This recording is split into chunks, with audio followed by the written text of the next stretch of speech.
We had some technical difficulties, but it's all fixed up now. Good news, it's all fixed up now. Bad news, however, is I need to reset and clean out my other controller. Well, that's not bad news, but it's gonna cost a little bit a few seconds. So let me just set this up real quick. First, I'm gonna do this. We're going to try to clean. Oh yeah. Goodness, there was a lot of gook back there. Yeah, okay. That's what that was.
Okay, yeah. A lot of gook. Let's get this reset.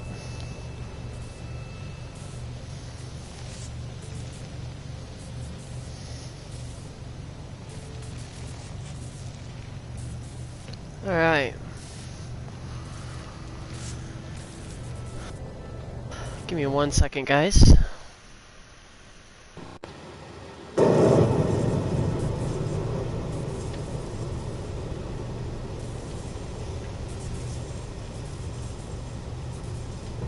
Haha! It's not only fixed, it's fixed. Nice.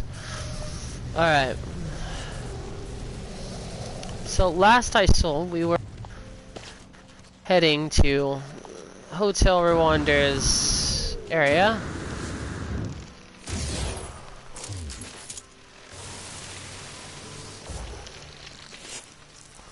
Now this is a Class A. It's rated for attacks, just like our Class S was.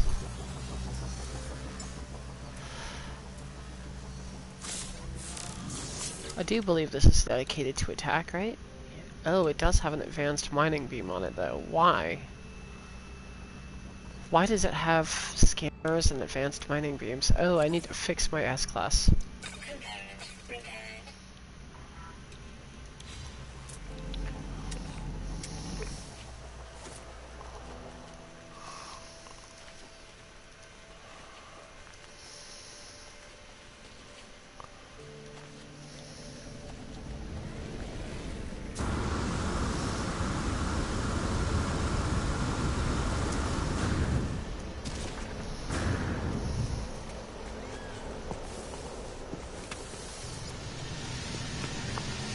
This is definitely a Gen 1 base, guys, so we've got to approach with caution.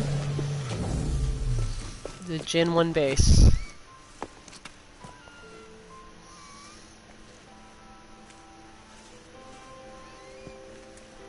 There is animals here.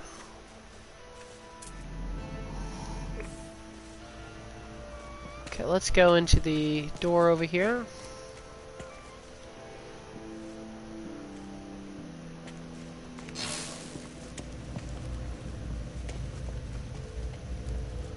And straight across into here.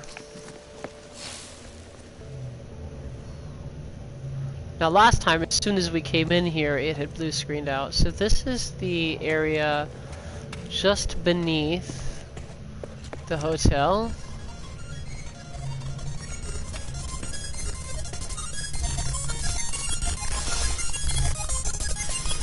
Oh, it's got a nice little dance club here. Nice.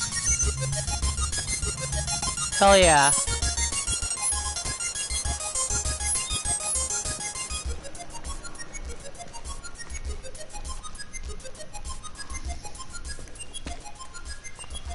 Huh. Ha ha.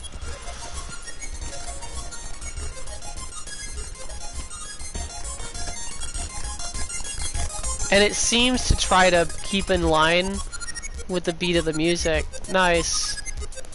Hell cool, yeah. That's cool, yeah. Or hell yeah, whatever. It's freaking awesome. Wait.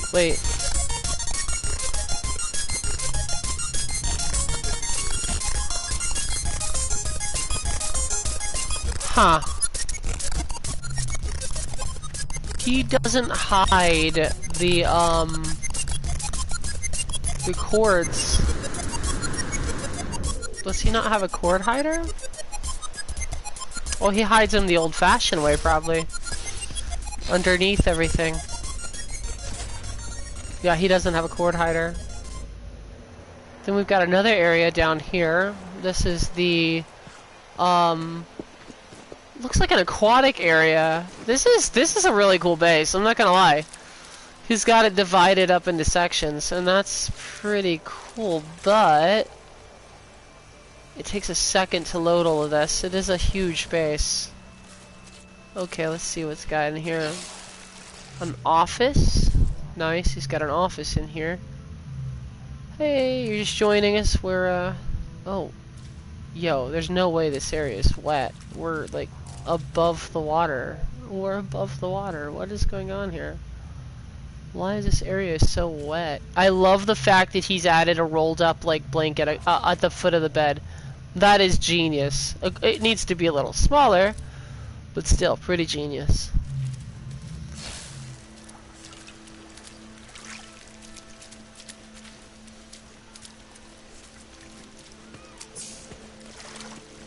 Oh, I don't need any of this. I just want to see what you got here.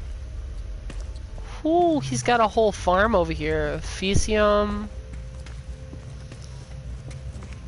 These guys.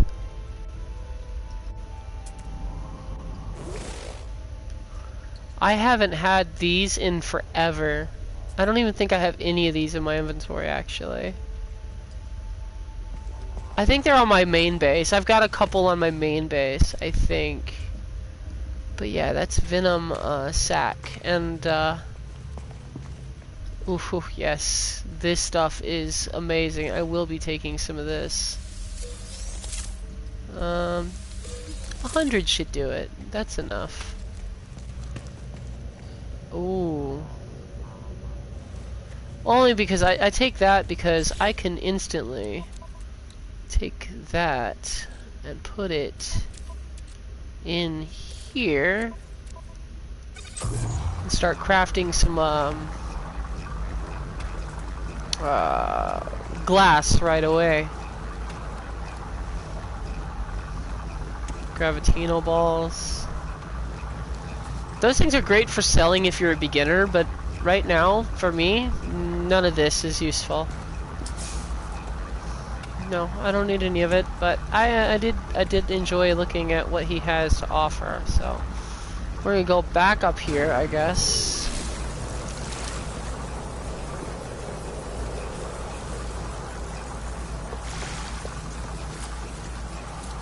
Look at this side. Another office. Ooh, and a living quarters. A personal living quarters. I'm guessing this is a management or yeah, manager's office. Okay.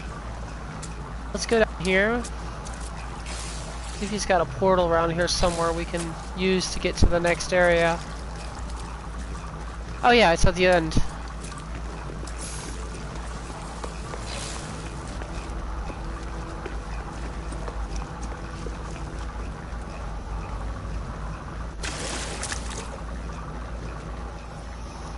Oh shit! It's an underwater observatory.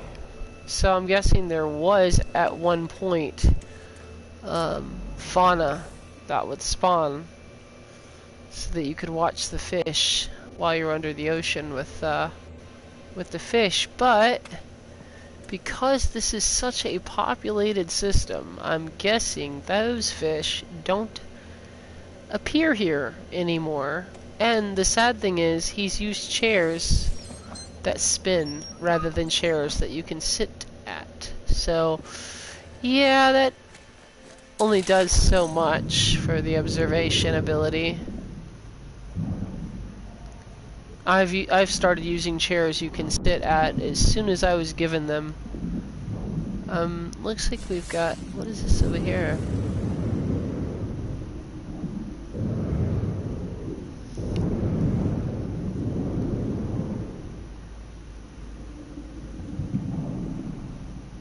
What is that?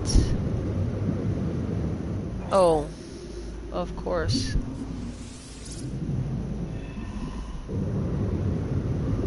Our oxygen is now back up. We're gonna go over to this area right over here, because I don't think we saw this one.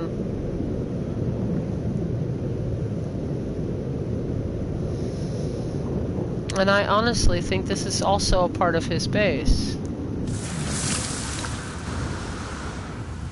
Oh yeah, this is... Oh, wow, okay, this is the pool. So, why does he not have a portal system going to the pool? This is an in-ground pool. This is freaking awesome, though. I'm not even gonna lie. This is hella cool. He has an in-ground pool that's literally using the lake water to, that is hella nice. That's hella nice. Not gonna lie. This guy is living it up.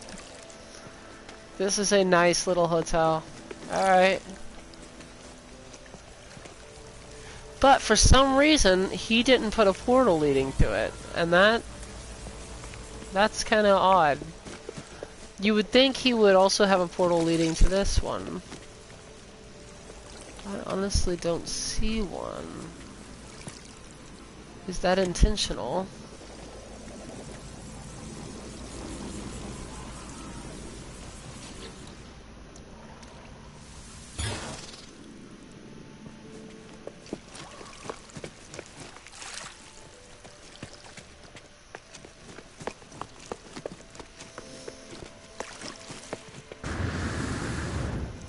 It's nice to see that he also included a filtration system, though.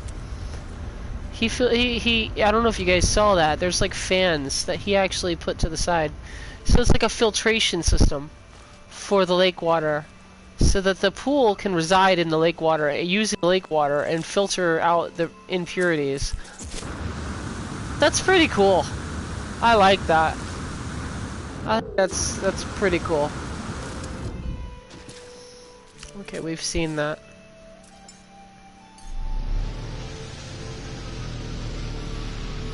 We gotta go back to my... Wait, we're under attack? New resources available. Element produce... Okay.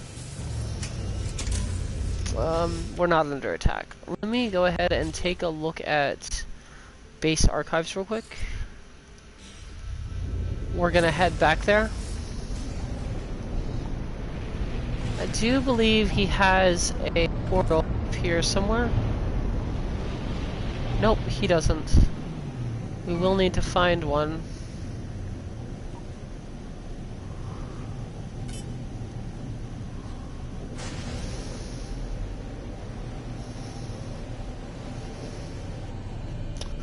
That's my base. That's another base.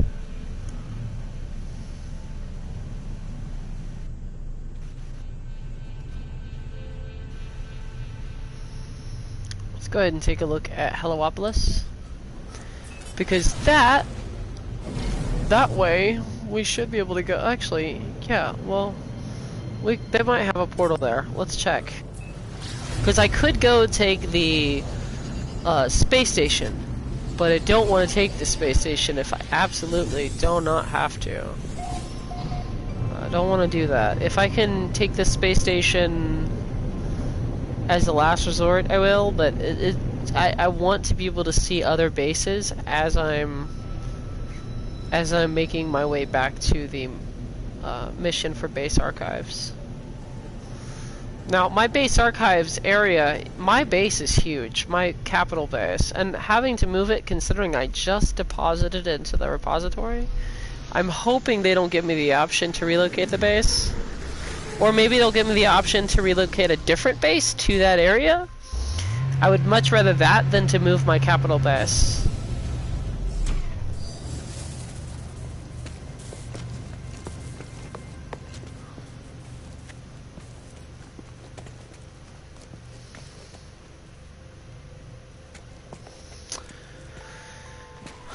Huh.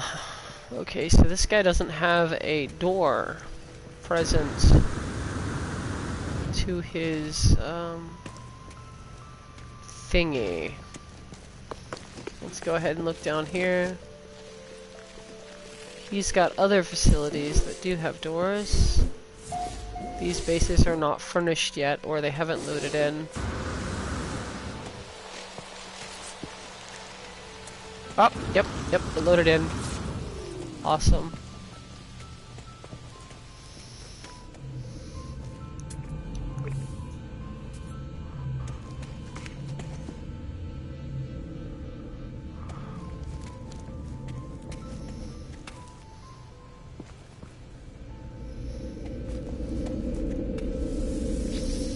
Who says you have to be on the first floor to access the portal on the second? No one. No one's ever said that. Because no one ever needed to.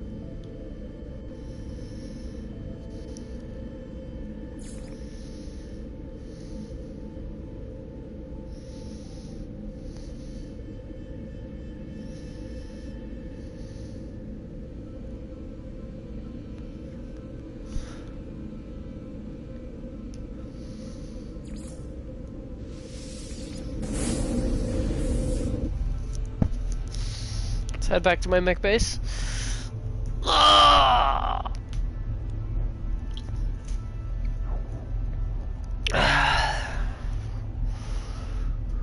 Because I've got to get that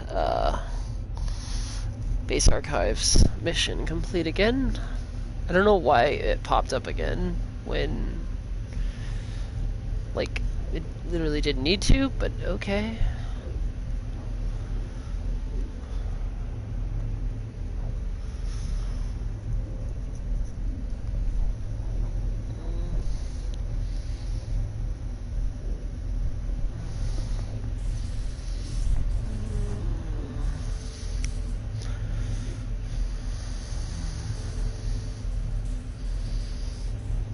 I'm gonna travel to this base and then head over to the glass house.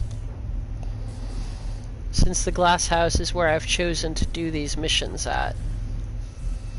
Because I'm not moving my deep cover mech base. It is a beautiful mech base, and if there are people who are jealous of that mech base, then they can go straight somewhere else. I don't know, but I'm not moving the base. It's going to stay there forever until the planet that it's on has been scrapped, but by doing that they'd really screw over a lot of players to do that, because yeah.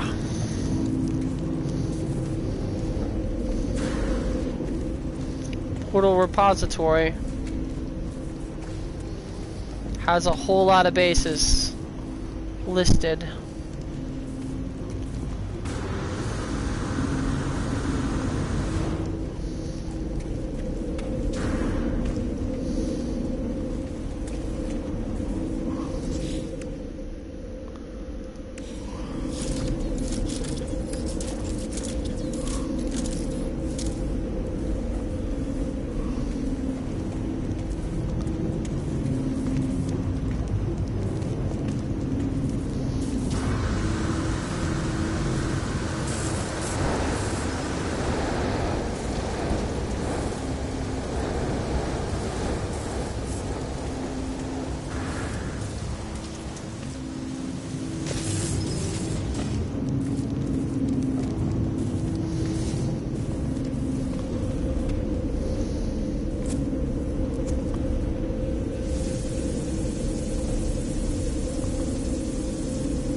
So it's raining, and then my base is so big that it leaks through the roof.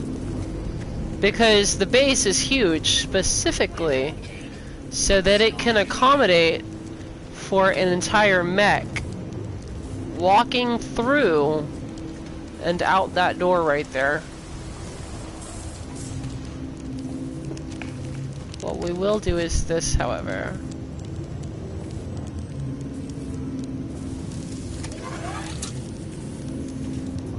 We'll close off this area.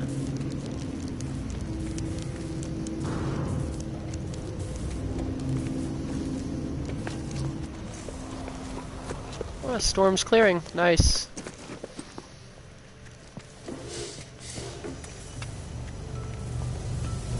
Head to the glass house.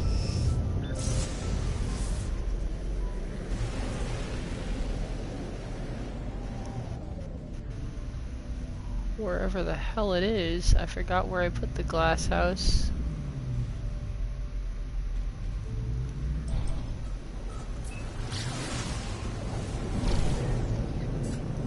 Where did I put the glass house? It's off-world. Let's see, that's the deep cover mech base. It's off-world.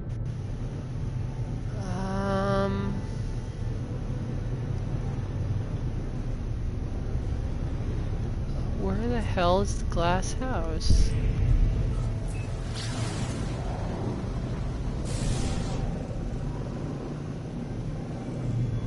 There it is.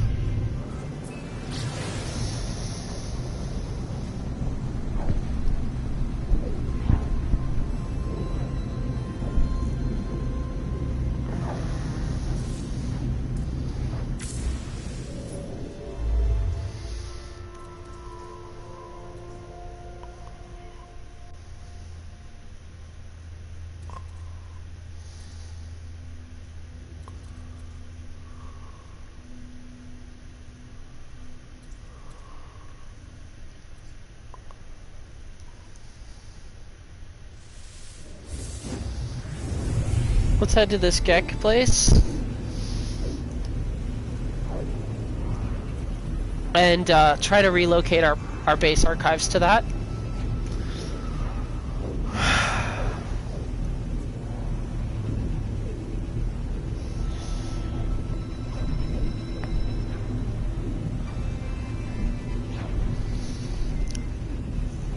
Because this is a class 3 technology-based economy for the Gek. Oh, whoa. Whoa. Whoa. Okay. Alrighty then. Whoo.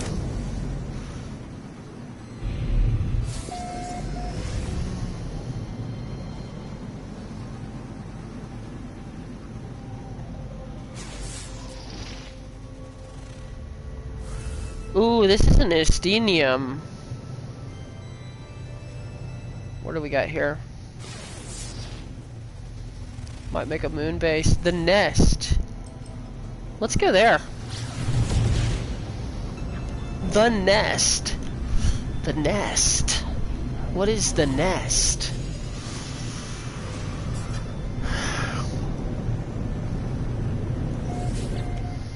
In fact, let's go ahead and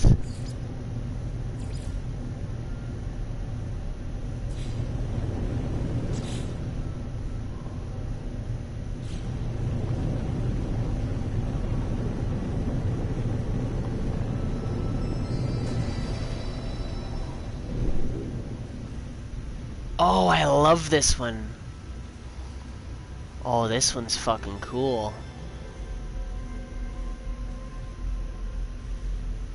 Oh yeah, we're definitely building a base here.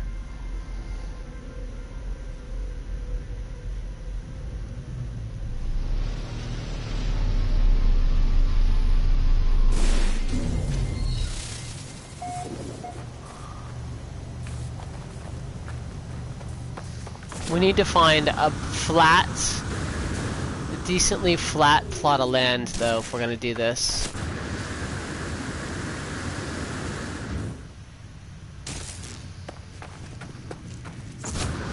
Because this one is eerie and creepy, and I love it. It's so weird. Alright, let's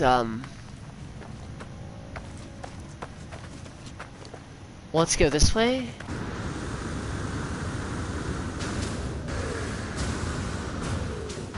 Look at these. Look at these. These are pearls?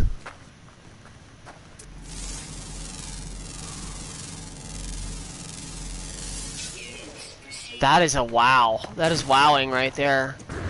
Yo, this is awesome. Yes, please. More of this area. The question is, can we build a base here, though? Because it looks... Oh.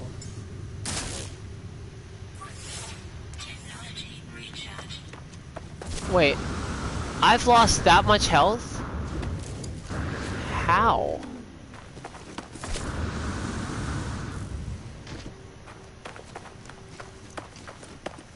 Okay, yeah, we're going to take the ship.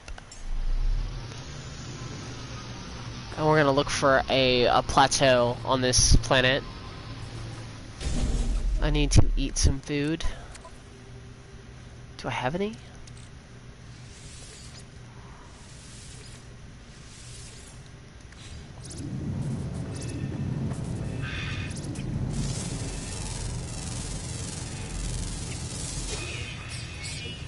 Cute little fella. Let's look for like an open-ish plateau-looking area.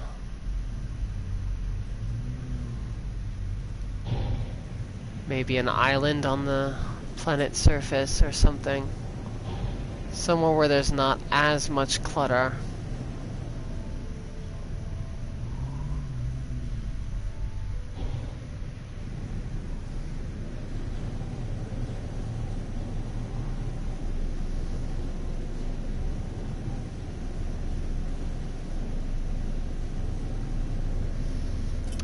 I don't think we're gonna find one on this planet. Let's go take a look at the other planets.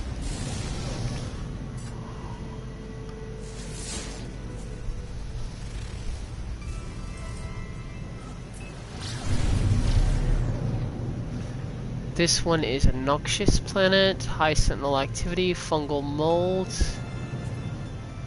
Well, it looks like we got another one over here. What is this guy? Quagmire planet. The nest.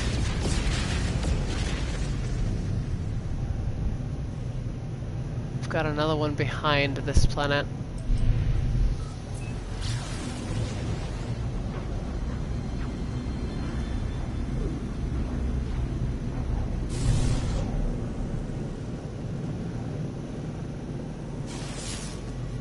This planet has 2 moons.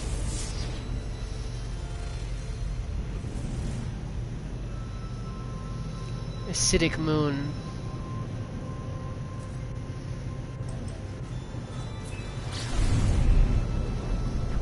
But we got a paradise planet over here.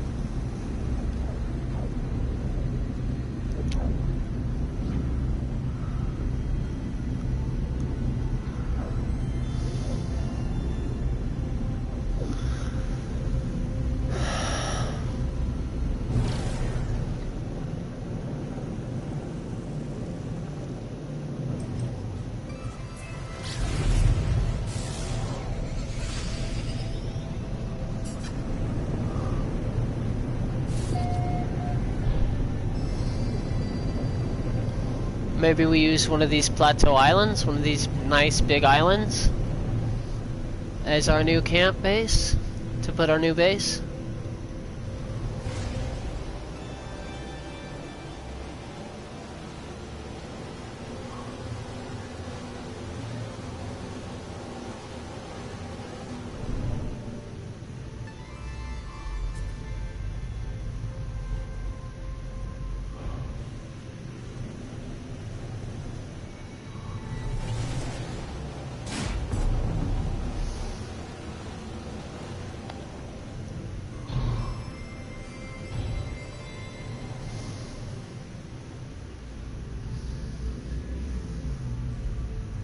Alright.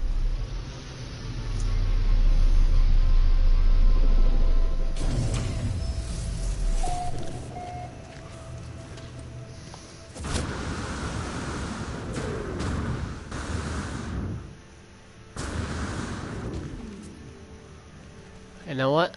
I kind of like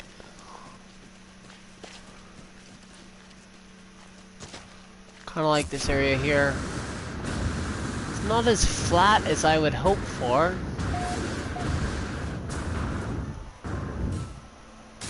But I think this will do. If I can find a decent place up high.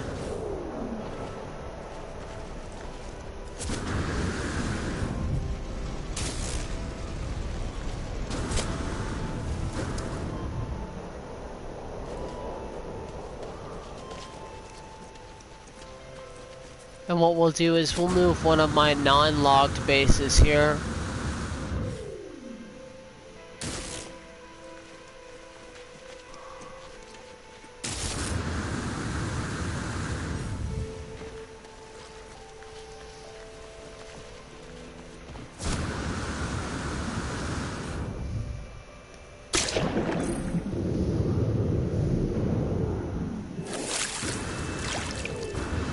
We'll move one of my cottages here is what we'll do.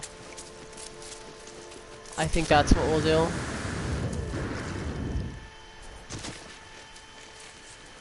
Yeah, this is a good area right here. Right here. This is perfect. We'll put the base computer over here somewhere.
Okay.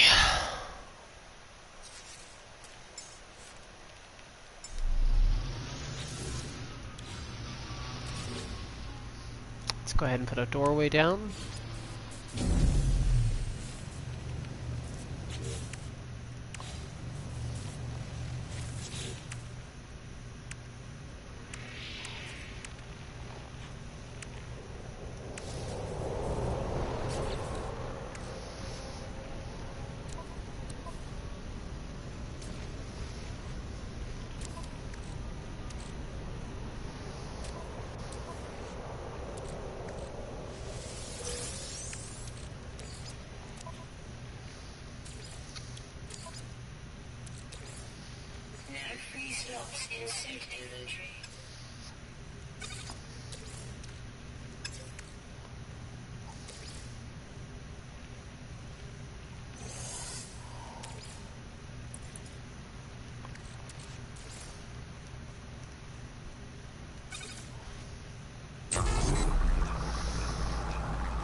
I find it incredibly inconceivable. Inconceivable! That we don't have any carbon. Something about that just doesn't sit right with me, so... let's put an end to that right now.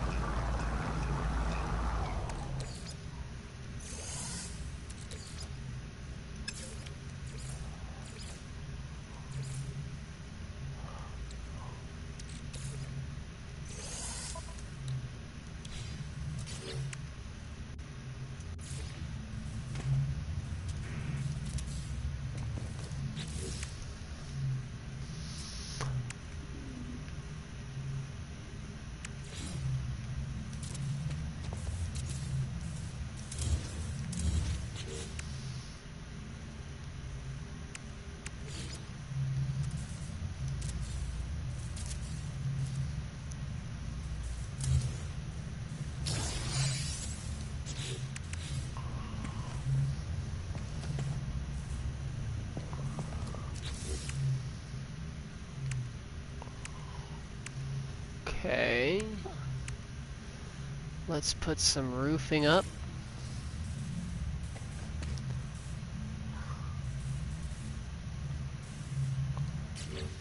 Preferably some roofing that actually makes sense.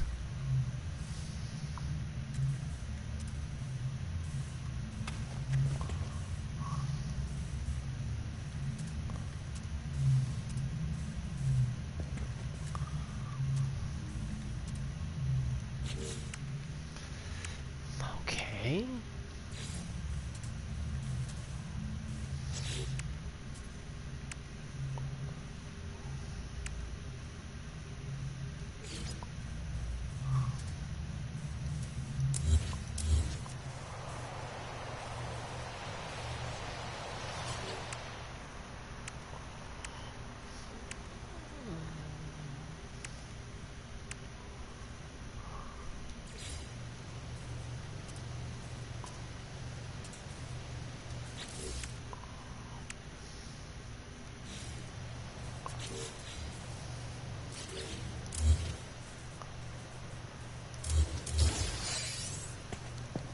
I have an idea. Much better idea.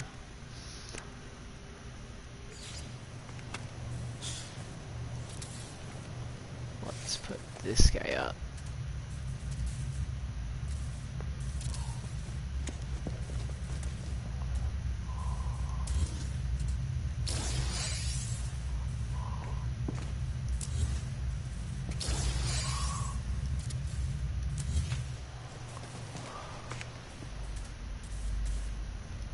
That's gonna look a lot better, actually. Yeah. And then let's remove that.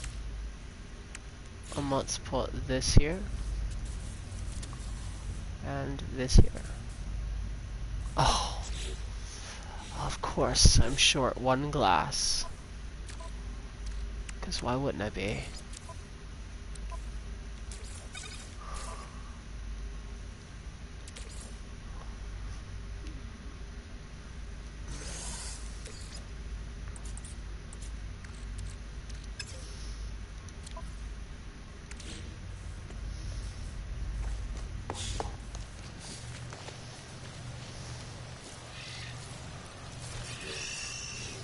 Now, there's a reason I actually came to this system, and the main reason is to get my main ship out of the way.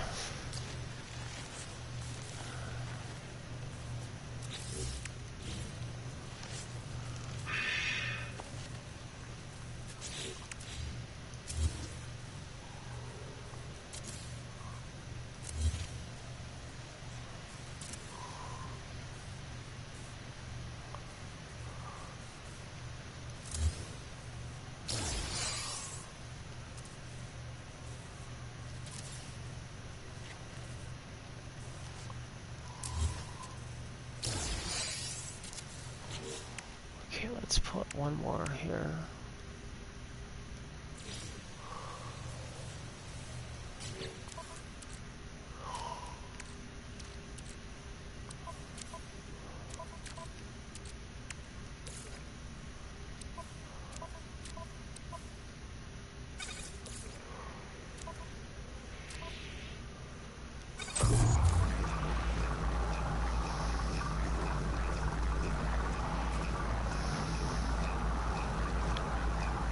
I'll make 5 glasses.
This way they can't say I didn't do anything.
There.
This is where we're going to be doing our mission from.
My base is in a neighboring system.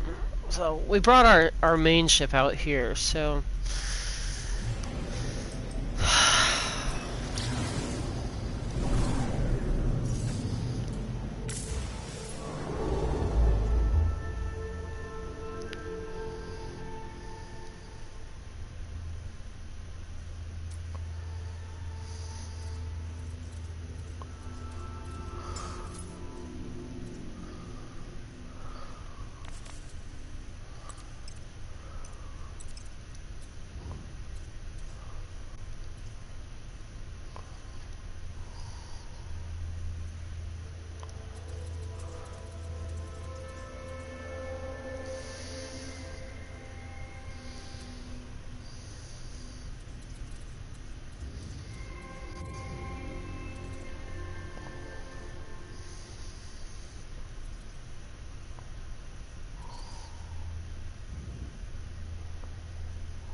let's go back to my main camp, my glass house, and see what we're supposed to do there, I guess.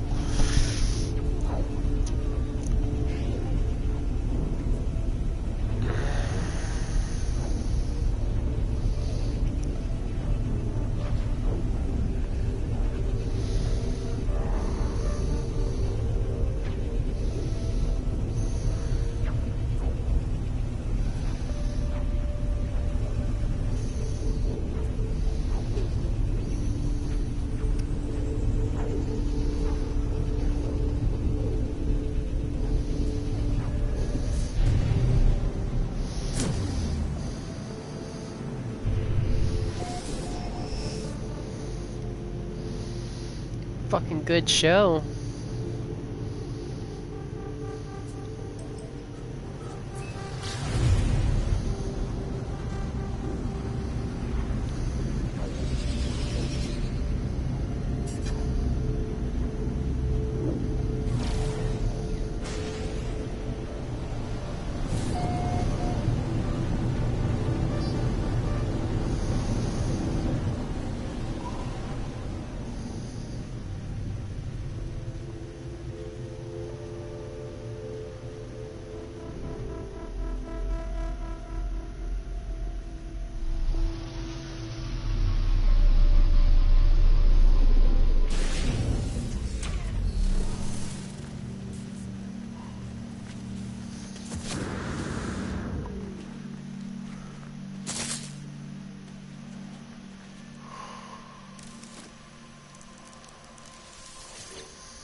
They keep saying my base is in another system.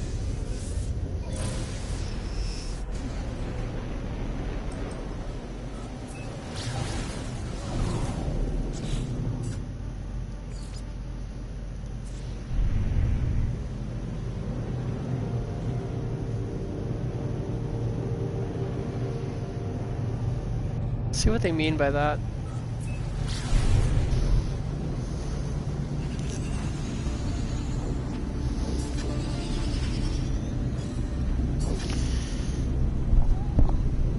Let's see what Megan's up to.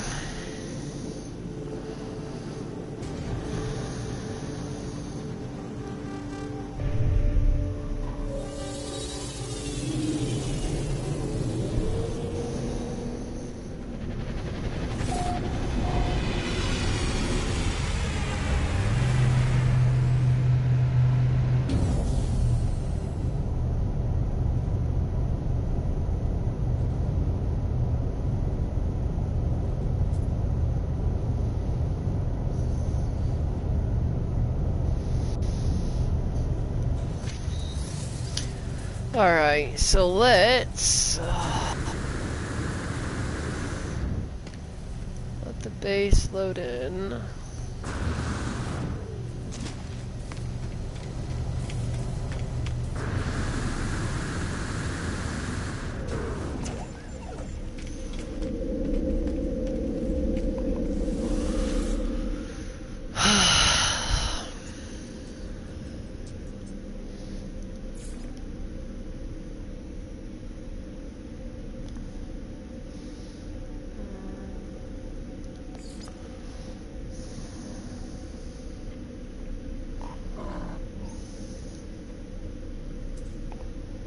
Is this where base archives are? They moved it to the intelligence base in the hub, eh? Oh, okay.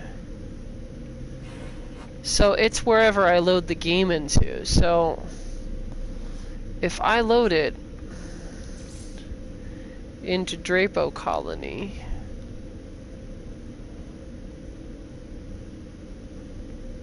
then it'll be there. But if I load it into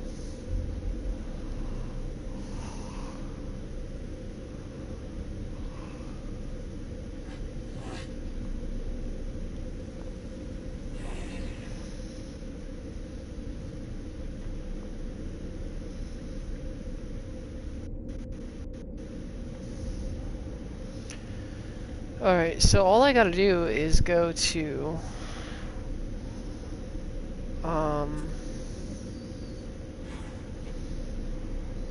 the new outpost. Save. Quit the stream and quit the game and then load back into that. And it should start my mission there. Or maybe I can just exit to main menu and do it that way.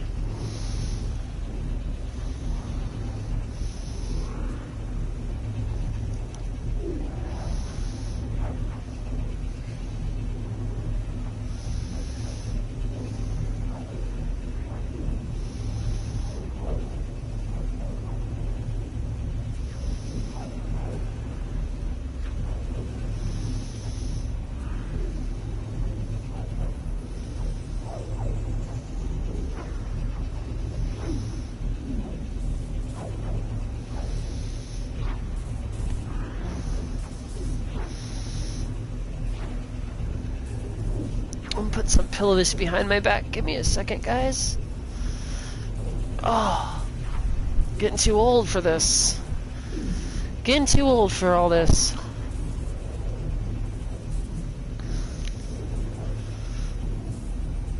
Ooh.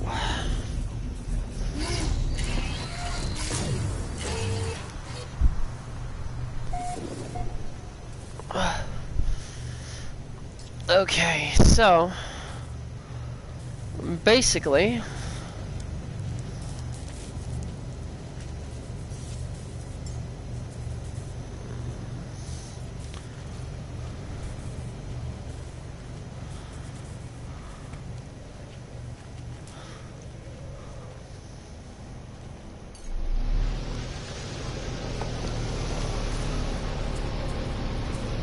this is it's a nice little, like, house, but it's really just a space filler so that we can upload.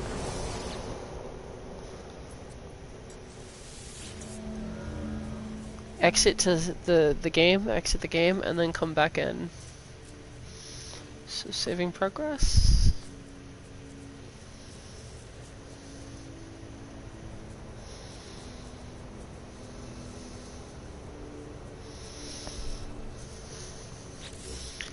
Okay. Now all I need to do it should reset me wherever I'm at. Should reset my missions wherever I'm at.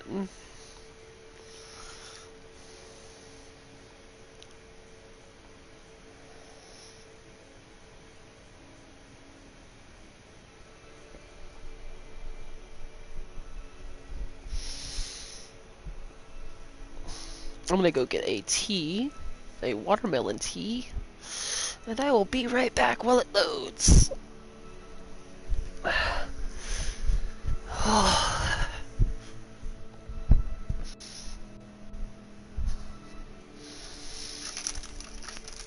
Or no, I'll just get a Snapple apple. Yeah, it's a better option. A Snapple apple.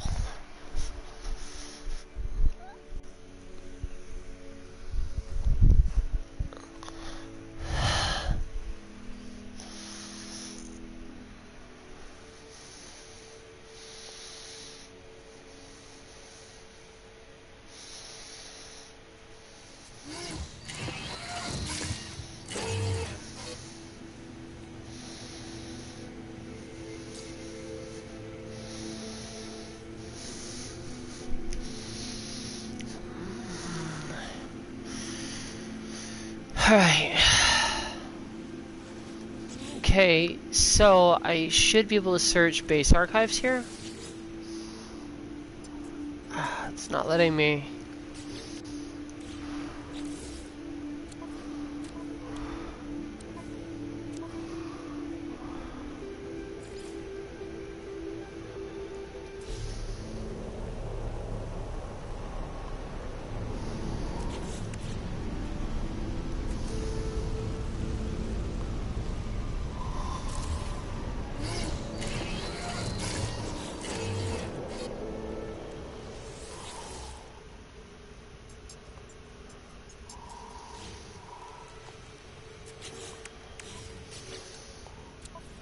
I have to wonder why it's not working.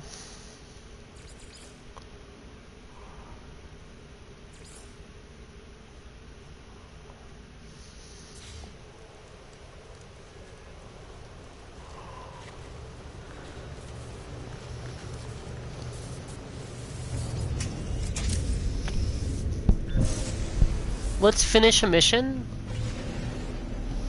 and see if that helps. Because I don't know how I refreshed it last time, but I did. That much I'm certain of.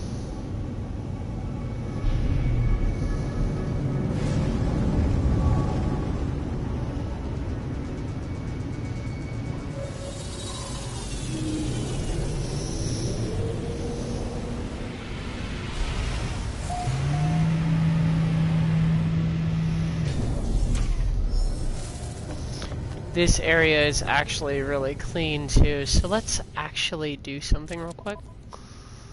Let's go ahead.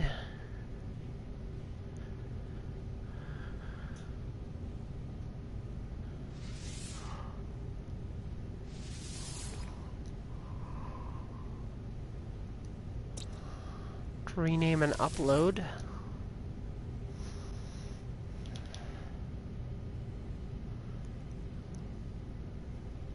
Ledona.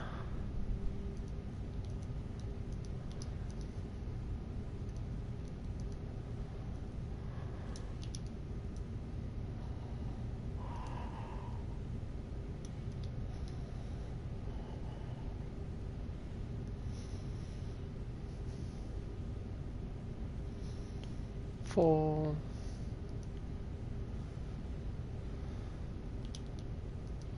Ledona 6.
Acquire a circuit board. That won't be too difficult, considering that I have a few inside my freighter. Well, that's a microprocessor.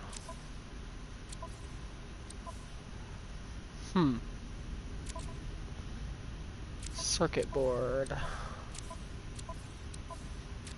Okay, maybe I don't have a few inside my freighter. Microprocessor again.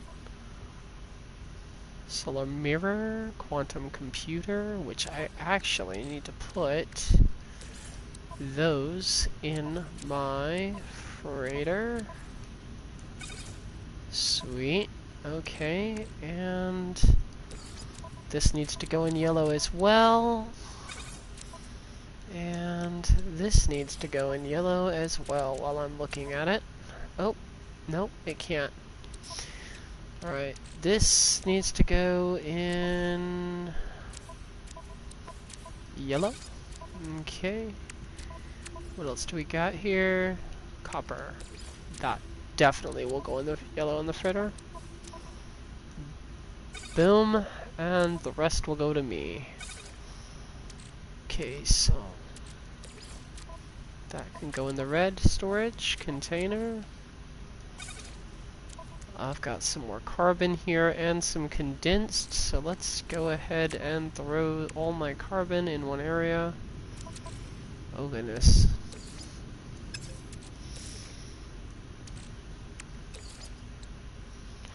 Can I make a circuit board? It's possible that I need to make one anyway. Quantum processor. How much is that worth? 4 million units? I can build a quantum processor? Okay, circuit board. It's worth 900 units. I need a heat capacitor and a polyfiber. Okay, so can I make a heat capacitor? What does it require to make a heat capacitor? Here's polyfiber. Heat capacitor. What is a heat capacitor? And how do I make that? Heat capacitor. Oh, I need selenium. Oh. I don't think I have that on my freighter because it's so plentiful on so many of my planets that I don't keep it on hand. Cactus flesh. Selenium. Selenium. I believe selenium is a green item, if I'm correct.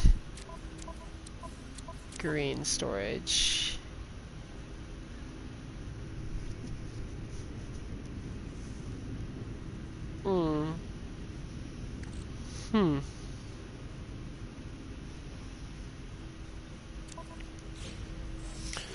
Okay, what is needed to make that again? Selenium, right? So, heat capacitor, heat capacitor, heat capacitor. Where is it?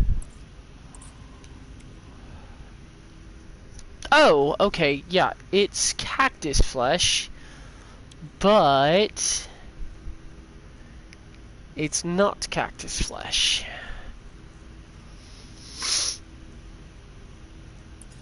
It's a different kind of cactus flesh.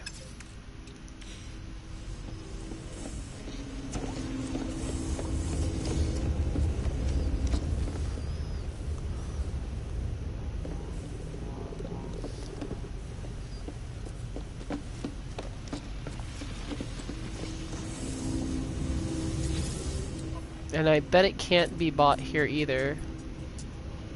There's an ion capacitor, quantum accelerator, sodium and pyrite. No selenium. However, whenever I see that these are on sale, I buy. Because those are necessary, and so are these. As a matter of fact, so are these. And these. Anytime I see Starship launch fuel or any of that, it's an automatic buy.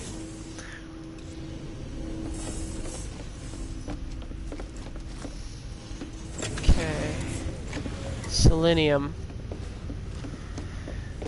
Oh, that's gonna be a difficult one.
I haven't seen this planet yet.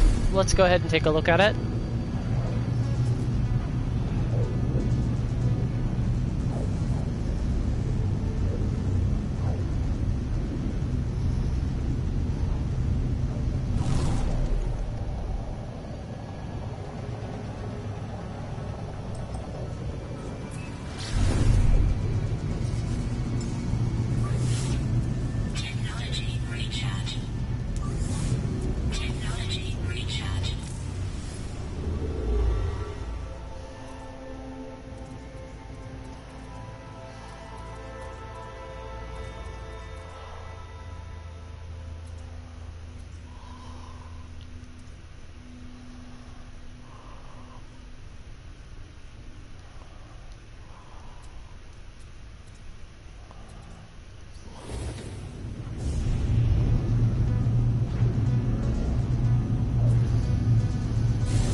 Let's go ahead and take a look at this one.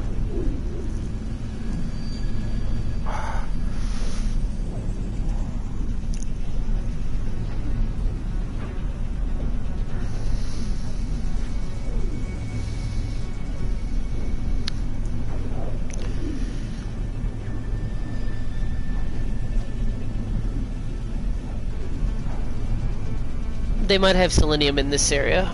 We'll check.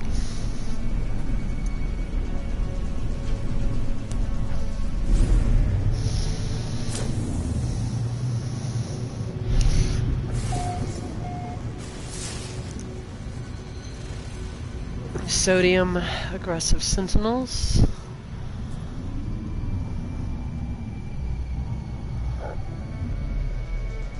All right.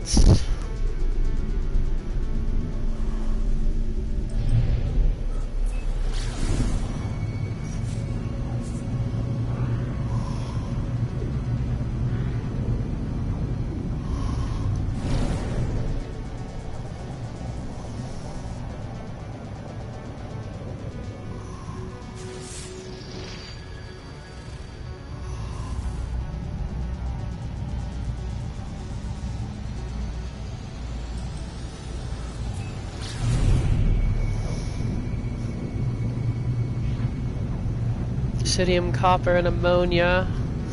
This means it's a toxic planet, I'm guessing.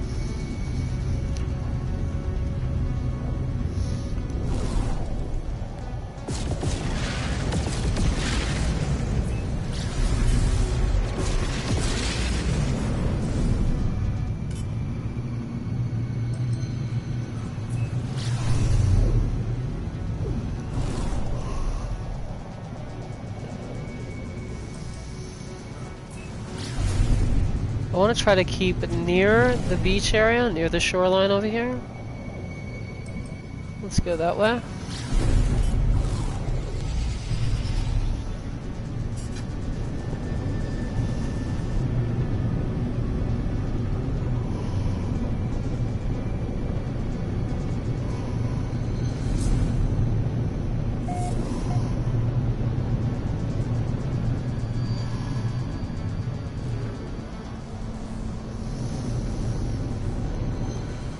I do believe this place might carry selenium, just from the type of plant life that's on it.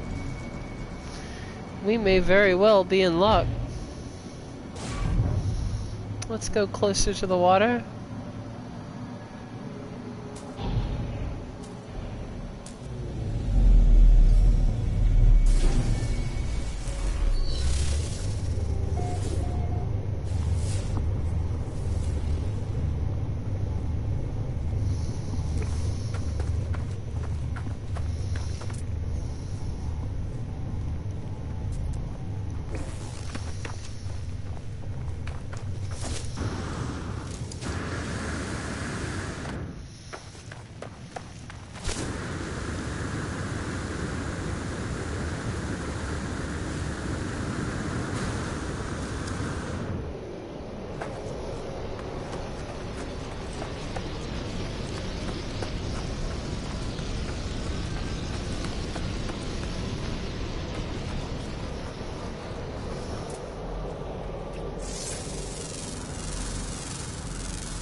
Hmm.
Not gonna lie, seeing a lot of really cool plant life, not any selenium.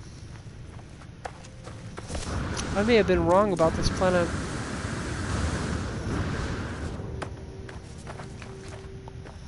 Lots of aggression when it comes to the plants and animals as well.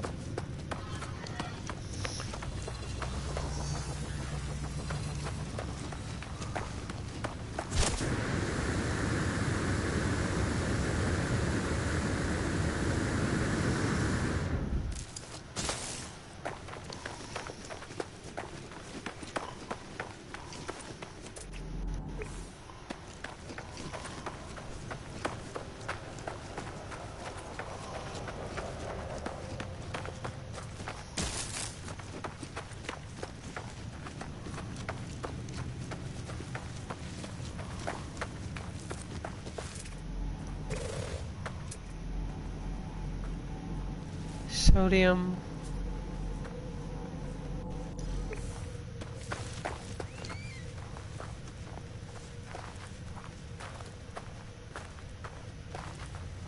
The birds are friendly at least. Buried technology module. Damaged machinery.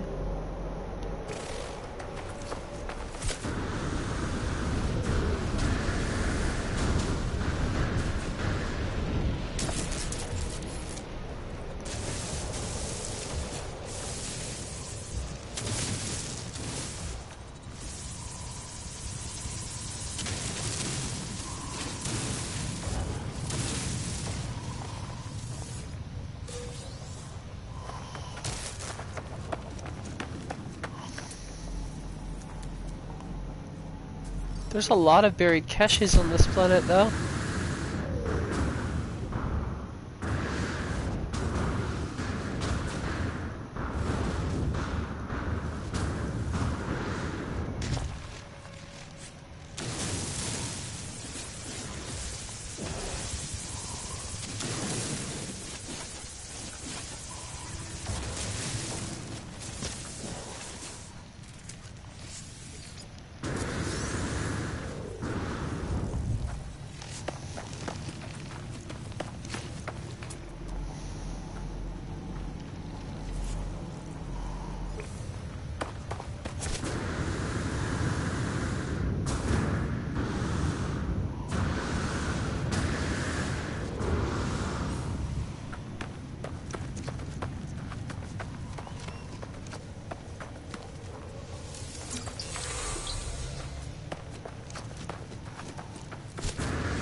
Oh wow. Yo, wait, what? I do believe that is a part for my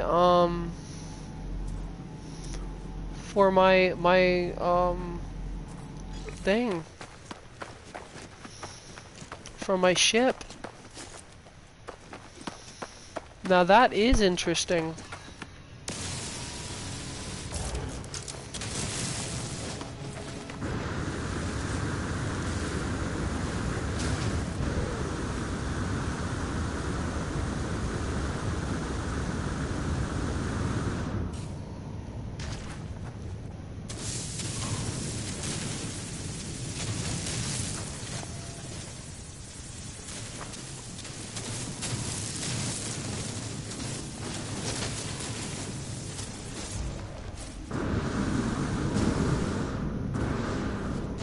Yo, this is a worms freaking place.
Okay, so the good news is we can start putting our stuff in our freighter now.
Damn it, it just turns it into runaway mold.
what I need is selenium, and unfortunately, it's not on this planet.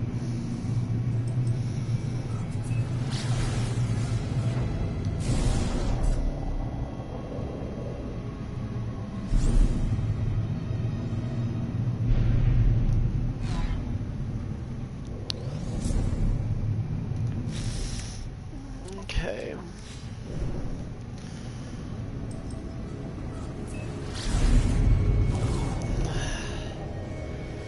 I do have a planet that I know selenium grows on, though. Let's go to that.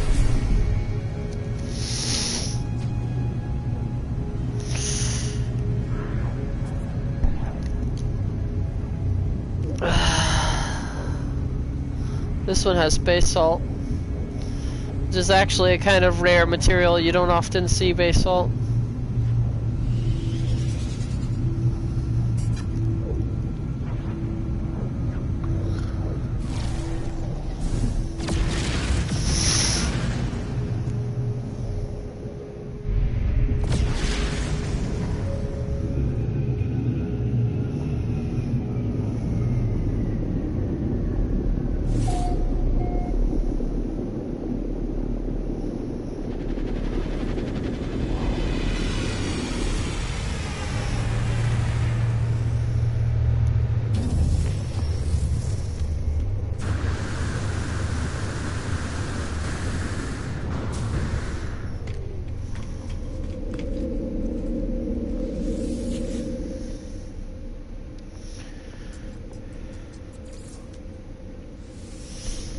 I know selenium grows here in Warehouse 21, or the planet that Warehouse 21 is on. We'll get the selenium there and we'll head back.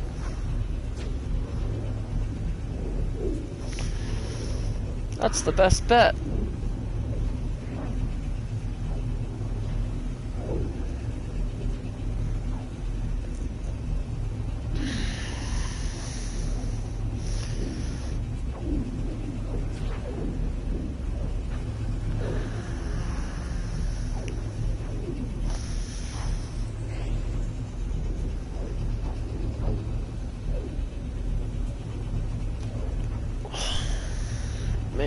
Man. This is a long warp time. That's because we're going from system to system. Which, yes, you can go between systems so long as you have bases in those systems, which is actually really cool. Now, this place should have selenium in it.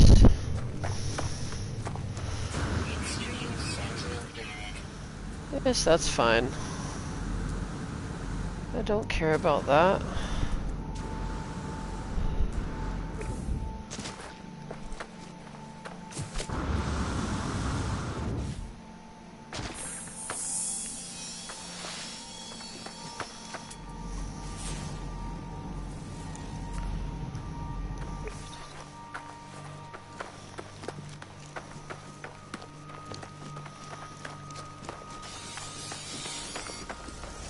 And if this one doesn't have selenium in it, another one will.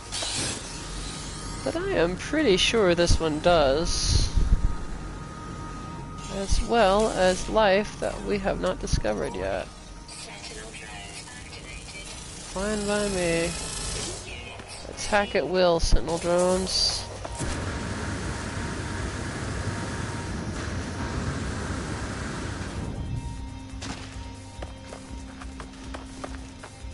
Run!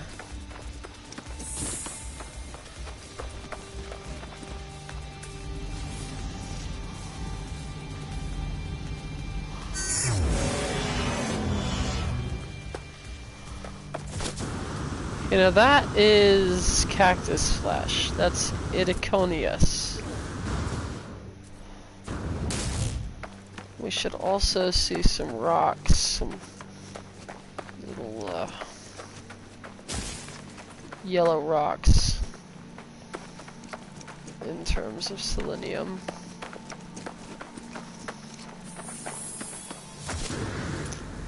I mean, granted, I could always go back to my main camp. I have selenium that I can harvest. rather not have to do that, though.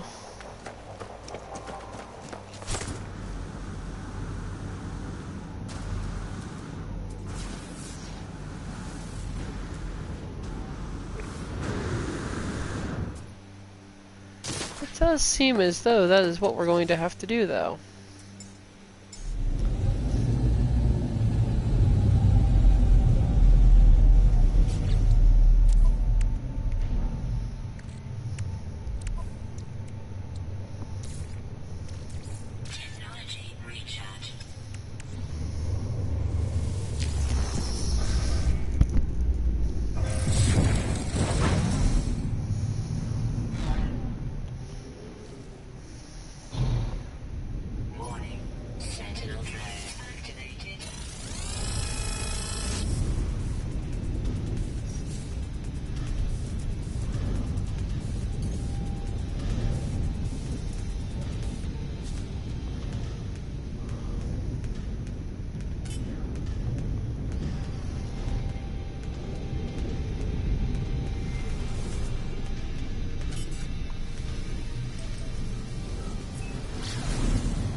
I think selenium only shows up on radioactive desert sites. I think that's what you have to look for, is that combination. I almost guarantee that's the combination we need.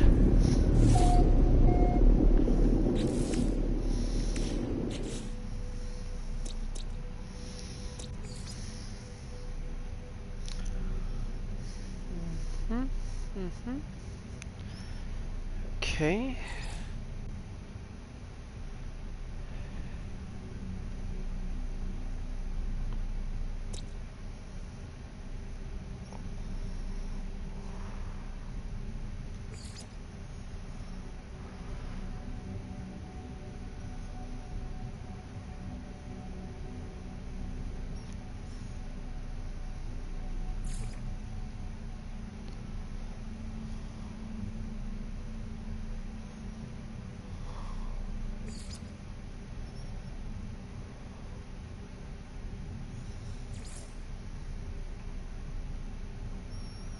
Scorched planet.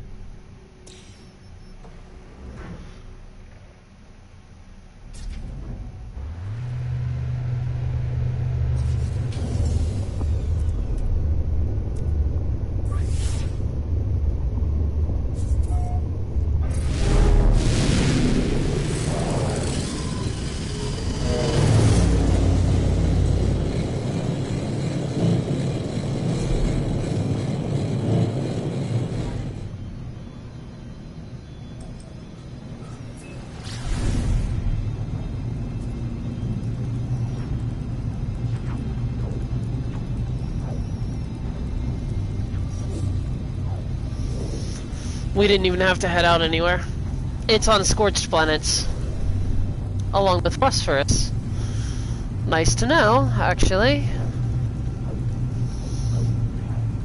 Let's grab our apple snapple. I'm gonna open that up and have a sip.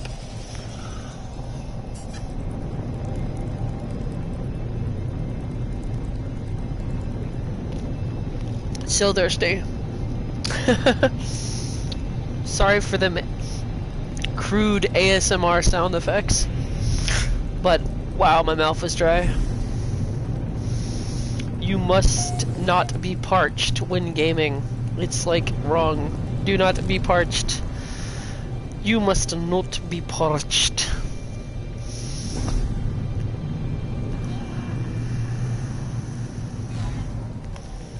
Would you look at that? Does anyone see what I see? I believe that's a salt farm. That's a salt farm? Yeah, it's a salt farm. Let's look for selenium.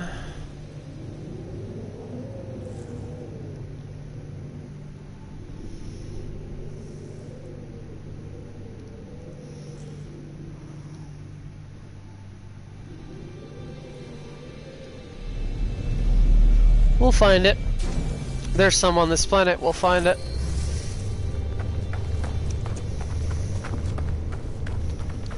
No, selenium is a rock that you pull out of the ground, so... That's what we're keeping our eye out for. Selenium.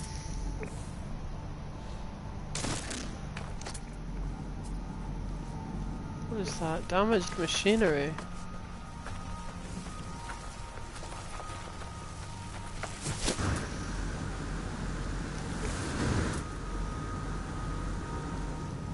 It's like a rock cactus, like a petrified cactus, so to speak. That's what we're looking for.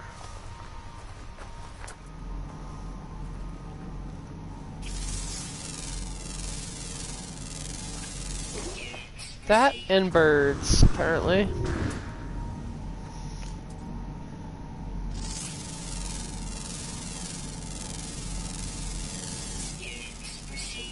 See, this contains fissile and carbon. So, yeah, that's not what we're looking for. But the good news is, there's nowhere to go but down.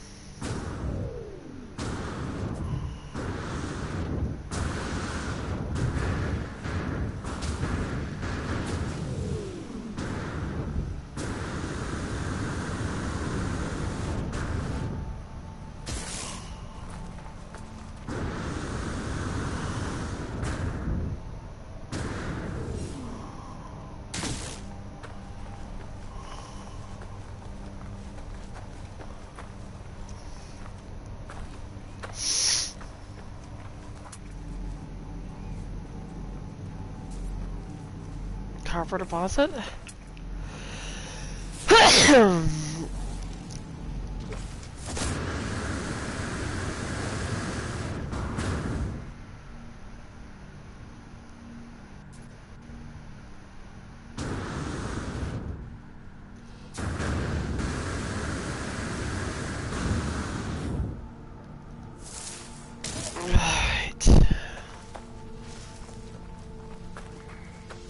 I like fireberry.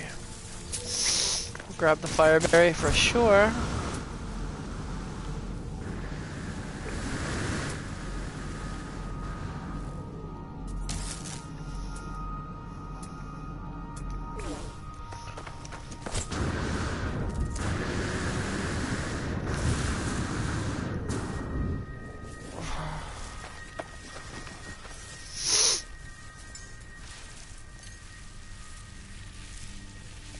Calling a ship.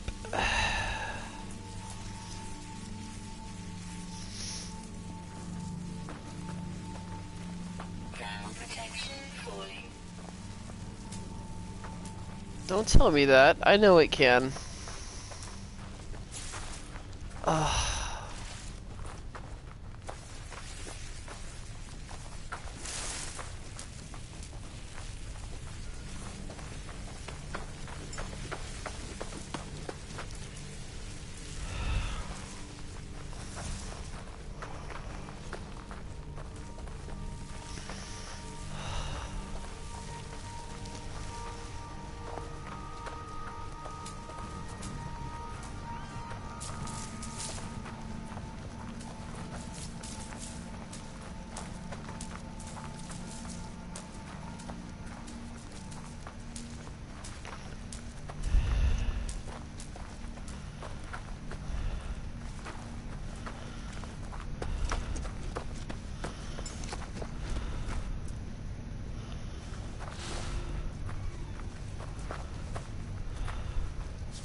What the hell is that thing? It's a literal blob. Alright.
It's a manufacturing facility.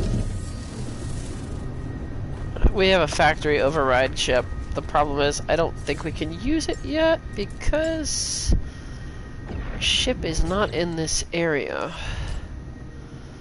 What base is that? Warehouse 21? Do we have our ship override thing? Our factory override? No, we do not. We do have factory override. Factory.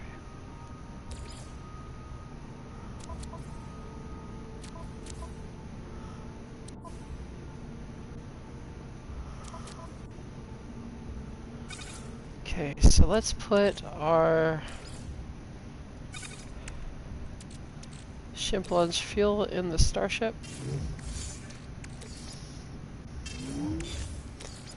As that's where it needs to be.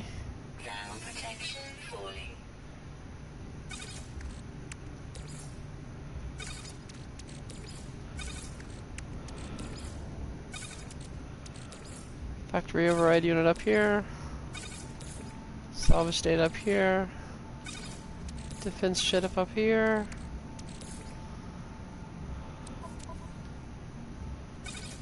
Navigation ship.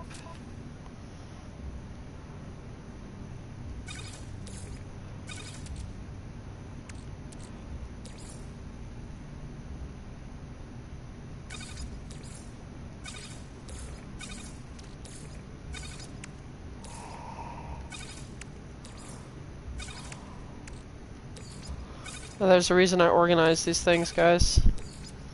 It seems petty, but trust me when I say it's very important.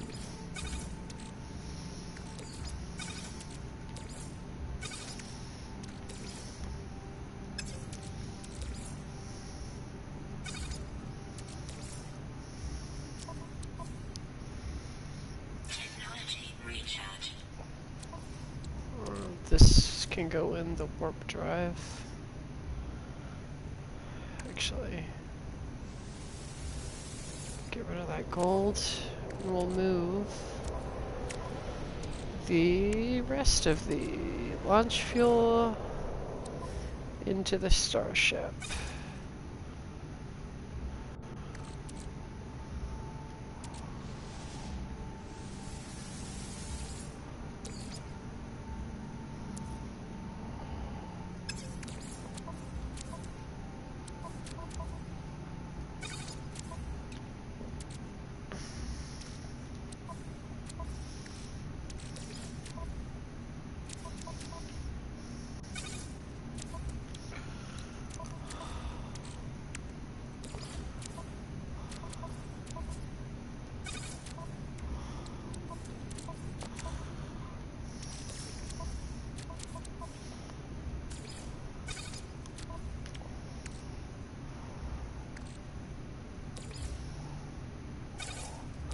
The ion batteries are actually a must, so let's go ahead and put those in cargo as well.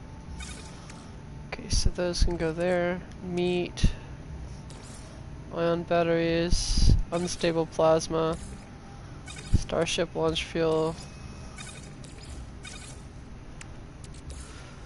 Basically anything we use to reload our weapons or our health is gonna go in here.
Okay, well that should be all we really need to worry about.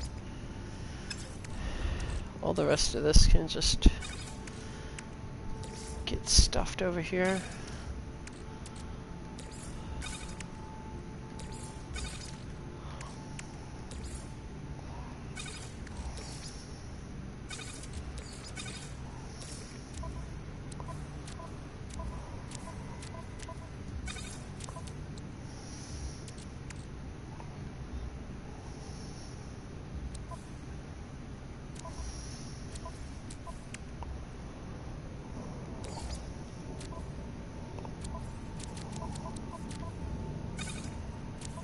Okay. Is there any other stuff? We need to put tainted metal back in the freighter. I don't know what tainted metal turns into, but it turns into something. We can put that in the freighter. Question is where? General, maybe?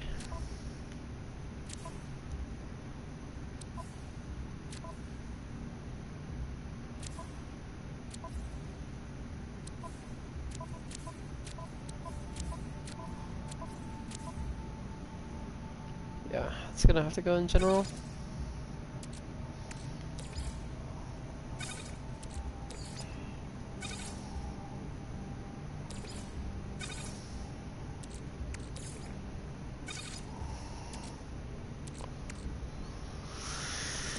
Alright. As for the ossified star, I know that that goes. It goes to my artifact storage. And the bubbles. They're gonna go in the freighter and artifact storage as well. Oh shit. Oh shit. Well...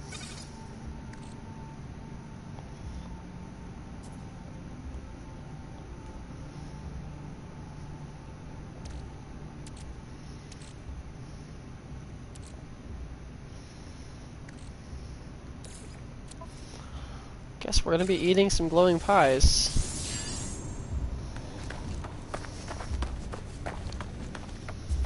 Let's go ahead and choreograph this area.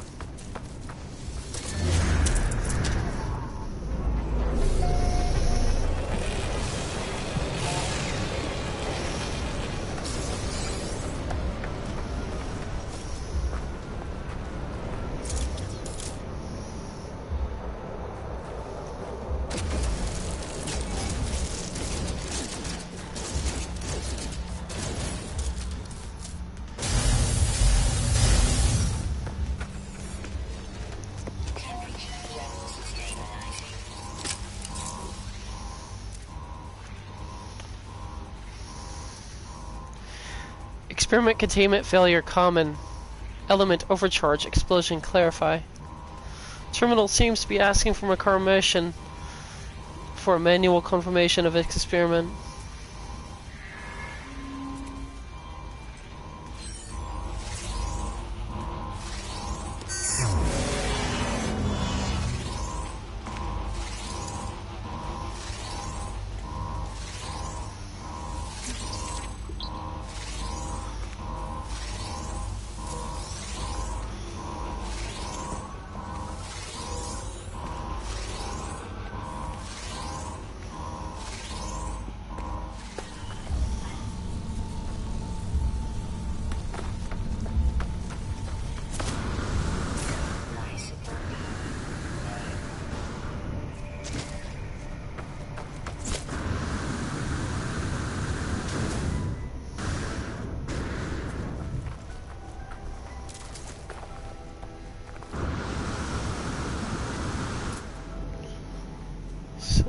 selenium.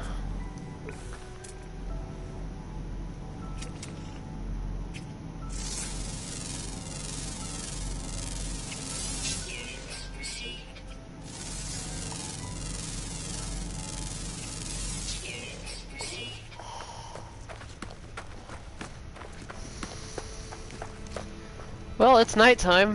The good news, however, is selenium's not going to be hard to find at night.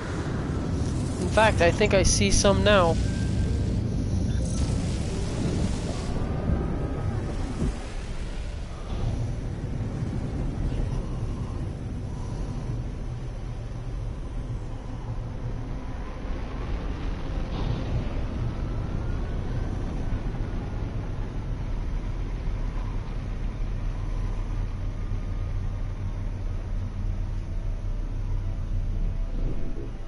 There she is, boys. Set her down.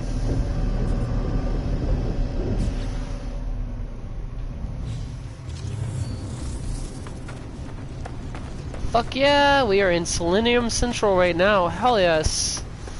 We need selenium to process, Oh,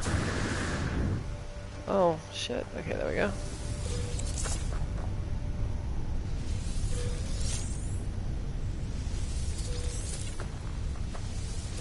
How much selenium do we need? We got 2 full stocks here. Absolutely full supplies of selenium.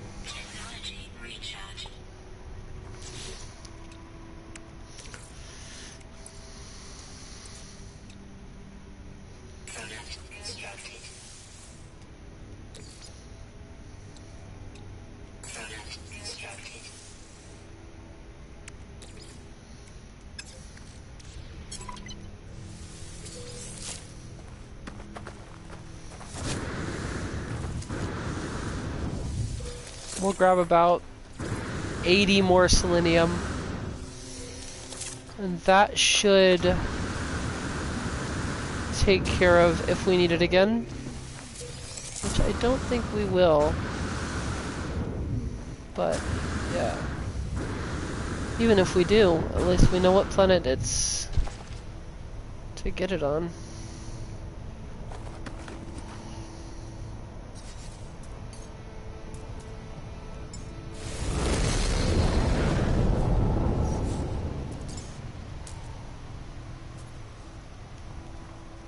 Where did I land my ship? That's the question. Oh, we landed it down here.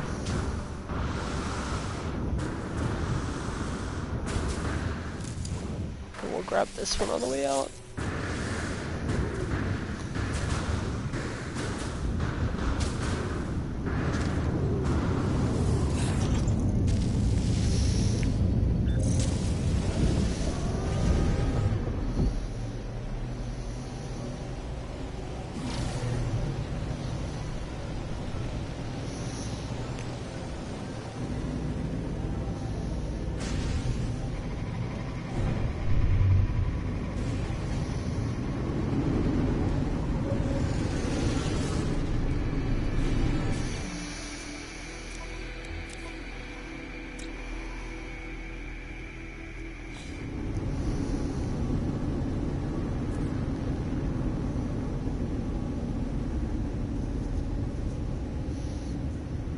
We're landing. That's good. Oh, great. I forgot, yeah, whenever you park your ship on planet surface, you're just in the exterior of the atmosphere, so...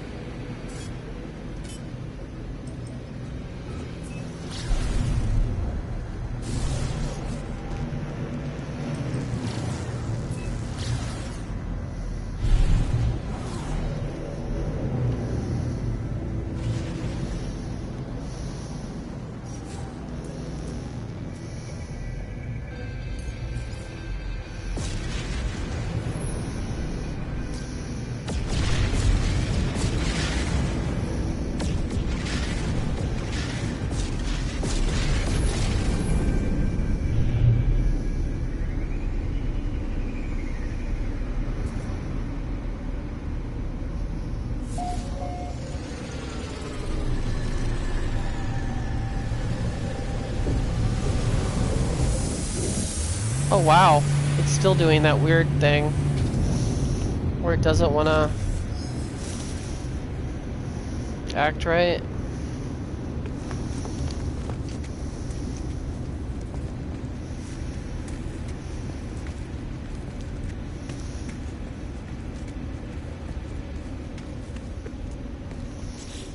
I got my, yes I do. He needs a circuit board for what we are to do next.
I need to gather Gravitino balls, which I already have them. I don't need to gather any Gravitino balls. How many do I need? Just one? Perfect. Then in one he shall have.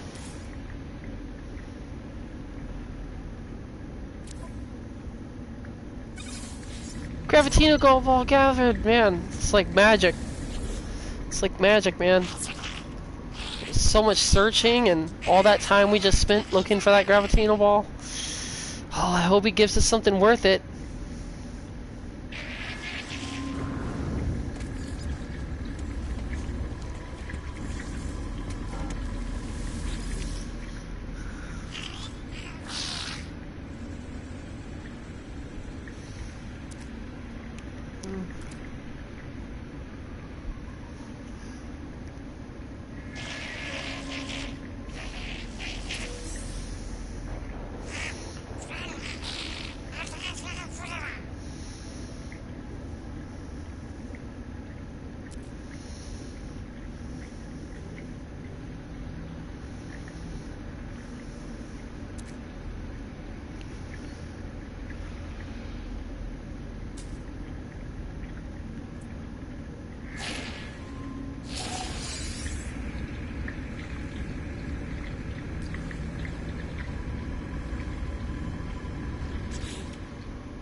Oh no, Mordite.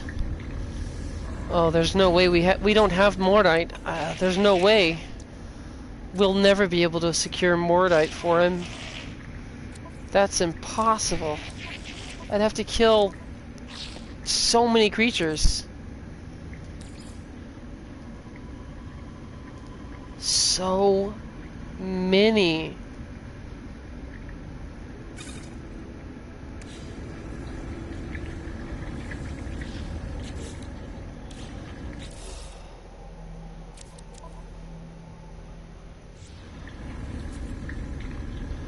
I need 100 mordite.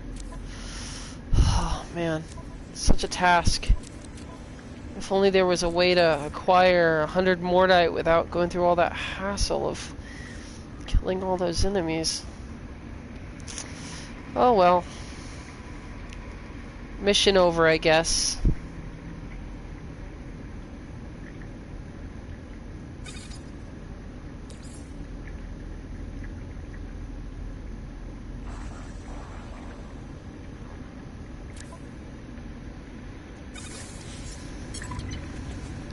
Oh no.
Jesus.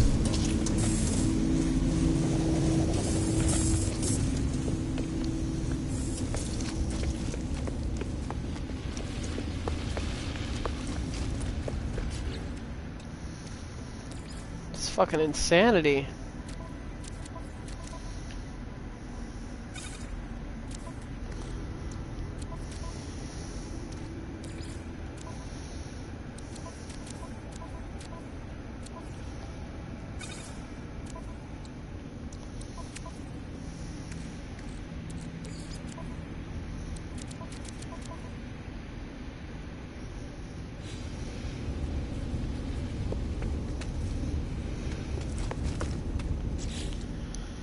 Okay, so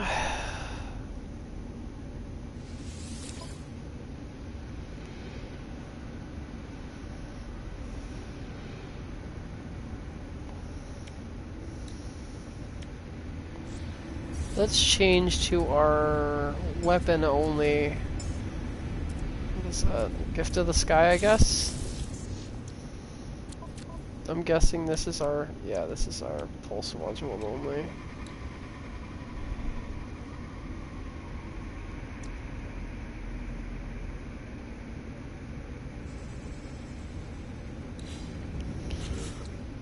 Let's change the multi-tool up.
That's what we were missing. Regular cadmium.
So basically, if we really want to, we can take the dihydrogen jelly and we can stack it into dihydrogen.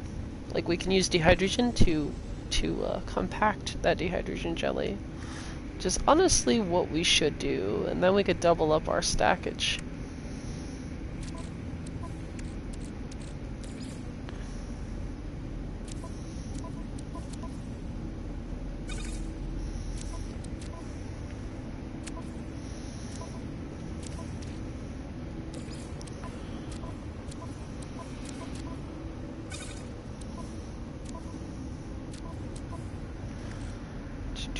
General storage.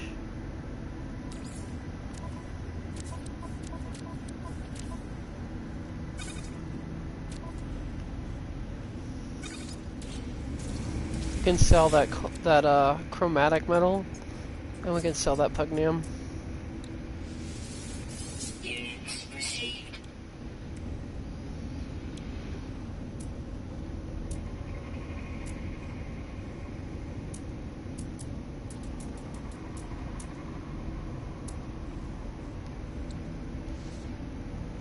I'll put the geodesite inside the actual thing, because it's kind of a precious stone, so this pugnium can get sold.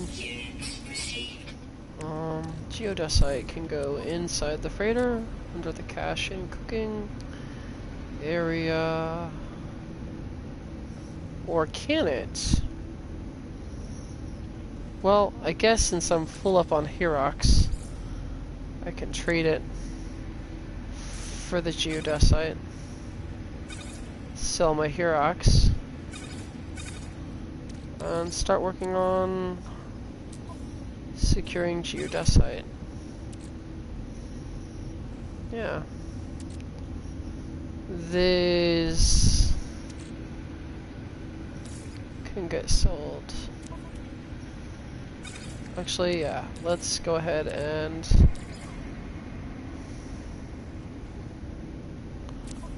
move this to the yellow storage. Cooking, crafting.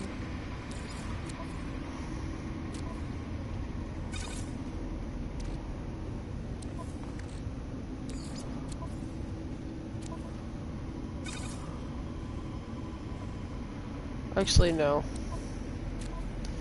Selling it is actually the better idea.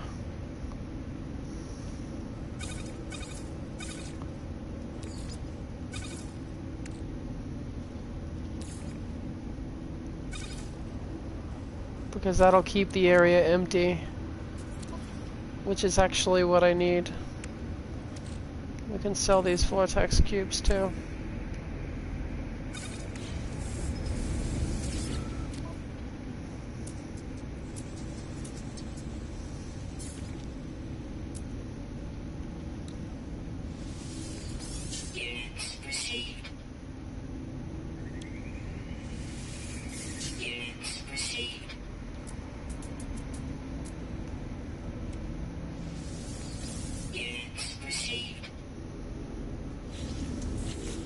Now for the copper, I think I can put that in the freighter.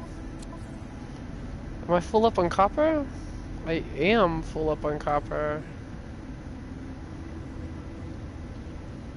Okay, so...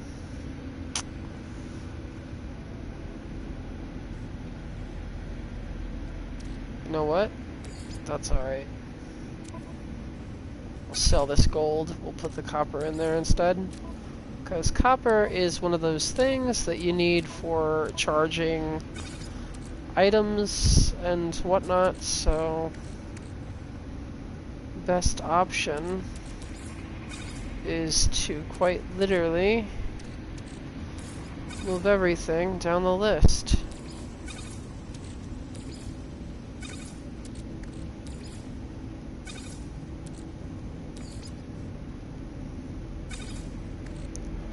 There we go.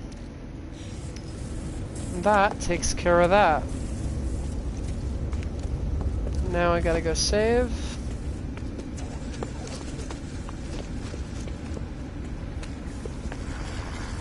Damn it.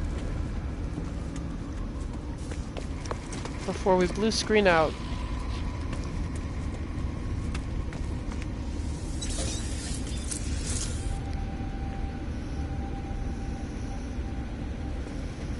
Oh, and I've done some changes to my bedroom. I've made it more accessible, you can get, I guess you can say.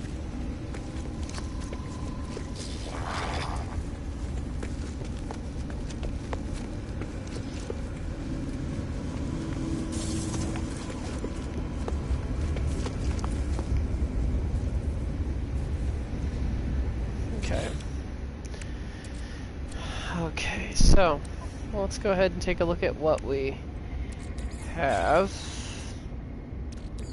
Let's go ahead and put the sticky honey over here. That'll leave me areas over here for like things like that. Okay, I've got hydrocores that I need to put in there.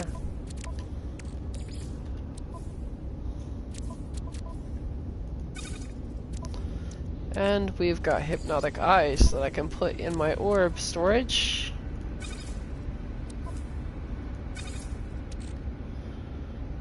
Okay.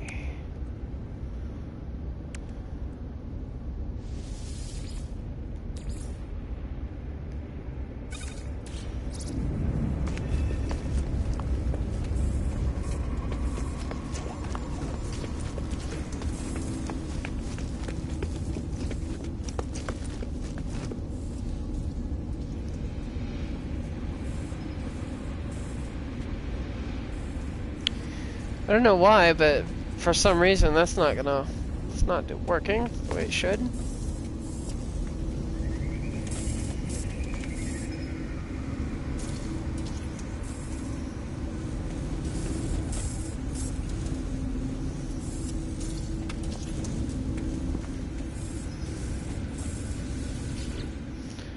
Okay, input.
We don't need the Starship launch fuel.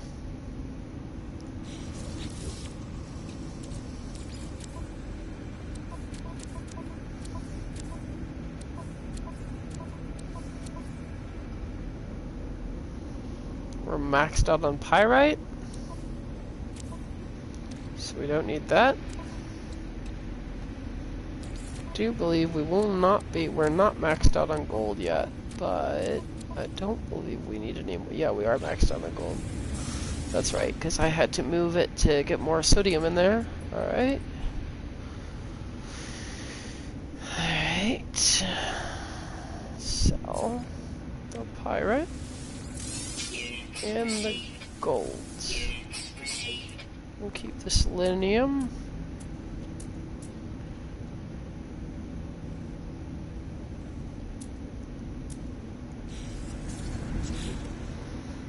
Okay.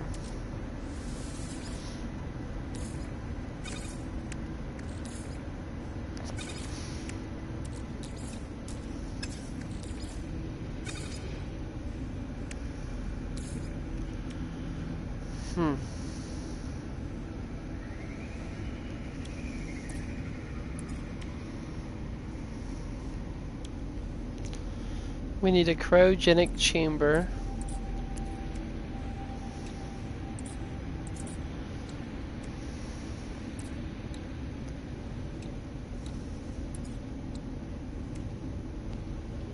And a quantum processor to make that. The quantum processor's right there. The cryogenic chamber we don't have the recipe for, I don't believe. Mineral compressor.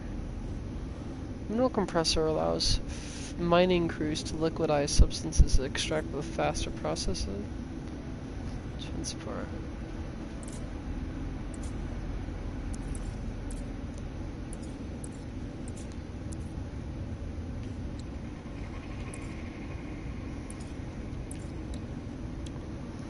Fuel oxidizer requires more quad servos, which we do not have.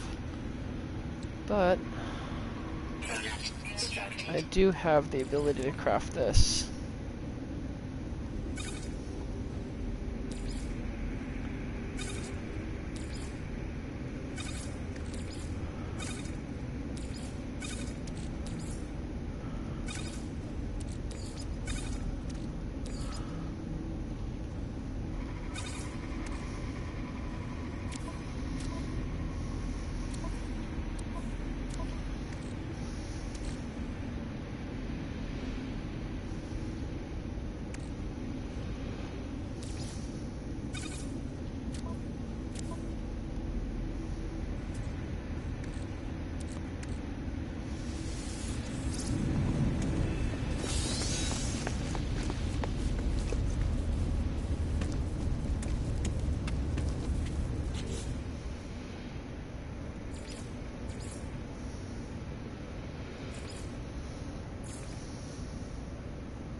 Go ahead and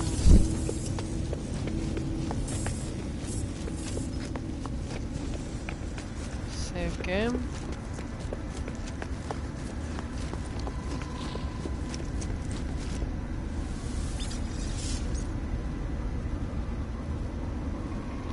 And then I'm gonna go and we're gonna do some community goal.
literally one of the best games on PlayStation.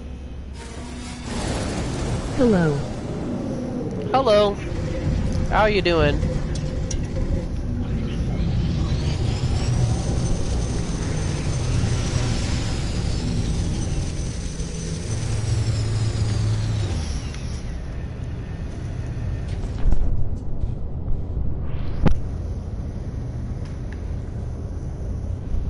Let me grab some drink.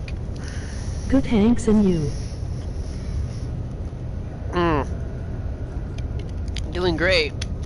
Taking out some community goal. Some of this community goal in the Nexus tonight. Cause yeah. Let's see what we got here. Looks like we've got something. Oh, it's gonna give us Hexite and Nanites. Oh.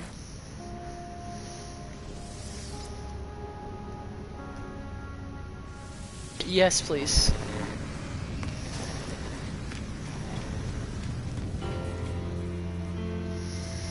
We got super lucky and we didn't have to wait. Ooh, we got super lucky. I brought the right ship in for this and we didn't have to wait. Ooh, it's on. Okay. Oh, yikes. That goes in the freighter. That's gonna go in the freighter as well. And I think, wow. So,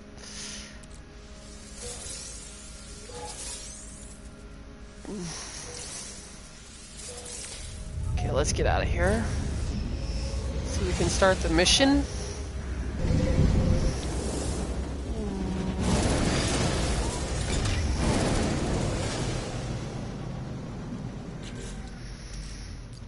Okay.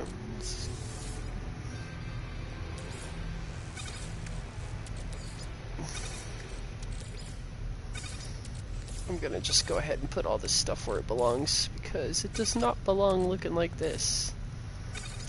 Okay.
Oh, this is gonna be awesome. Our freighter's already in the system, so it's automatically going to give us backup once we start the combat. Hell yeah. Hell yeah.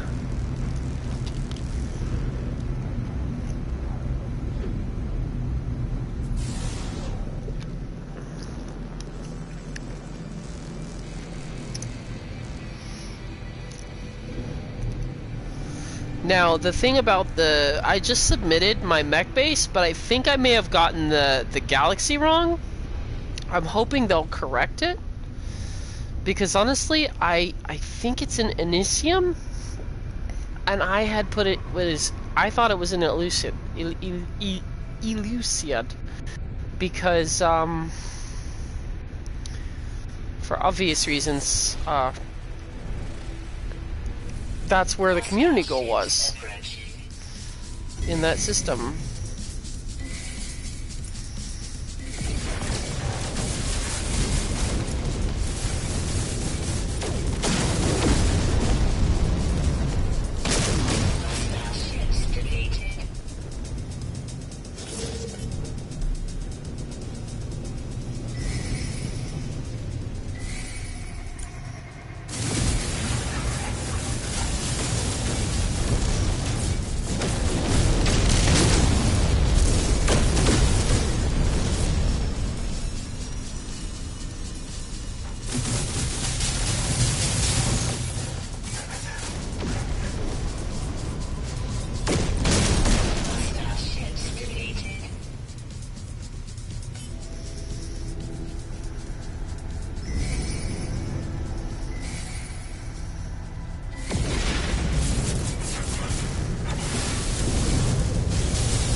It's cute when they try so hard.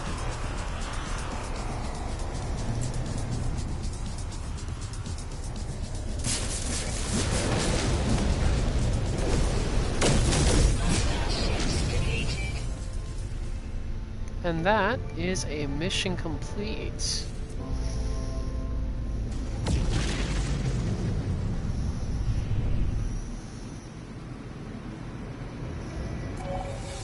Oh yeah. Hell yeah.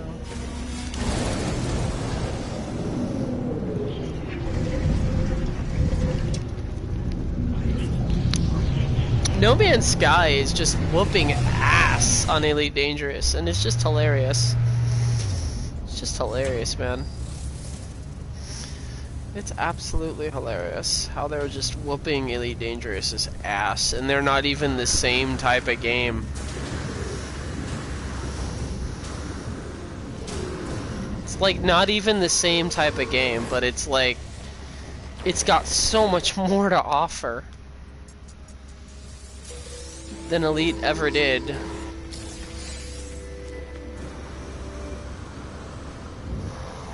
I love how like Frontier was like, yo, we can't do it on consoles, it's too hard. And then No Man's Sky's like, oh, it's too hard, is it? And then they released this game on the fucking Wii U. Or was it the Switch? Yeah, like the new Nintendo, underpowered Nintendo system. It has less power than both the Xbox and PS4 combined. I'd say it's probably got the power equivalency to like, what, just above PS3? And they're like, yeah, yo, we can get it on the Switch. Granted, I don't have a Switch, I'm not using the Switch, but just a big middle finger to Frontier's whiny, bitchy complaininess, you know? Just like, they just keep complaining, right? They just complain about, like, how everything's too hard all the damn time. Like, why the fuck did you even try to become a developer if it's too fucking hard for you? Just stop. Just don't even bother. At that point, it's just like, give up. Okay, so we've got hunting dangerous pirates for nanites. I don't really need nanites. I can nanite farm. Survey a planet. Okay, what do we need to do on this? Just survey, okay. Okay, I gotta do all of it? Like the whole damn thing? No, I'm not surveying a planet. That's gonna take forever.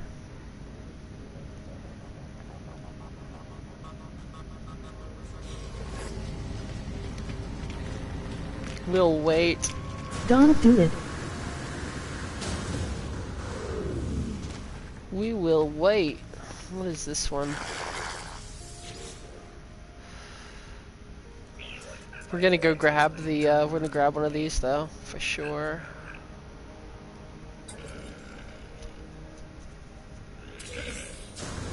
Yay, nanites! See, I don't, like, nanites come easy in this game.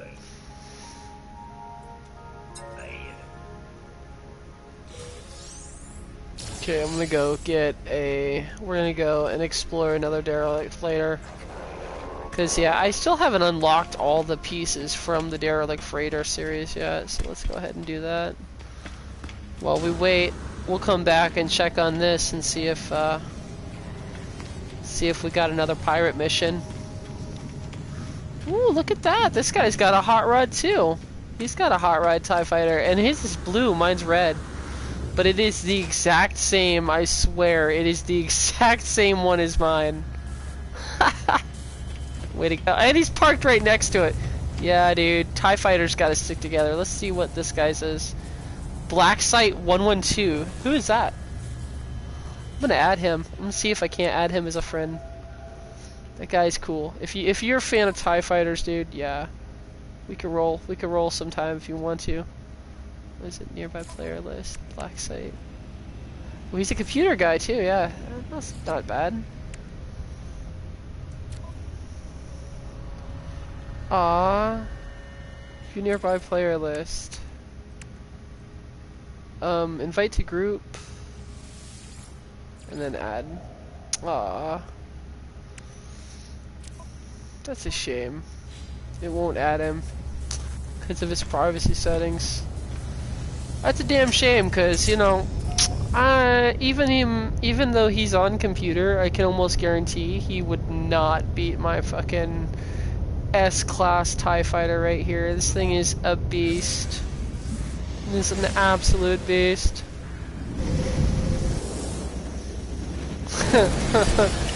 I'm like rocking the shield. Double the shields. Double shield capacity. You cannot touch me right now.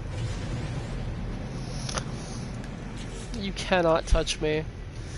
Okay, so we got a derelict freighter thing. Let's just go ahead and let's actually begin a scan for these real quick.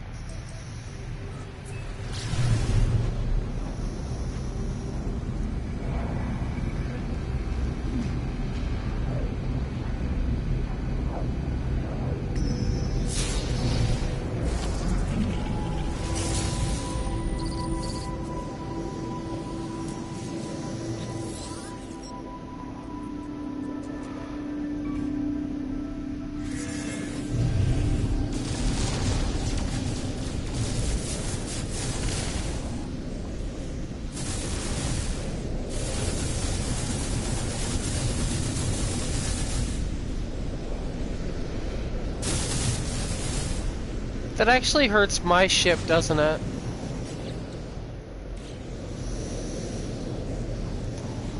Alrighty then. Okay, well that takes care of that. Let's look at the other thing we have, which is in my inventory. Where is it?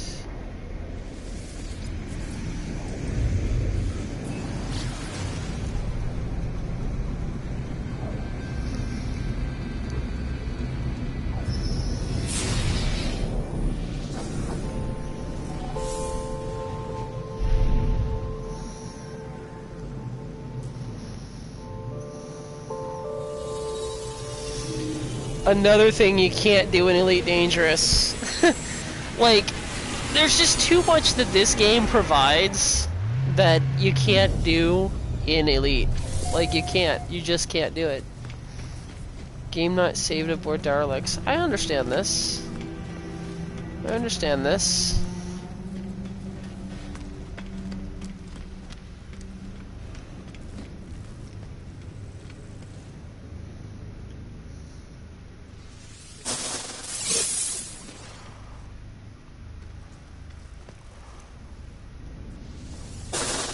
We do need to do something though. I do need to do something. Hold on a second.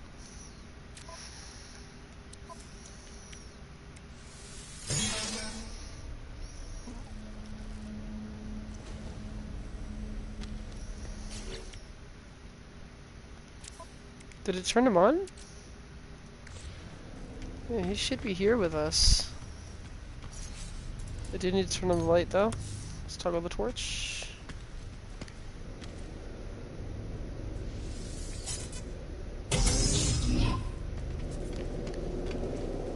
Okay.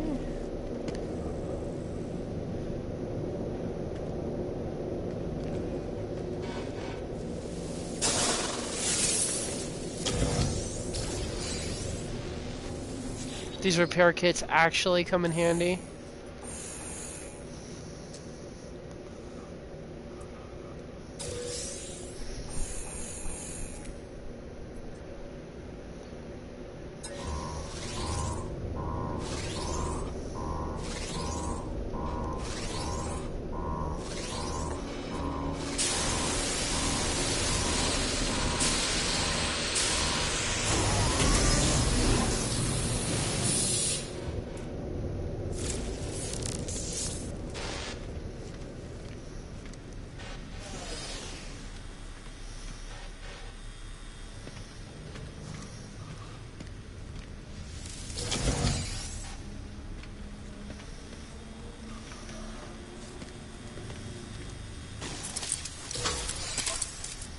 Larva core.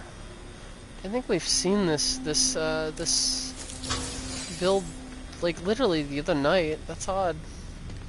Usually doesn't do repeats. Relatticed. Doesn't matter as long as we get some good salvage out of it.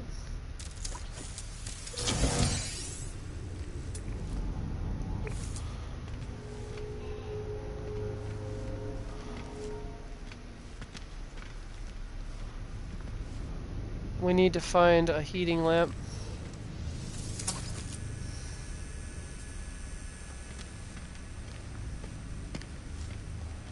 I believe there should be 2 in here.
One thing they didn't expect is for the neutron cannon to be so useful against like the specimens on the ships.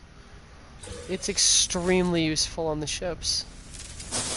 Like it's only half as useful against mechs as it is on the ships. This thing is amazing on ships. Look at that. It's like a gigantic energetic cannon raid. It's beautiful. Let's go ahead and look at this log. Okay. Did we look at this log already? I believe we were going to. And then, yeah. This is previously recorded. No, I don't remember looking at this log. But maybe we did. I don't know. Let's... Regardless, let's... keep going forward. Oh, wow.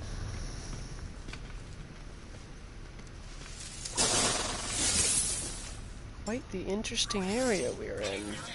I prefer to blow up using the plasma gun. Ah, the plasma gun. That's a pretty good one.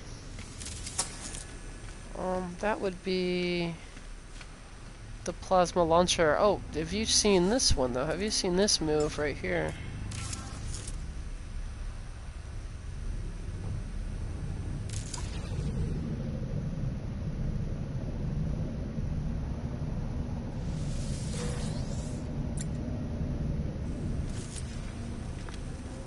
I love that. I love that. It's great for like if you're trying to escape the robots, or at the very least reposition to get a better like advantage on them in like later stage battles.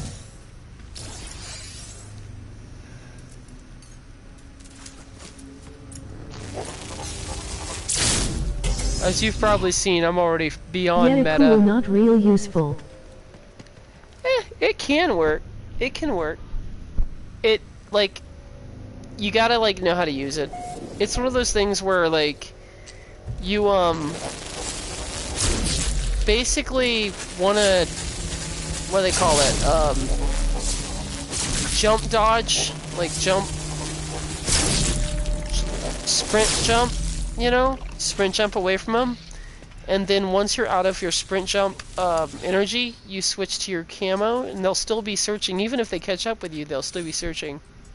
giving you enough distance between them and like the ability to, like, basically the ability for them to see you if they do catch up with you after you've sprint jumped away.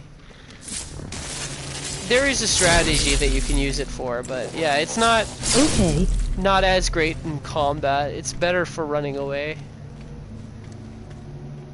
Got some copper here.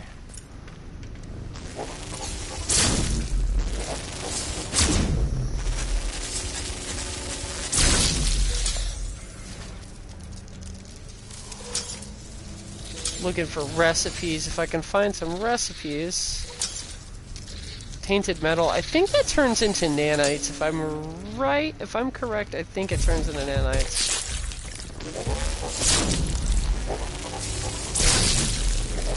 And that turns into a lot of nanites too, if I remember correctly.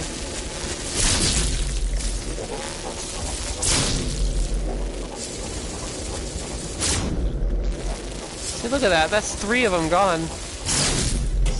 The whole hive gone. And the door. Holy crap. Like I said, this gun is extremely useful on ships. Let's see if I can check this. Is it recorded? Now it is. Alright. Oh, wow.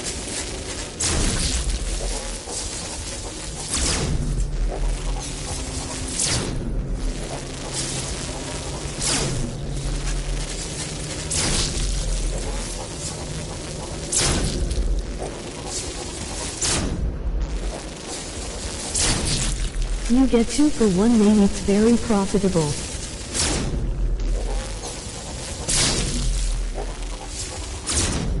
Last night, I don't know if I'm gonna get that many, whatchamacallit this time, because last night I ended up getting, like, I was on one ship, and I got, like, 4 blueprints on that ship. 4 in one ship, which was, to me, that seems rather odd. I've never done that before, but yeah, that happened last night. So I was extremely lucky last night to get that on, like, one ship, to get, like, so many of the blueprints outright. Still looking for blueprints right now, but not finding many. Let's put this. Let's go ahead and activate that teleporter, and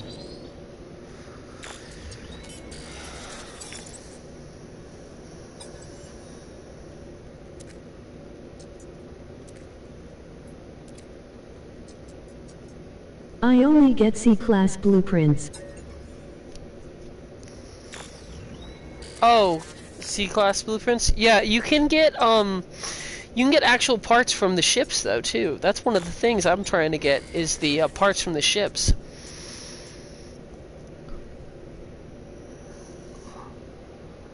Ow, I just got a huge tooth problem. Oh, there we go. Oh no, that's a crew manifest. Never mind. That's not gonna help me. But I've noticed that, like, the pieces, I usually get them from those little, the blueprints, I usually get them from the thin suitcase looking items. One I just opened.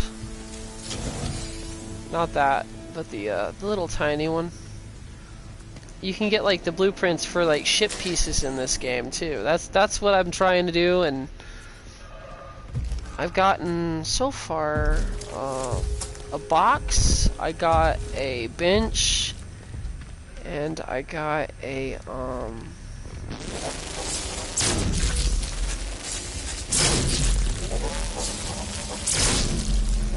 I ended up unlocking a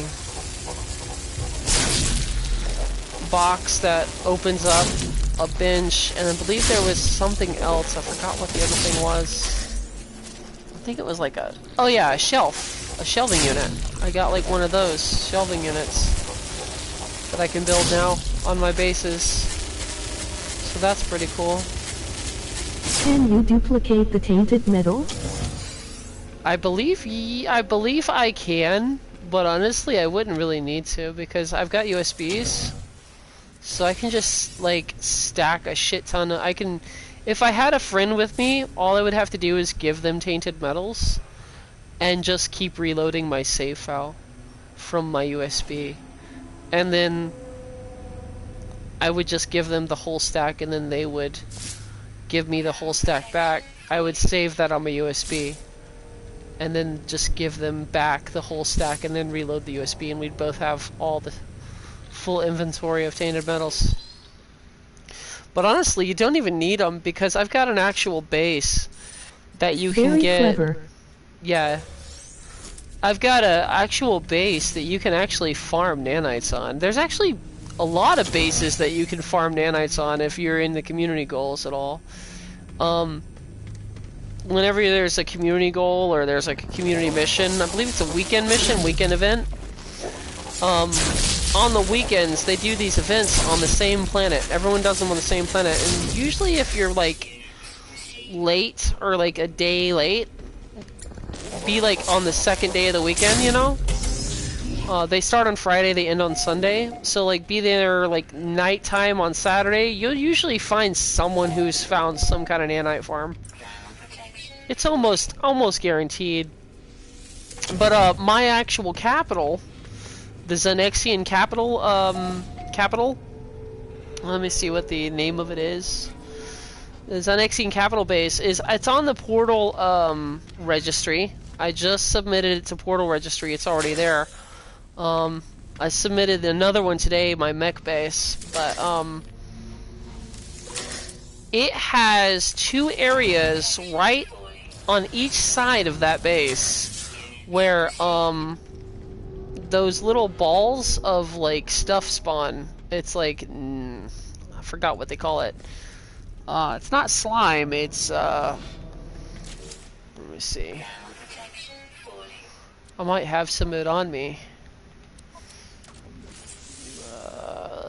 Not living slime, but it turns into nanites. You can use it. It comes out of these little balls. I think not tainted metal. It's another metal. It's Runaway mold. Yes, runaway mold. Yeah, that's it. Yeah, I've got 2 areas where you can farm that. The runaway mold. There's also I have a couple bases that I'm still working on uploading all my bases to the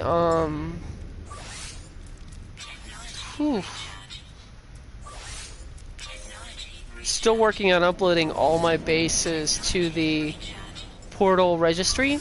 So once I do, I'll have a lot of bases, but what I'm going to focus on the next one is going to be a few of the bases that are in populated systems, so that people have access to other things. Like they have access to those other farming areas. I've actually got a base that I recently made inside of the hub, but because there's so many bases that are already on New Linen, I don't see myself ever putting my base on the portal registry, considering that there's no reason to. You'll find my base by going to the New Linen hub regardless. It's the Zynexian intelligence base. But it doesn't feature much that's useful on it. It's literally just there so I have a place in the hub. But yeah, it's got the only thing that it does feature that's kind of abnormal is I have a way of making my what do they call them? The Starship docking landing pads. I make kind of partially internal gated landing pads so that you're protected from any of the elements almost as soon as you leave the landing pad. You don't have to walk across anything or anything like that. You just literally just go right inside. And there's walls on all of my landing pads. Like I put a wall and a makeshift kind of ceiling so that you can just go straight into the landing pad. Straight into the base from the landing pad. Like basically a garage. And there we go, we got a storage unit. Nice, we got a storage unit! Hell yeah! Hell yeah! That's what we were looking for. Get away from here, little one.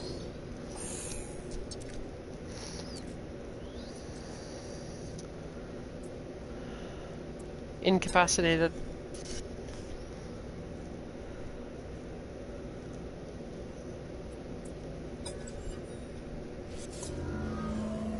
I wonder if you can actually choose those other ones, like if you find all the things before you go to this.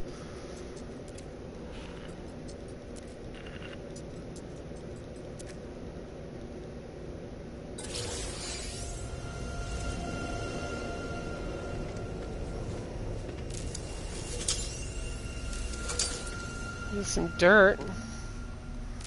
Be valuable if we live in on Waterworld. But, not so valuable to me. Dirt. Oh, I already recorded this one. Pretty sure I recorded this one already. Okay, let's just go this way. There's another door here.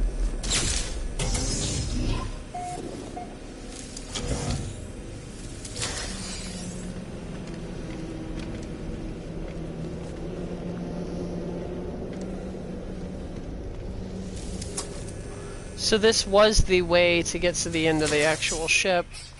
So what I'm gonna have to do is literally go back to portals and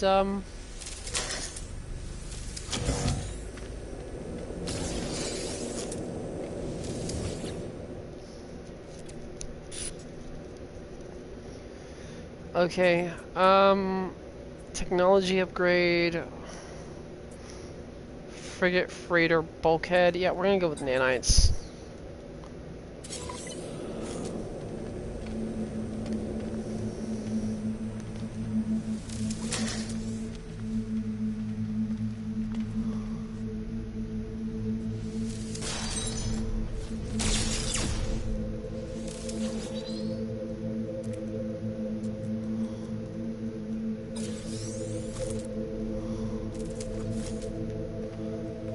There should be some more cases around here somewhere, right?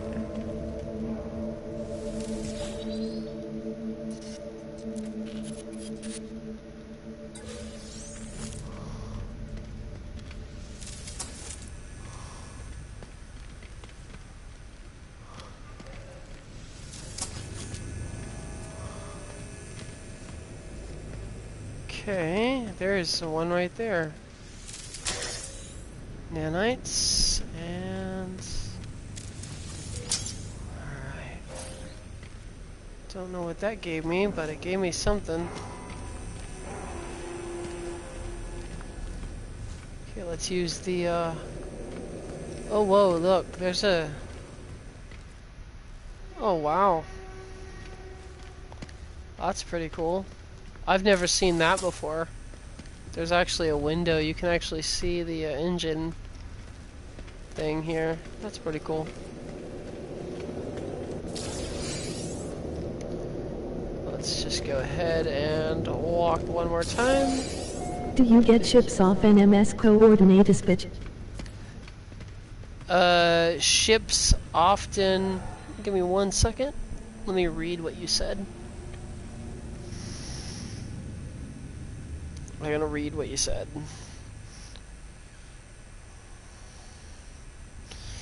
I have 8 of them right now. I could run all 8 if I wanted to. Because I usually just let them stack up a little bit. I'll only use like 1 or 2 at a time, and then I'll keep continuing to grab them every time I go on. Stack up a little bit. Oh.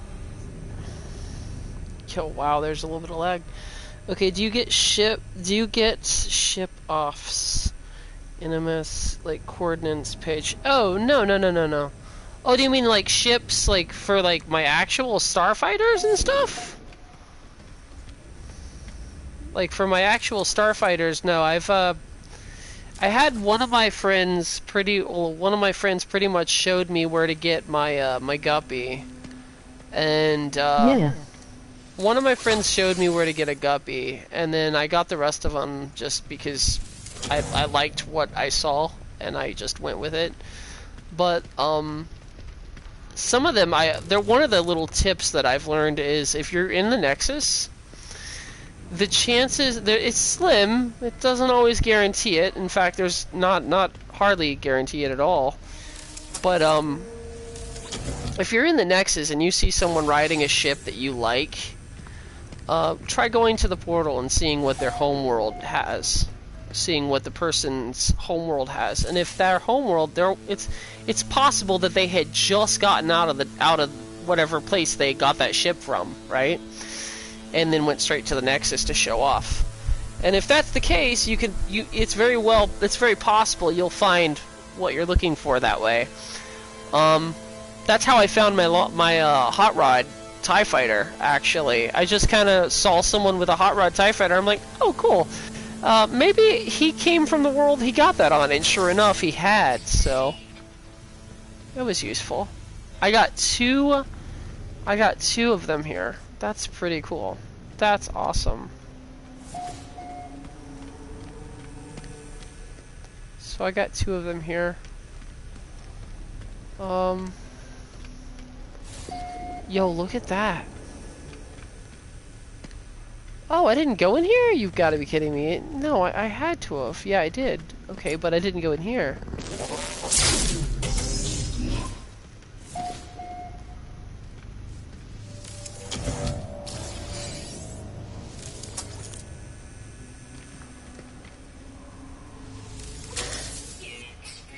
Yeah, I clean up when I go into these things. I clean up real nice. I go into these things, I don't miss a single beat. Yeah, I got that. I didn't get that. Okay. Corvax casting. What about this one?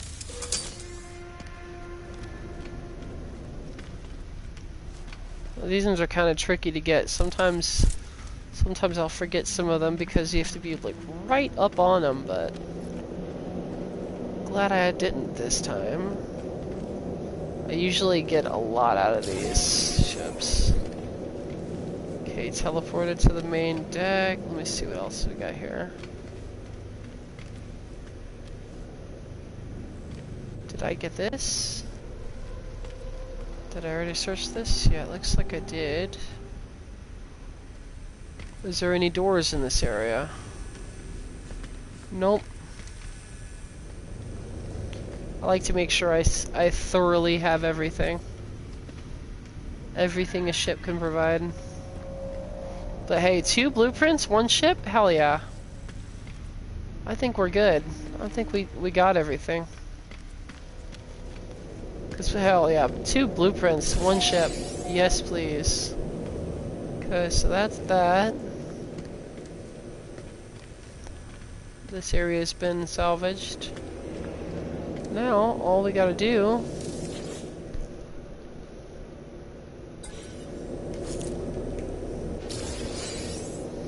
is head out the door.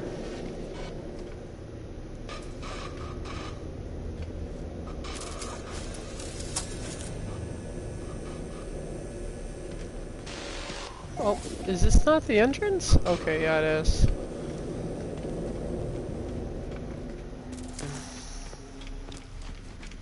I don't know why they make you move really slow inside the ships, but they dramatically decrease your speed.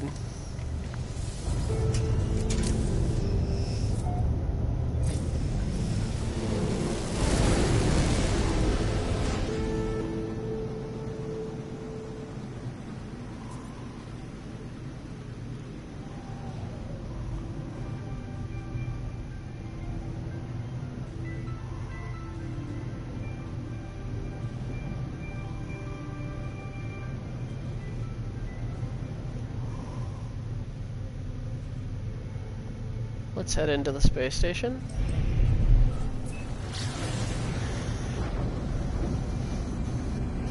This thing is amazing. I love my little TIE wing. I love this one. This is literally my favorite ship in the entire game.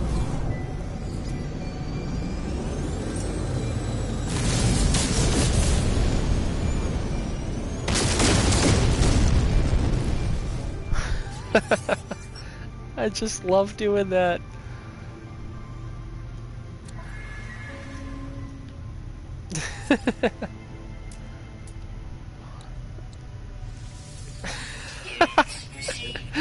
Sell him some dirt so he can bury himself with it.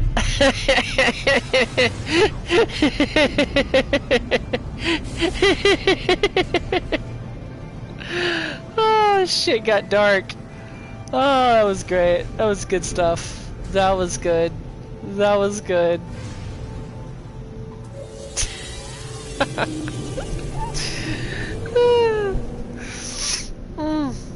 Can't have a proper funeral without dirt.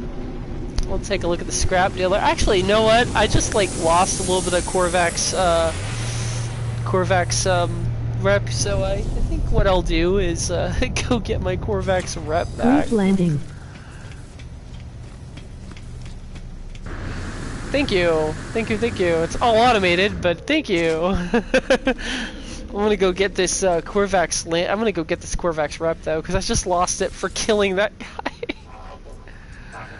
Oh, that was funny. And then I sold him some dirt so he could bury himself with it.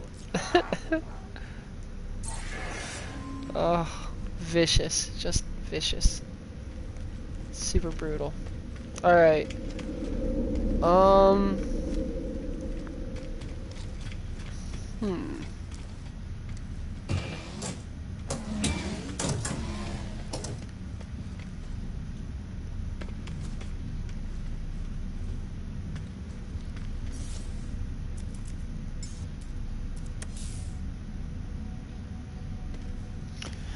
This is really cool though, being able to see outside the space station and shit. Oh man, that is way too cool. Wait, does that mean? Can I see if the station is moving? It is moving. You can actually see that the station is actually moving. It's moving slowly. But if you look at the stars in the little nebula to the left, focus on one star and you'll see it's going to go towards the screen. Its station is actually rotating around the planet. What? That is fucking awesome. It's in the same orbit as the moon. That's really cool. Alright, because the moon isn't moving, but the station definitely, like, it isn't visibly moving. So it's evidently moving synchronistically with the station. That's cool. That's super cool. Just little things, man. It's the little things, dude. That's what I love about this game. It's just all the little things, man. Details they didn't have to add, but they clearly did. Let's talk to this guy.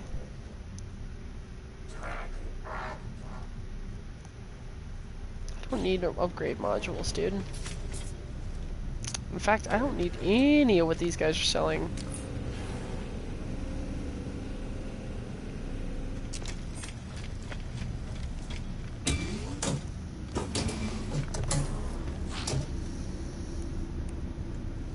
Haha. Nice. What up, dog?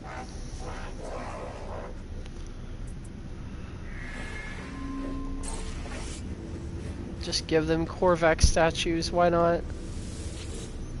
If I've got any more, I'll just give them all to them.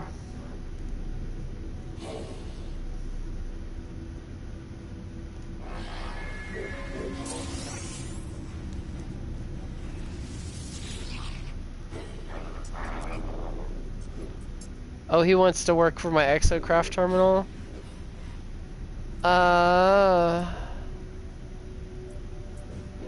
You know, I've kind of got a guy that does that, so I don't, no offense, but yeah, I don't need you, bud. Sorry.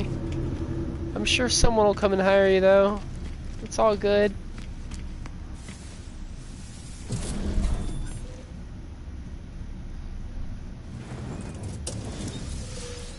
It's like they're looking for work, so you know they're hard up. They need the cash, you know? You kind of feel bad not being able to give the little alien guys freaking work. But, I mean, I can only hire so many, man.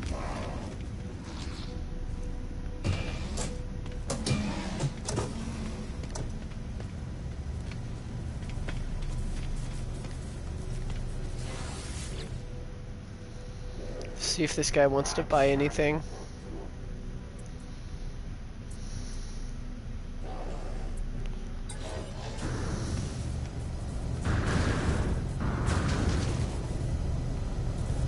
Okay, so what do we need to do now? Oh yeah, Nexus. Well, first I'm gonna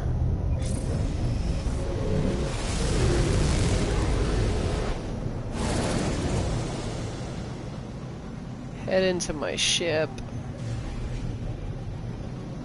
Actually, you know what? There's an Atlas. There's an Atlas station here, if I remember correctly. Where are you, Atlas station?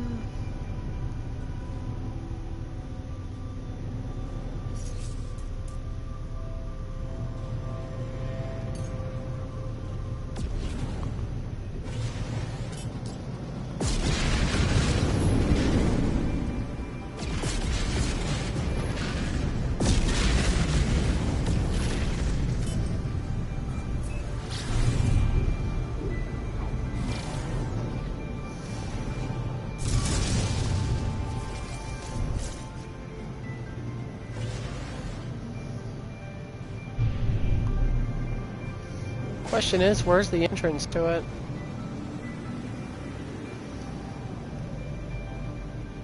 Oh, there he is.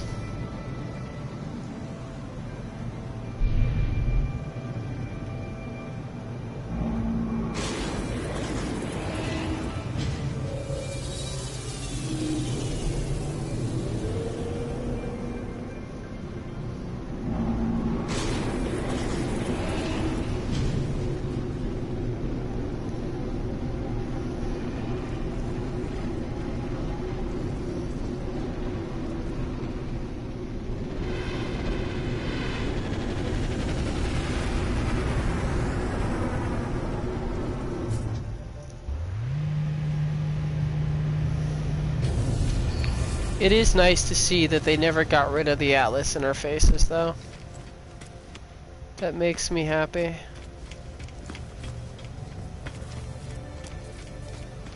They did, however, get rid of the orbs. It looks like. Yeah, they used to have information orbs that you could activate. Oh, wait. Is that one? Yeah, they got rid of the information orbs on the Atlases.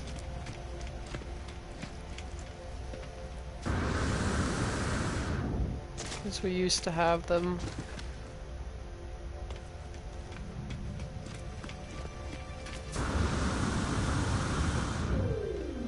And on occasion,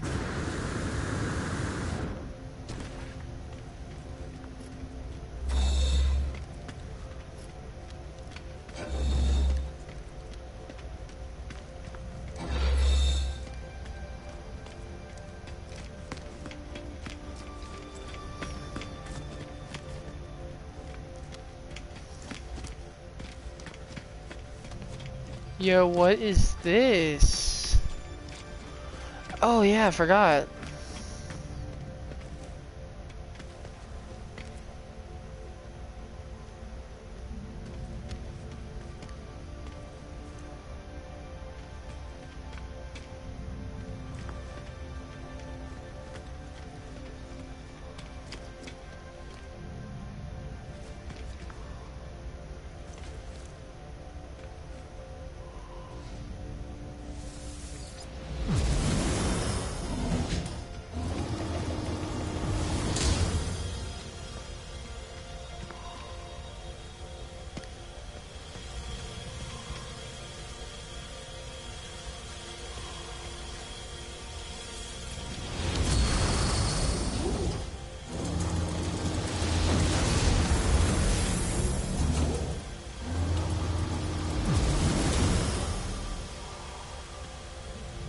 Do you the atlas across all 256 galaxies to get a special achievement?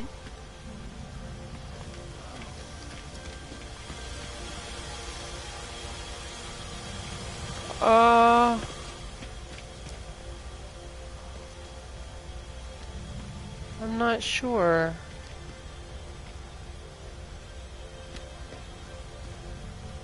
Oh. Oh, so I only have access to 4 galaxies? Is that what you're saying? I have access to 4 galaxies? So because I have access to 4 galaxies, I can only activate 4 of these? Oh, no, wait.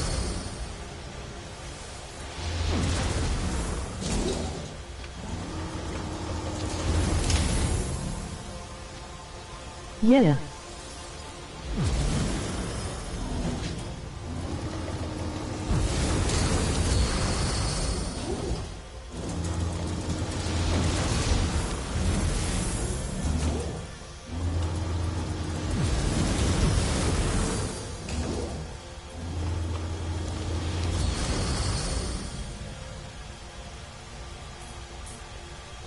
Is okay, no one else knows either. I need a heart of the sun. How do you make a heart of the sun?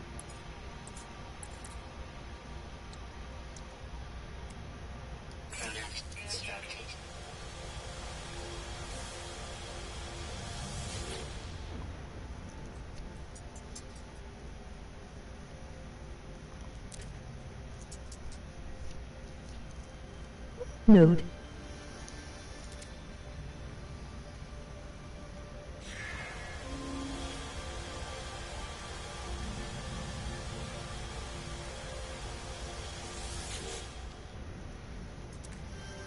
Copy and develop each stage.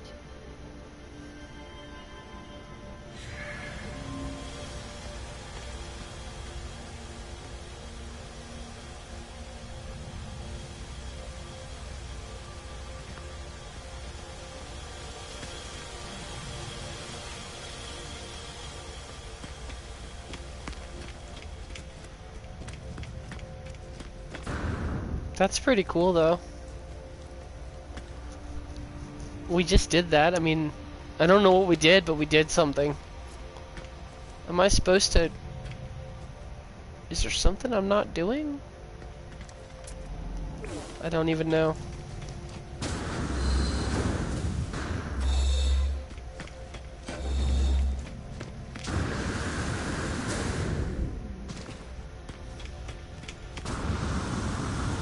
You have enough to make these in.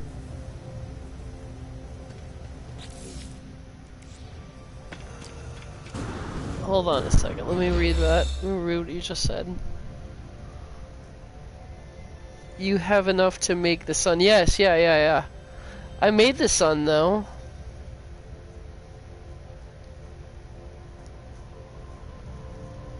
Oh, 256 galaxies. Oh, I used the node. Yeah, it gave me some kind of weird speech thing.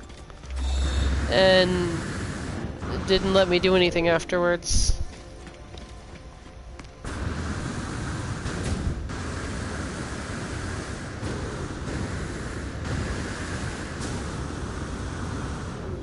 You should have had options. I think it's because I already denied the ability to reset the simulation. That might be why. I don't think you can, like, go back and change that.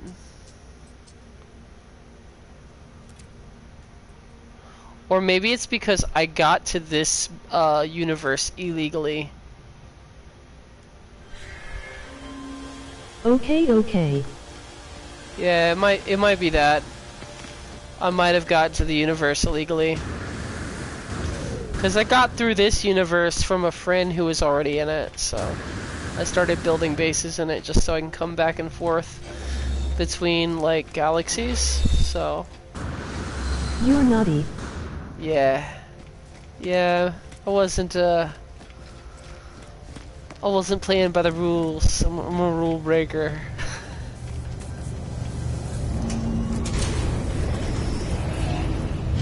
Let's head out. I just wanted to see that again. I haven't been in an Atlas interface in ages. This profile has about 700 hours on it. It's pretty large. In fact, my my capital ship is like only a Class C, but I refuse to change it because I put so much interior decoration and design into it. If I could have more than one capital ship, yeah, maybe, but I just don't see that happening. Alright, let me go to the Nexus and see if we can do some more piracy! Anti-piracy missions, I mean.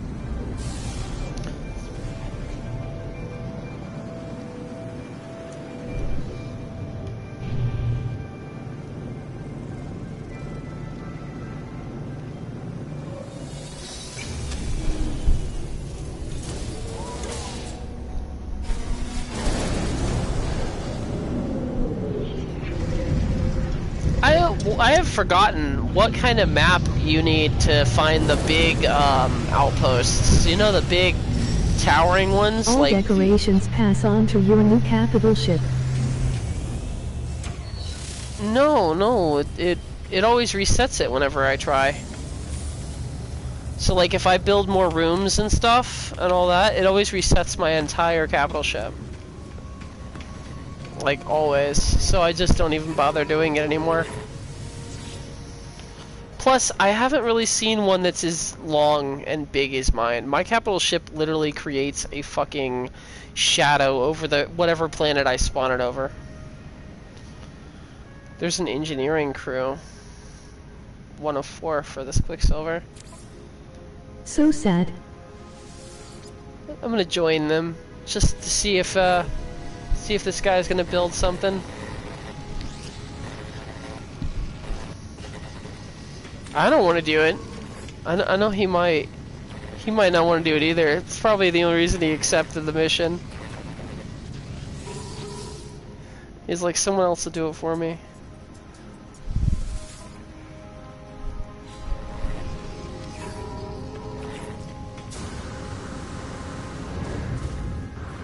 Whoa, look at this! Look at this! This squadron almost has the same ships over here. Look at that. They're all split wings. They're reverse ties.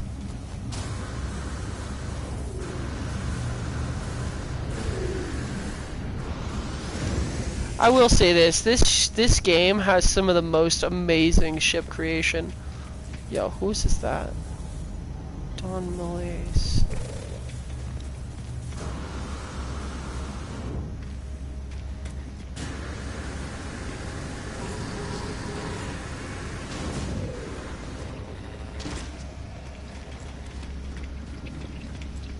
The ship creation in this game is beautiful. That much is certain. Leave group. There we go. Okay. Maybe, just maybe, if we're lucky. If we're lucky. If we're lucky. If we are lucky. This is what I'm just gonna show you. Let's hope we get lucky and get what we're looking for, but we may not. Because I kind of want the one that folds out and stuff. It'd be pretty cool to add to my collection. I'd probably have to get rid of one of my cargo ships or my shuttle for it, though. It's worth it.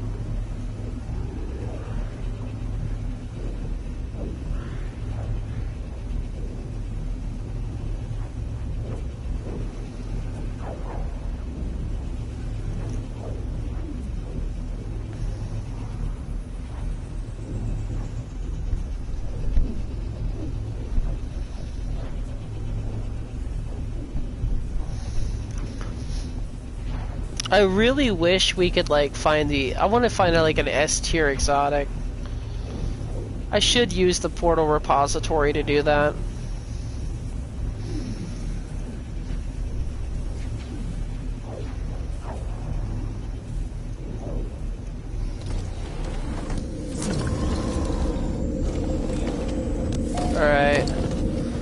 Oh wow. Okay, so he doesn't have a lazy base. This is actually nice. This is not a bad base. At least, well, it's different. I mean, it's it's not a just basic house, I guess is what I'm trying to say. And it's weird. There's like sound.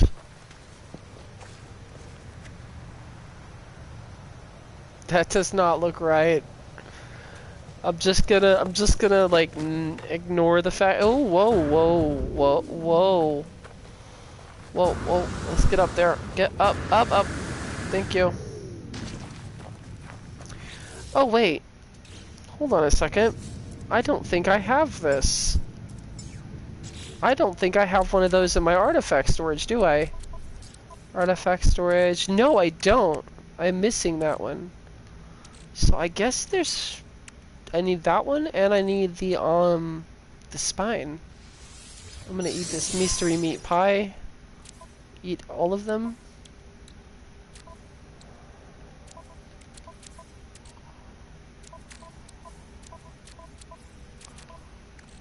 Oh.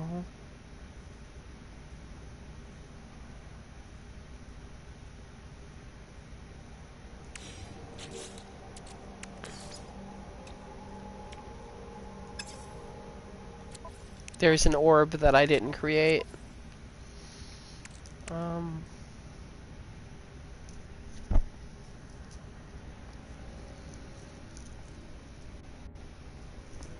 It's probably the sun one, isn't it?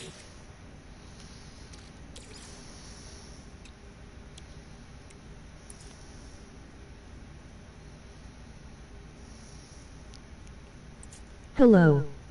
Skipping some comments. You said a node. You should have had option. Okay. You're naughty. All decorations pass on to your new capital ship. So sad. I have not seen all of those artifacts you have. What do I need to craft that one?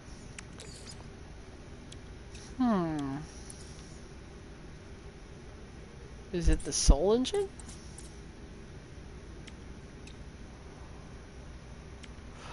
Oh, okay, that's the one I don't have, is modified Quanera.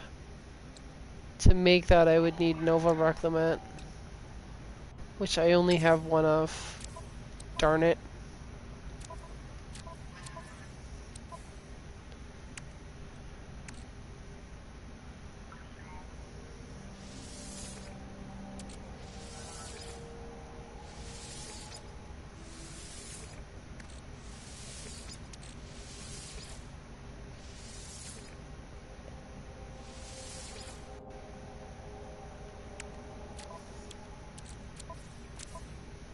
No, I can't build my orb that I want to build. Okay, so I will build one of these. Okay, to make it, I They need a were for capture. the Atlas. Yeah, I collect them though, because they're pretty. I know it's a horrible reason to collect something, but I do. Okay, so where's the Nova Reclamant? Okay. Photonic Jade makes Dunson. Oh, there it is. Okay. Lol. What do we use to make the photonic? What is Photonic Jade?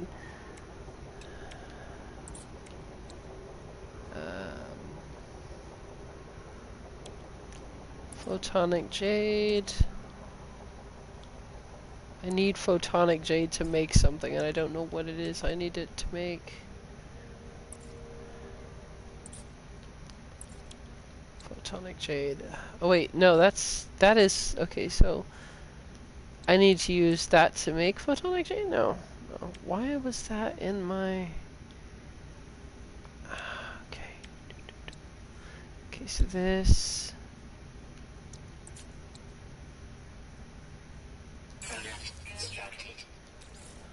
Okay, now need to make using something orb. So, orb.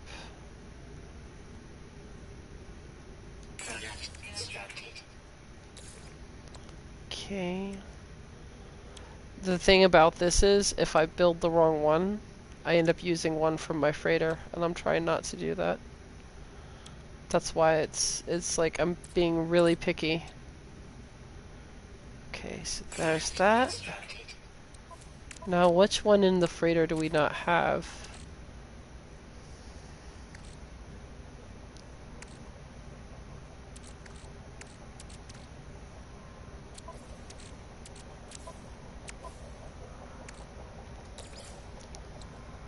Modified Quinteria. So to make modified Quinteria, we need Nova Reclement. What do I need to make Nova Reclement? State feature. So okay, so we're almost there. Now I need to make a state feature using the photonic jade. State feature. Oh, wait, modified quanta.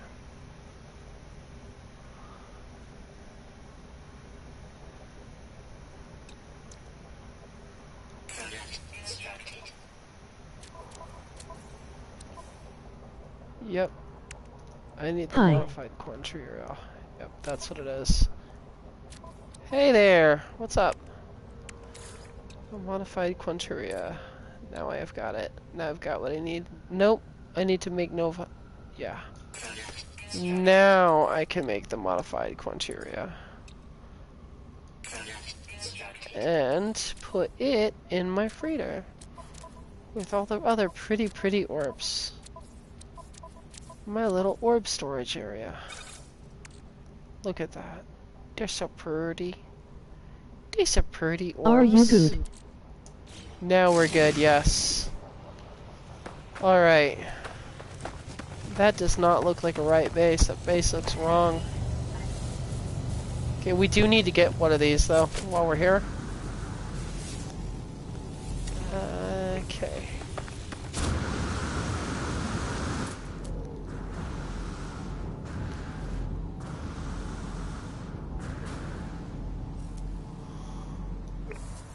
Okay, thanks.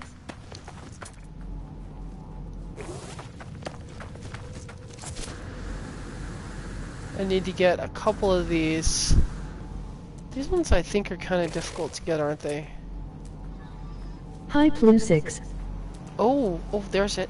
There it is.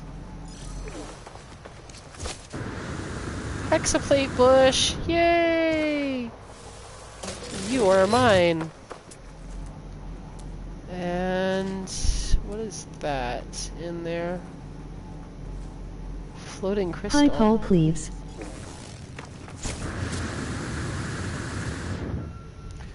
We got a floating crystal here.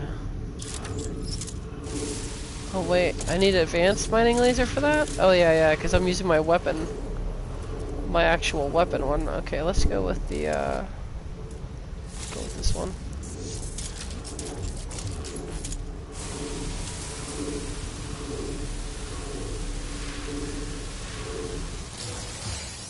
Glowing mineral! Yay! Okay, let's see if we can find another bush, though. I need a few of those bushes to put into my storage. I'm just basically building up my storage for the, oh!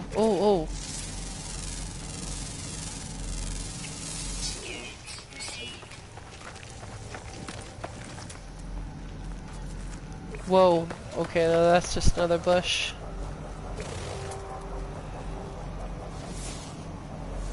Any more of them?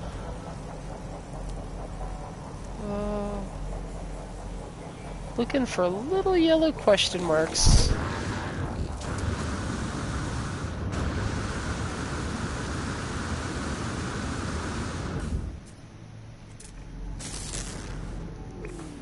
The cool thing about this is, yeah, we're in this dude's system, but I can always just jump right back into the Nexus if I wanted to. After getting what I need from this planet. Bye. Later, man.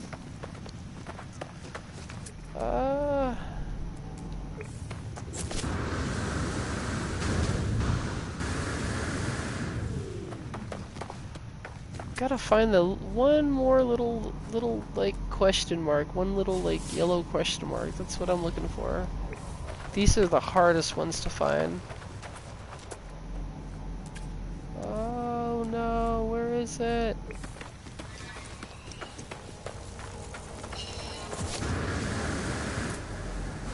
And then after this, I've got to get a spine to put in my storage facility as well.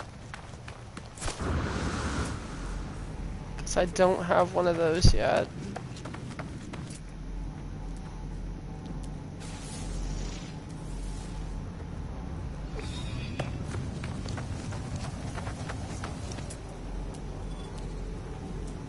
Well, at least I have one, but it's on my ship.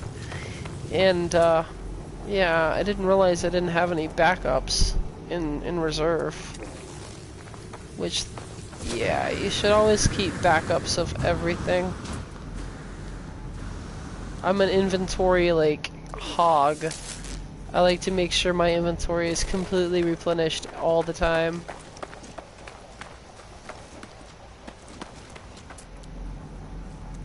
So that way, if I get like this sudden urge to just build, I have like a near limitless supply of inventory, and I can just move into someone's like territory and just be like, hey, that's a nice little baby cottage you got there. Build a mansion right next door. Be that guy, you know what I'm saying? There was like a movie called like, I think it was like Envy or Green. Envy, I think it was, with Jack Black, and the guy just, Jack Black just had to look at like this gigantic mansion across the street from him. This huge freaking eyesore, and he had this like basic economy house. And it just pissed him off the entire time. Every day he'd go to work, every day he'd look at that house, and he was just like, just angry and livid. Kind of a cheesy flick, but it was funny. Anyway, that's basically what it's like when I move into town. I move in and they're like, oh, he's gonna be here for a while. He wants to make a decent base. Make a fucking fortress with like 8 or 9 different settlements around it. Within 30 or 40 minutes. They're like, okay, no, I'm done. It's enough to make people leave the game, which is not exactly my goal. I'm just like, when I go into my creative spurts, I can't, it's like, I go into a creative mode, I just start going, not like creative mode in the game, but like in my mind, like, I'll get all like, to where I just have this surge of inspiration. And then it's all over. It's all over from that moment on. For the next 40 to 50 minutes, I'm just building. Because I know what I want to do at that point. I just haven't really put it on the planet's surface. For me, this is like a big Lego system. I've built a lot of different bases. I have my capital base. I have a few intelligence installations in inhabited systems. And then I have a few mech defensive outposts. I want to actually kind of tear down one of my mech outposts and make it better, but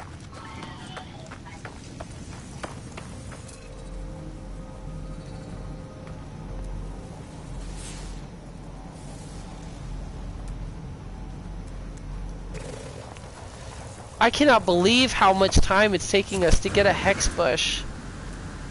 This is insanity. Like, I got one, but I don't think one is going to be enough. Because what if I use that one, and then I'm stuck trying to get it again? This is a really cool, like, area to walk under, though.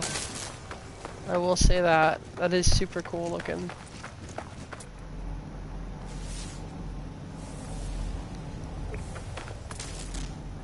See, these ones are so scarce.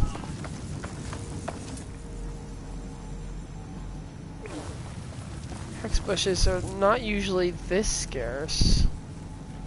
What is that? Subterranean relic. Which basically means that's a Korvax cube. Korvax, Been cool, I got to go see ya. Cool, thank you. Thank you for visiting.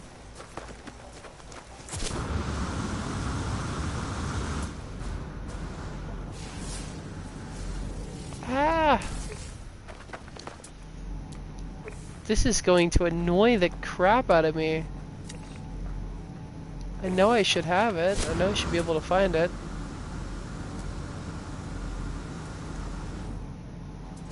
There's one! Yay, yay, yay, yay! Awesome. Okay, so where are you, buddy? Are you tucked inside of this one? Well, you are, aren't you? Oh no.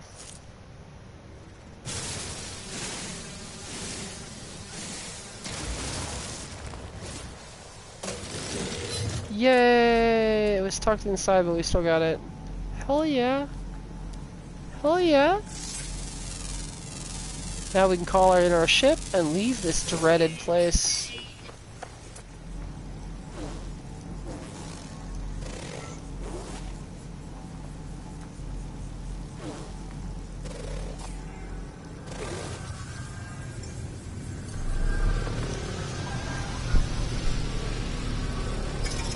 See, that's my capital ship up there. It's huge. It is freaking huge. You can't miss it. And it's only... the Class Cs are like huge. I don't know why. They're just gargantuan.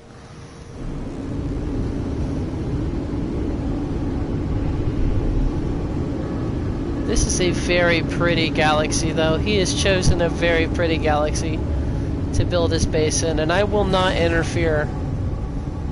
I will actually just take these and put them in my storage, and then I will head back to the Nexus. Because, yeah. Where is it? This goes into the freighter storage. Artifacts. Awesome. I'm gonna eat my meat pies, obviously. Eat the meat pie.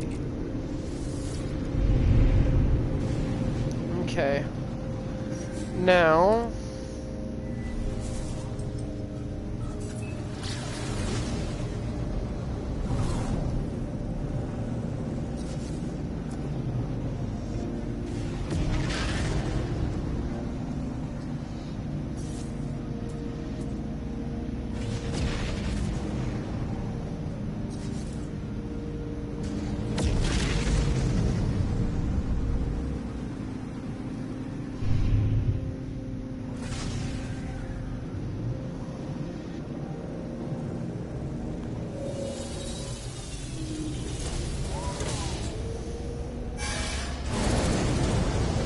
now let's check and see if we got some missions.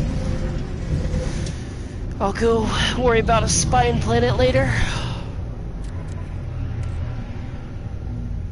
Let's see if I've got...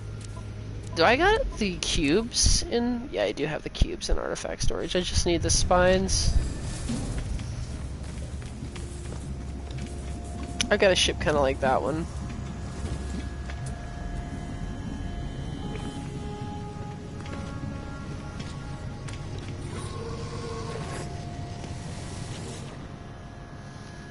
Kill monstrosities.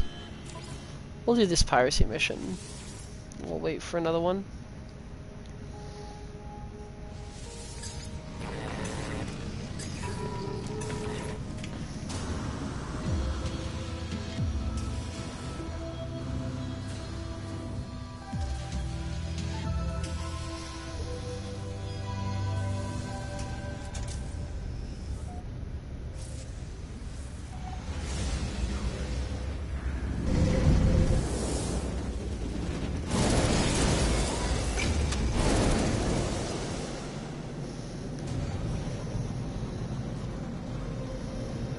go into the activity area.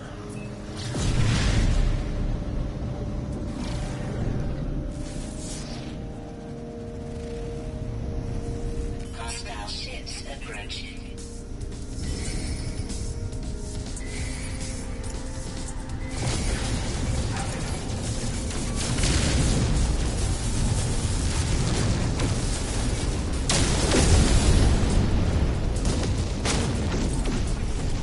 Hostile ships defeated.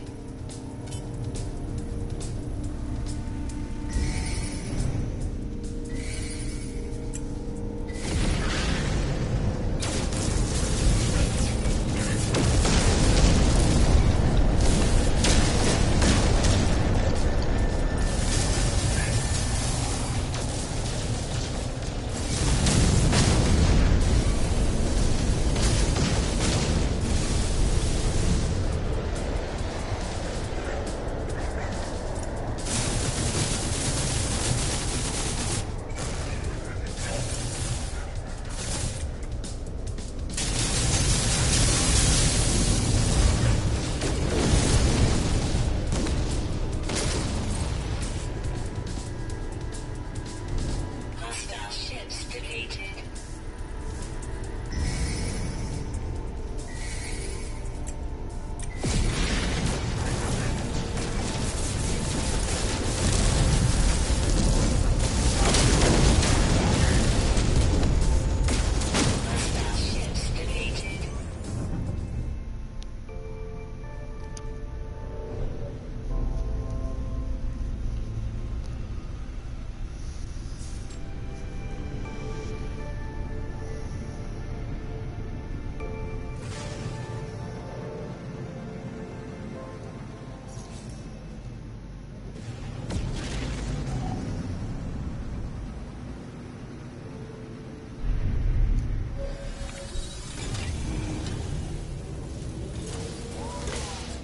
And they're still supporting this game, another big plus.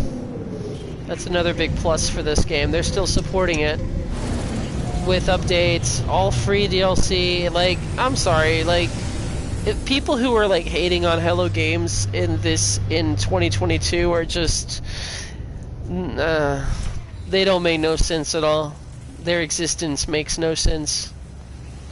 Quite literally. This game is far out. Like they can take their principles and like see where that leads them. Because I don't think any other company is gonna do what they've done with this game.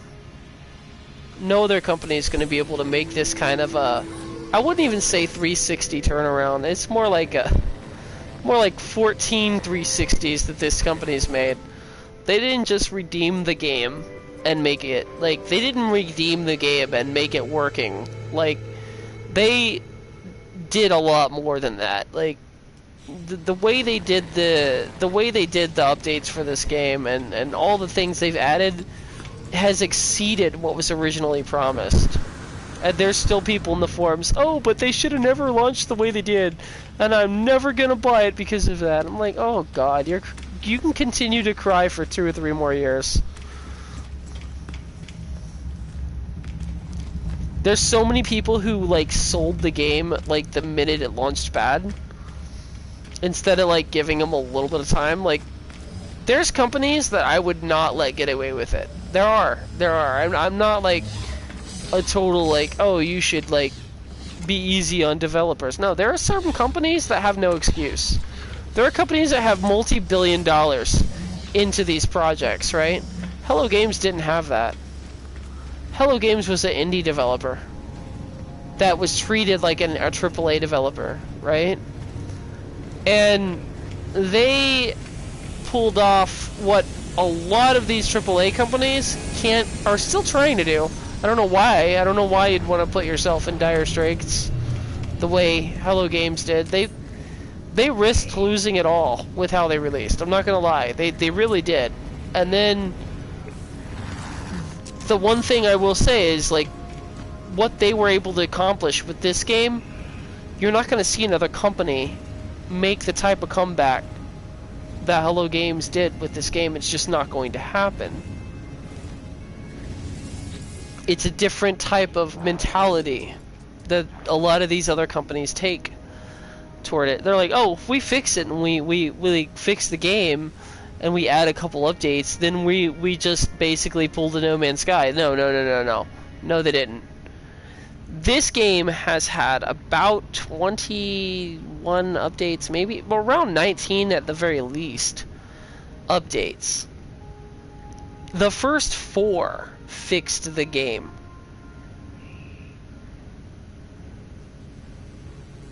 And it has since went way far beyond what even Sean Murray had ever originally promised. Way beyond what was ever promised to the fans.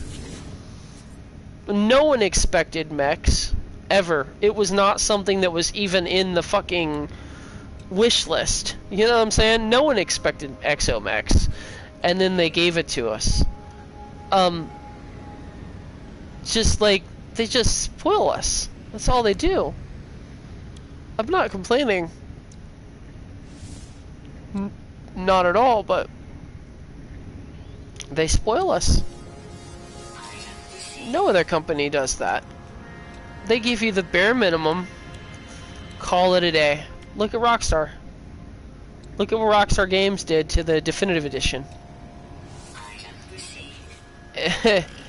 I mean, Elite Dangerous strung people along for ages. For ages. Knowing damn well they weren't going to give anyone anything.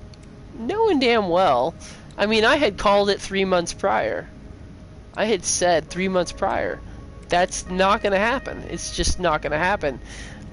Look at how they're treating the community right now. They don't like you. They have an angst for you. They do not like the console community. I told people, and I was shunned by the community for it. Absolutely shunned. And then others had tried to do the same thing, and they were shunned for it. So it wasn't like people that weren't made aware. They were. They just chose denial. Because it's like a drug. They didn't want to be wrong. You know? And denial is the best way to just never have to admit to being wrong about something.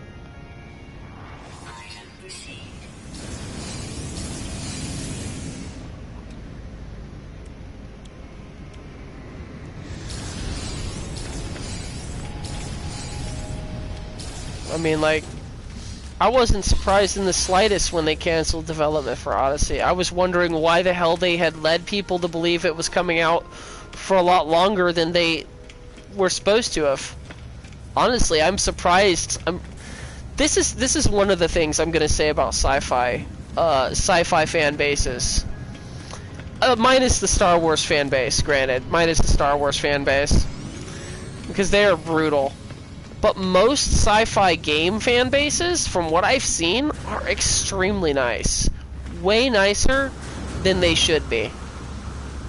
Nicer than me, even. I'm the first to give someone the benefit of the doubt if I see reason to do it. But, what Frontier did with Elite, and what they did to the console community, was actually illegal. A decent lawyer could have easily gotten a fucking $20 million class action lawsuit against them. Easily. Fucking hands down, easily.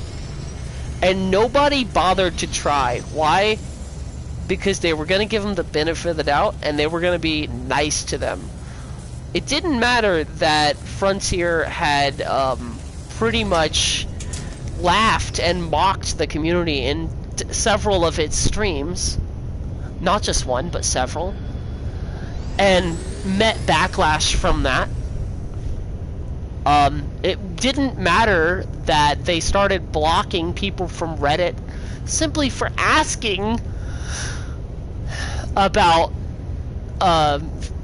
possible, updates in terms of like console development and where we stood on that. There was literally people blocked just for asking, okay?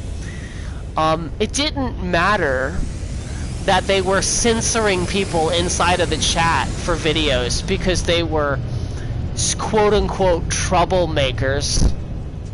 Keep in mind, these people were mostly voicing concerns as to the condition of console development for Elite Dangerous Odyssey, and just console development in general, because before not Odyssey was even announced, consoles were pretty much neglected for a year and a half, and we were wondering what the hell was going on. Community goals were sacrificed. They even took away Galnet. They actually removed features from console without even re-implementing them before stopping all development. So, like, I don't even think that Odyssey was the reason a lot of people were mad. It was the outright disrespect that the console base was given on a daily, and the outright unprofessionalism by Frontier that really put people over the edge once Odyssey was announced that it was just not going to be developed for consoles. I don't think anyone would have cared, because they saw the state of how Odyssey launched on PC. Right? But yeah. And this game does everything that Frontier has said is too fucking hard. Simple as that. It just does.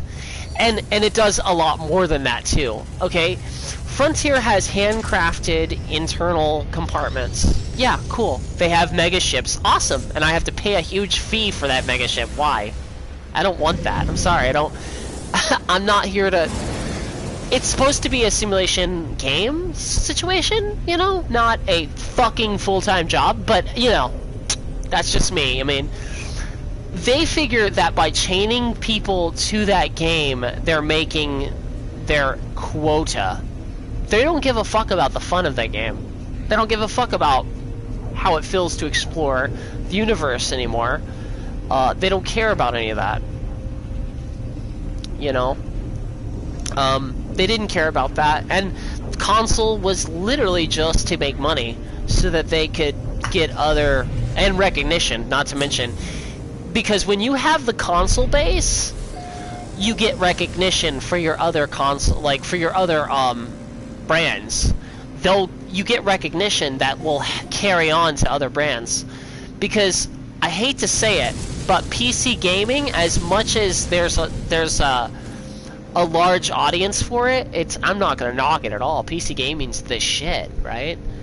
It doesn't pull, you know, attention from studios that want a game developed for them. So Hollywood pays more. Basically what I'm saying is Hollywood pays attention to consoles. Alright? Because if they tried to pay attention to PC, they wouldn't make it very far. And now what you're seeing is Frontier has two major contracts. One with Universal Studios, and the reason I know this is because they make the Jurassic Park franchise. But all these studios need to look at is how Frontier treats their base game on consoles. I honestly can't see how their relationship with Sony even withstood their announcement. I can't see how their relationship with either of the console developers, other than, well, no, Microsoft has Windows. They are PC. So it's gonna be whatever with them. But how they actually got, how this didn't strain their relationship with Sony is beyond me. Because if I had a console and I saw the way my fucking audience, if I built a console and I had fucking so many million people playing my fucking console, right? And I looked at the way Frontier had treated literally my customers, I would be like, yeah, that doesn't fly. You're not running on my marketplace anymore. Because that's just proper business ethics. When you see that and you see the way that happens, the smart move is to distance yourself from that company, because they're proven to be toxic. They're proven to be something that you don't really want to affiliate with. And when they started banning people just for asking for information about updates, then you knew something was wrong. You knew something was wrong right then and there. Because if a company can't take criticism, it's a huge red flag. I don't care how many simps and people who... I don't care about the people who are going to defend a company that wouldn't piss on them if they were on fire. And I've said this a million times. That's simping right there. That is straight fucking simping. If you're going to give them the benefit of the doubt despite all evidence to the contrary, that's on you. That's you're simping at that point. That's not on me. At that point, that is all your own mentality, your beta mentality, and I'm sorry, it's straight beta. Like, I'm not even saying I'm an alpha, but I'm just saying that is the beta-ist shit I've ever seen. That's some cuck shit right there. Like, I'm sorry, but really, that's the kind of person who's like, oh, you're the CEO for Frontier? Fuck my wife in front of me. That's some cuck shit right there. It's just I'm that's all there is to it. I don't care what side of the fence you are on that. When you see that type of abuse and you let it fly because, you know, they're a company that you want to support rather than look at what they do, then yeah, cuck shit. That's what that is.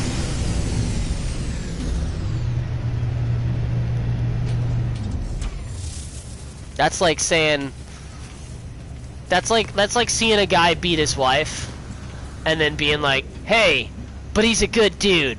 What? What? What the fuck? Cuck shit right there. That's cuck shit is what that is. And I don't deal with it. I'm sorry.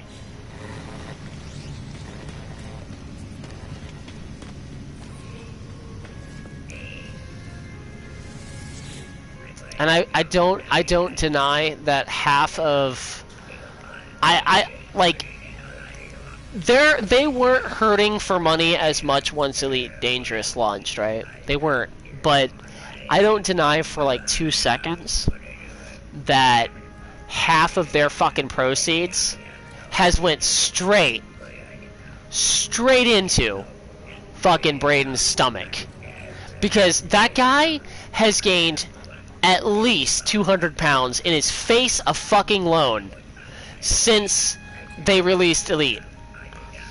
I have no ill will towards Braden. I mean, Braden has a great franchise. Elite was a good game. It wasn't horrible from the start. Their company is become horrible, but the game itself was pretty decent. Okay? And he created the algorithm for that game, so like he deserves whatever credit he gets. But if the reason your company is struggling is because you're eating all of its fucking profits, literally eating the profits, like he's probably buying fucking goddamn prime rib and whatever else, because like I said, his face alone gained fucking shit tons of, like, if you look at the progression of his physical fucking shape, he's gained weight tremendously, which means he's eating really well. You know? And that also kind of means that the money's coming from somewhere. I'm not saying he's embezzling company funds. I'm just saying he probably got a few raises, you know, off of the backs of console players. So, yeah. It is what it is. An Atlas cake poster. Ooh, I like cake. Cake is good. Can you sit in this chair, though? Classic chair. Unlocks at tier 2. Nice. I want this cake poster, though. Counterfeit what? Counterfeit pass poster?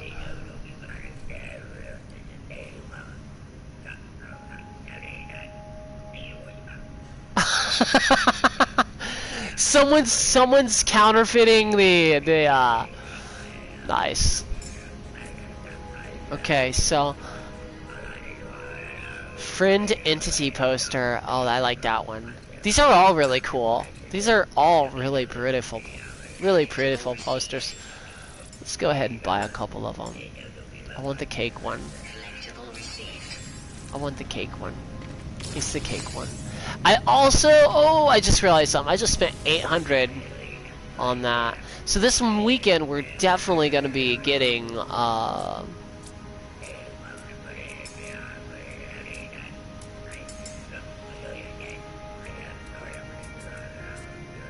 this weekend we're definitely going to be getting the whatchamacallit done, so I can get some more Quicksilver, because our Quicksilver is running low. Now they want me to kill some monstrosities for 250. I don't want to do that though. I want my pirate missions. But yeah, as far as like the profits, you can tell that he's eating the profits. Back on the topic of Braben, that is. I don't know him in person, but I know that some of the devs for their team are just shit fucking people. Very unprofessional, very spiteful people. And unfortunately, you know, that's where the company went. They went with those people. Their amount of discontent was either voiced so fucking loudly, or their discontent for developing for console was voiced so fucking loudly and with so much angst. I guarantee you, the company just succumbed to the dev outcry. Which, like I said, I don't think the PlayStation 4 could have ever handled current Odyssey. But the fact that they won't even develop for PS5 means I'm not going to be buying PS5, obviously, because I'm going to get an Xbox. I'm making this switch over to Xbox mainly because I have said it several times. What Phil Spencer has done for that company has been miraculous, for one. And it seems like, from what he says, he seems to get and understand gamers. Now keep in mind, I went without supporting Xbox because of the Red Ring of Death issue on the Xbox 360. So for 2 different generations of console, I have literally not supported Xbox because of that betrayal. And the Red Ring of Death that I'm referring to was, of course, one that amplified sales for them back on the Xbox 360 when people didn't know what was going on and updates were still kind of fresh, and the update was what caused it. I believe it was the update for the avatars. That update caused a shit ton of Xboxes to straight brick. I threw mine in the garbage. Okay, I had no idea on how to do anything with it. I literally threw it in the garbage. I knew I could never afford another one, but I was so fucking pissed. So fucking pissed that I had gotten a Red Ring of Death. Come to find out, it was Microsoft that had caused it. And so many other people in my condition also did the same thing and bought new Xboxes from it. So Xbox actually jumped in sales crookedly.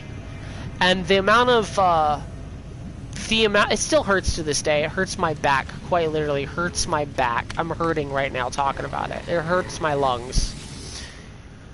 But they're not the same anymore. It doesn't seem like it. It seems like they've learned from that mistake, and I hope they continue with that despite their success. I really do.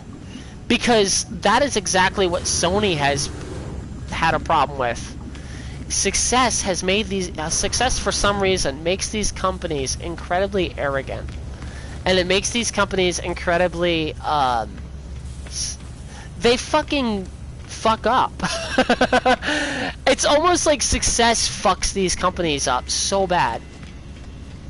And that's what's weird, is like they get this idea in their head that they can't be beaten at that point. And once you have that idea in your head,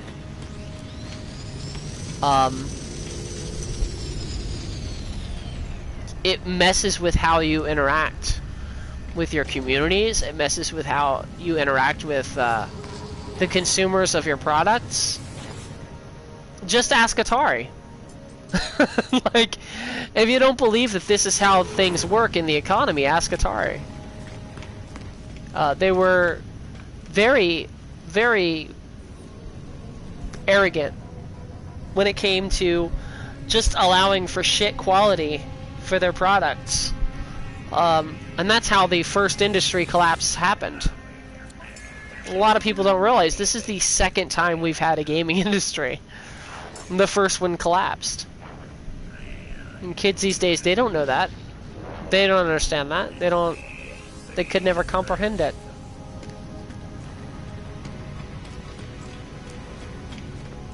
Nintendo came and saved the entire industry after that first collapse by really smart marketing and putting the quality of the games at the forefront. And then you had other companies that said, yo, we can double up on that. Sega came along, and Sega did some amazing work with their console. In fact, I was a huge Sega fanboy. I personally thought their games looked 100% better than what was on Nintendo or Super NES at the time. Although they were both very comparable, to me, Sega just looked like it was a lot more poppin', you know? So, like, yeah, like, you can't let success make you arrogant and then just start shelling out shit, or you're gonna wind up getting bought out by a much larger fish and told, look, the reason we bought you out was because you're cheap, and your products became cheap, and that's why you're cheap. Don't make no mistake, when EA got bought out by Microsoft, it wasn't because EA was, or not EA, when when Activision got bought out by Microsoft, it wasn't because Activision was at the top of their game and Microsoft wanted that really fucking high quality, meaty fucking products.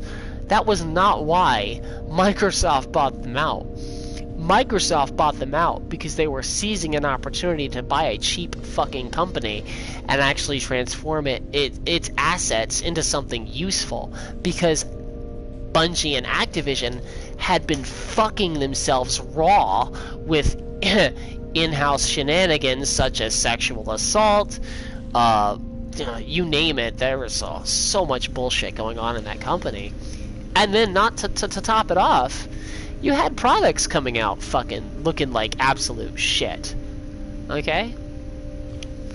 Bethesda had horrible issues with two different product launches. The product launch for the original classic edition of Doom was completely flawed. In fact, it made headlines, that's how flawed it was. And, I'm not saying the Dune that they made, I'm saying the Dune that they bought. When they bought the title, they re-released definitive, let's say quote-unquote, definitive editions of Doom. But in doing so, they destroyed people's already purchased products, and you had to buy them again. That pissed off so many people. It pissed off so many people. And then, to top it off, you had, oops. I wasn't supposed to fire at them.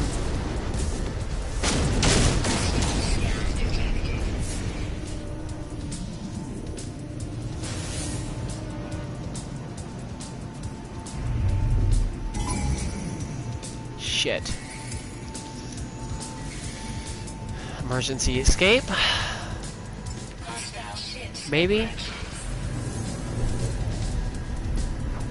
But yeah. So, like, that and Fallout 76 put Bethesda in a spot. Between that and what they were spending on their current development for Starfield, that put them in a spot where they were another opportunity for Microsoft to buy them. So it's not like they bought these companies because these companies were the bee's knees and they just had to have them, as Xbox fanboys would say. It was more of, look, you guys are dirt cheap because you're making some shitty fucking business moves. And we're gonna seize this opportunity to try to either save your brand or break it down and destroy it. Because this is what happens when you buy a company you either A, break it apart and sell off the components to it to the highest bidder. You basically auction off all of its assets, or you try to salvage the brand and do some reformatting of its business strategy. And I believe that's what they're going with right now.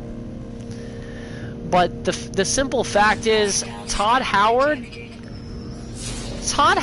is hanging on by a thread. I don't know if he owns the company still, but if he does, he's hanging on by a thread.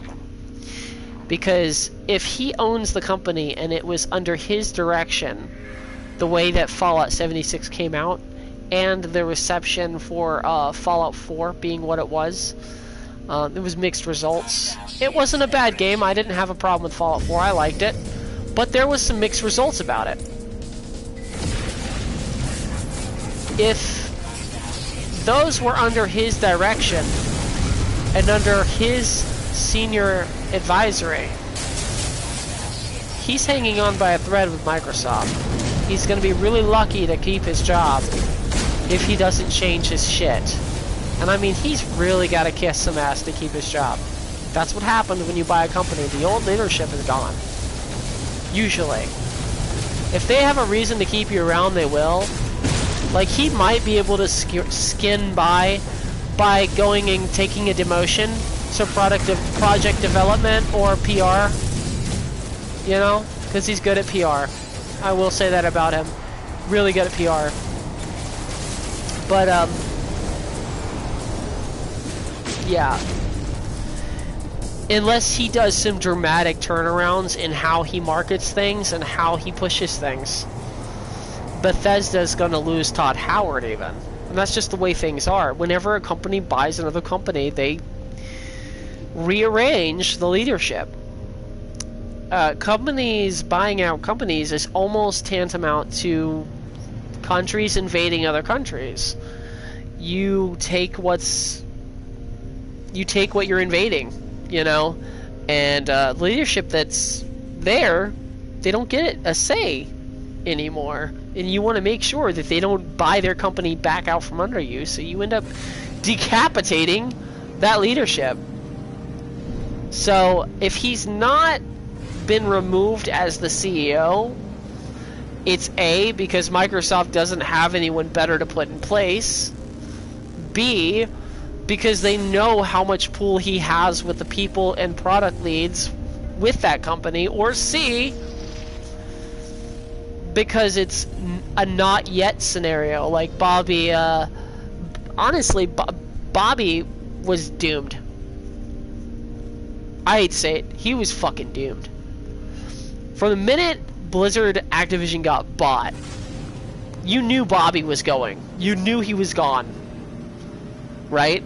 Because he was also implicated into the shit that made their fucking company cheap. So he was a detriment to the company. So he was gone. Simple as that. There's no way there's nothing they can use if your CEO, if you keep a CEO on staff that is detrimental in his reputation to the company as a whole, then there's no point in salvaging the company to begin with. You might as well let them die. That's just basic fucking economics. And the reason I'm saying all of this, is because, like I said, you either learn from your ways as a company and you make the corrections needed to survive, or you bubble yourself into a safe space, ignore all the fucking criticisms given to you, and decide to smother yourself into oblivion, much like Frontier is doing. And that is exactly what's going to happen. They are going to have to rely on others just to survive. F1 is literally a survival tactic. I have no doubt in my mind that they did not get approached for the F1 franchise, that they did the approaching, and that is because they need sustainability. But when it comes down to it, they're not going to have these skills to beat even the likes of Gran Turismo with its shitty fucking unveil. They're not going to even beat that. And that's just a fucking clear truth. They're not. F1's not going to beat Gran Turismo. They're not going to beat Forza. They're not going to fucking touch. They're not even going to touch Test Drive. And Test Drive, shit, that should be easy.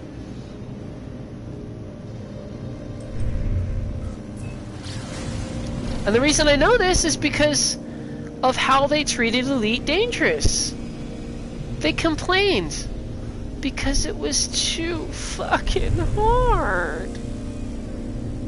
And when you do that, and you're in a company where the thing that you're saying is too fucking hard, which is developing fucking code and developing a fucking game, and your company is built on developing fucking code and developing fucking game, I'm sorry to say, you're not going to last long. If that is the notion and the idea and the concept of the staff, if they are all saying it's too hard, well, guess what? They're not going to lift that fucking boulder. That boulder's going to crush them. Their morale is gone. So yeah, the whole idea that F1 is going to be on console. I'm not buying F1 on console from Frontier. I'm never buying a fucking product from Frontier again. Because I know the game now. They've taught me very well about what they are all about. And anyone else who buys a product from them again, that is on you. I'm not even gonna fucking say derogatory. I'm just gonna feel bad for you. I'm gonna feel bad for you. Because as you can see from what I've spoken so far, I know how these things run. Because anyone with a fucking pair of eyes can see it. Alright? You don't have to be trained in a fucking college to know basics of fucking economics. That's just the way the way things roll, you know, and there's gonna be people who don't like that take on things. There's gonna be people who think, oh man, you're just being a fucking negative Nancy, and I get that shit all the time. I got that shit from my town when I called the closure of one of their local stores. I got the same shit from my town when I called the closure of the fucking mall. And it's never going to change. People are always going to say, oh, you're being negative. But they're going to live in blissful positivity and then be completely shocked when something bad happens. Which is just... they'll do it over and over again because they cannot learn. They're inept to learn. And if they're inept to learn, I mean, they're gonna succumb to the same bullshit every time the opportunity arises. It's just the way it works. It's the way the universe works. If you're too dumb to learn, you never do. Or if you choose not to. And I wouldn't say that some of these people are too dumb to learn. I would say that they choose not to learn, which makes it worse, because at that point it's willful ignorance. They're willfully being dumb. Because everyone, I believe everyone minus people who have an actual handicapped, everyone has the ability to learn. I believe that everyone has the absolute ability to learn, right? But when it comes down to it, if you're willfully being ignorant and not looking at the signs, then you just passed that stop sign fucking 4 feet down the road, and it's no one else's fault but your own if you get hit by the incoming traffic. You know what I'm saying? Like, that's where I stand. If you're willfully ignorant, then you reap what you sow. And you probably deserve it for being willfully ignorant. It's just that it's that way. That's why, like, my last year and a half of playing Elite, my last year and a half, I didn't even play it. I let the game play itself. I found out that I could make an AFK build, and I just went to town, and I made my first 4 billion that way. Well, I broke into the billions, not my first 4 billions, but I broke into the billions that way because of it.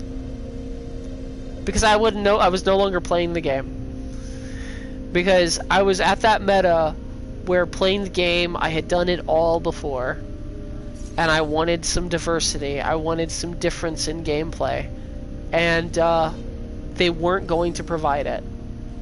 In fact, they were taking away any of the extras that we had. So, yeah. Do I see Frontier getting bought out by another company? If they get bought out by another company, they're going to be forced to develop consoles, and I think they would sooner go bankrupt than to put themselves in that situation. And the reason I think that is because there's an angst within the company against console users. And people have said, I've never seen it, but then I've had other people say, absolutely, it's existed. It existed long before Odyssey was even announced. It existed long before Elite was even on consoles. In fact, the console version of Elite was so subpar for so long that they basically had to beg Frontier, and this is not from my words, this is from the words of a witness on Reddit, that he's been there since the start. I've been there since year 2. Or, no, not year 2. I got it like 6 months after it came out, because I didn't have the money at the time to get it when it came out. But half a year I had to wait. And I enjoyed what I got out of it. But it's not going to last you forever. You're going to have to find other things. Now, this game I bought on day 1. This game came out before Elite Dangerous. I'm still fucking playing it. And if you don't want to fucking believe me, if you absolutely have no inclination to believe me on that, this save file right here that I'm playing on is a Gen 1 Day 1 save file. I lost my base when everyone lost their base, but unlike everyone else, I kind of looked in my logs. I looked at what was possible. And yes, you were able to reclaim your base. No one knew that. I don't think anyone really looked into it. You could reclaim your base after that update where everyone lost their bases. Okay? Actually, let's do something else. I'll take you guys to the very first base I ever built in the game. When the bases came out. I'll take you to the very first one that I ever built in the game. I'll take you to it right now. And then I will exit out of the game from that base. And show you guys how many hours I've put into this specific save file. Keep in mind I've done 3 expeditions as well. So that's more time that I've put into this game. That isn't even going to register on this specific save file. The rewards I got on this save file, because they were smart enough to give us the option of transferring them to our main save file, which is awesome. One more really brilliant idea from Hello Games that Frontier can't seem to wrap their head around figuring out. So their game is either completely imperfect from the start, or they just aren't on par with development for current gen.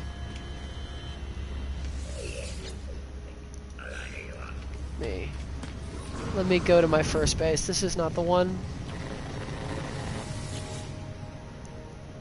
Fuck!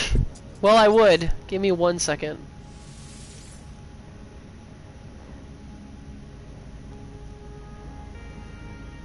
Uh-oh.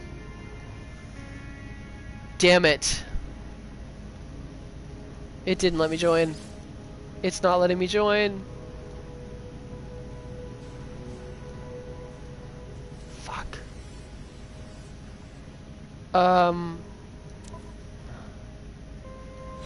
I'm gonna have to wait till they leave. Oh, it's fucking bullshit, man.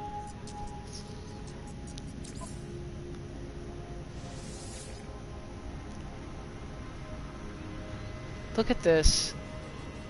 Fuck! Of course they get the dangerous pirate hunt mission. and I can't join it. They block it. They probably couldn't handle my success anyway.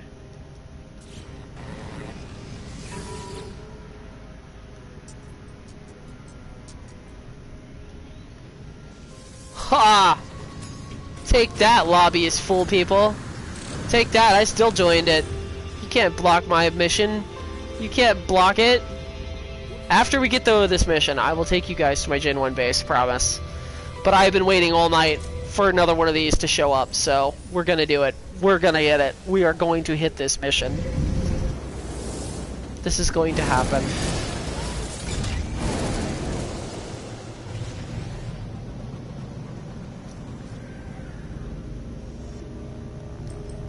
And then I'll take you guys to my Gen 1 base, so you guys can see what we had to work with. Now, I have added some other stuff to it since then, so it's not completely Gen 1, but you'll see what we had, the bare bones of the building. It was not as fleshed out as it is now, but it was still fun. It was still something that no other game was providing at the time, so I like that.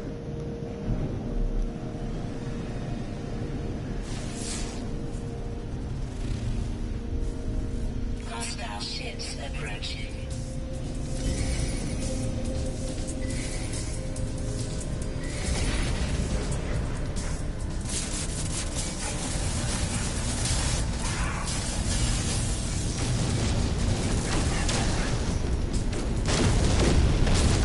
Hostile ships defeated.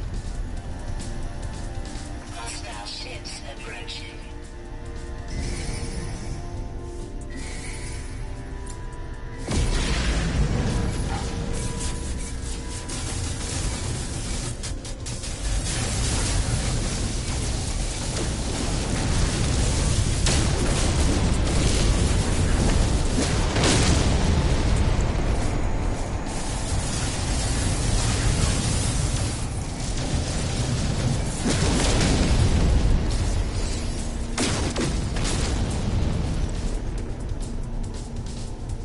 Hostile ships approaching.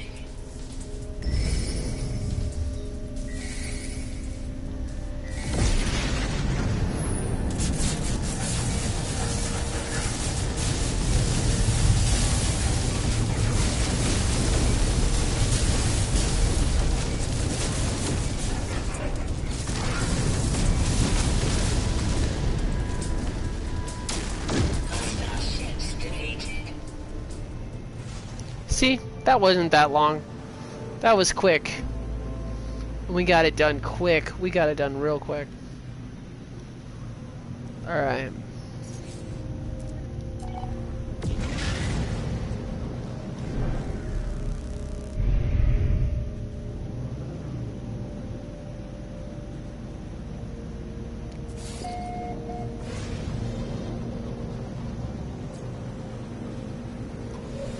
Get our Quicksilver back.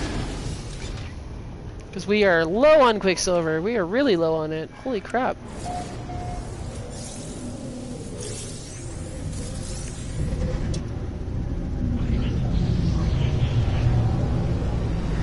Look at that.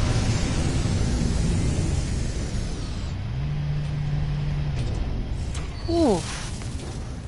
Got the best parking spot in the house, too.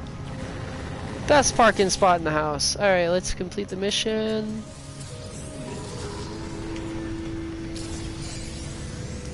Now we can save the progress. We got our circuit board too, so that's cool. Okay, is there another one? Okay, quad servo. Friendly products. Yeah, we're not gonna worry about that. Now I can take you guys to my Gen 1 base, and you guys can see what 730 hours doesn't look like. Alright. Also, if you guys are ever interested in finding this base without me showing it to you, you can find it on the portal reception, like the portal repository. It's listed under recents lately. It was just put yesterday, so yeah. I have two bases that I've listed in the past couple weeks on the portal repository, so if you guys want to visit either of those, they are there. I will be uploading a couple more. I don't want to upload my entire archive though, because I don't think that they want that. They don't want someone just going and uploading every base in their inventory, right? But like I think I might only upload 3 or 4, and I've got like 20 bases. So yeah. If you go to Portal Repository,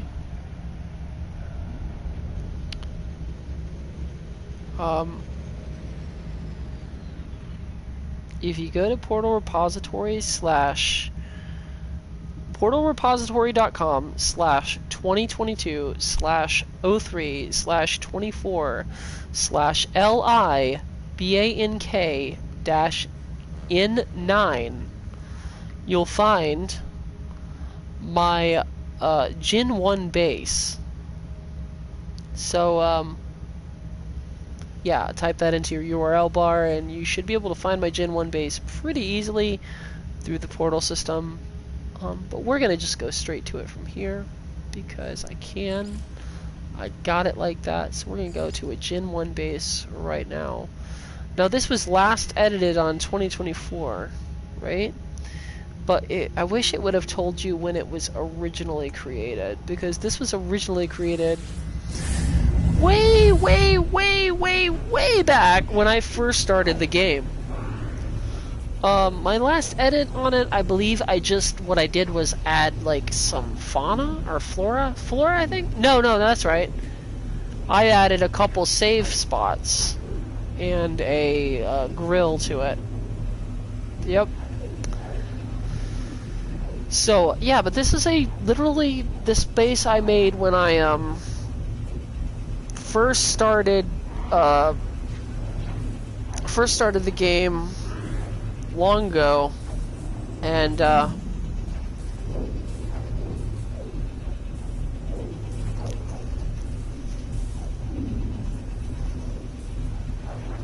it's been on this save file ever since. So yeah, this is a very old base. One of my oldest bases. Hands down. You can tell because I don't even have the wires hidden. I haven't even put a wire hider down on it yet. But yeah. This is my Gen 1 base. This is it right here.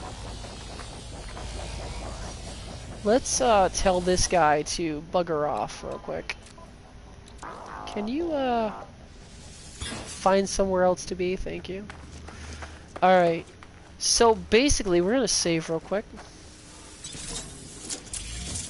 But yes, this is our Gen 1 base. This is where my very first experiences with No Man's Sky came from.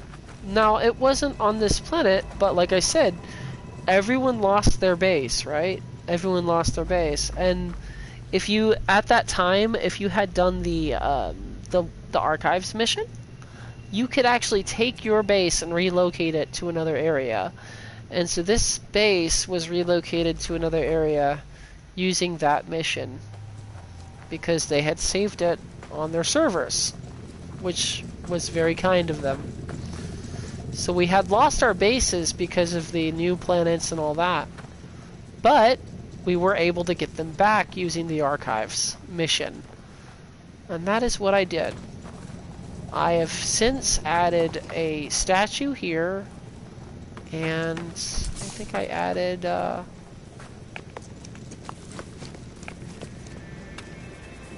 yeah, I've changed this up a little bit to make it cooler looking.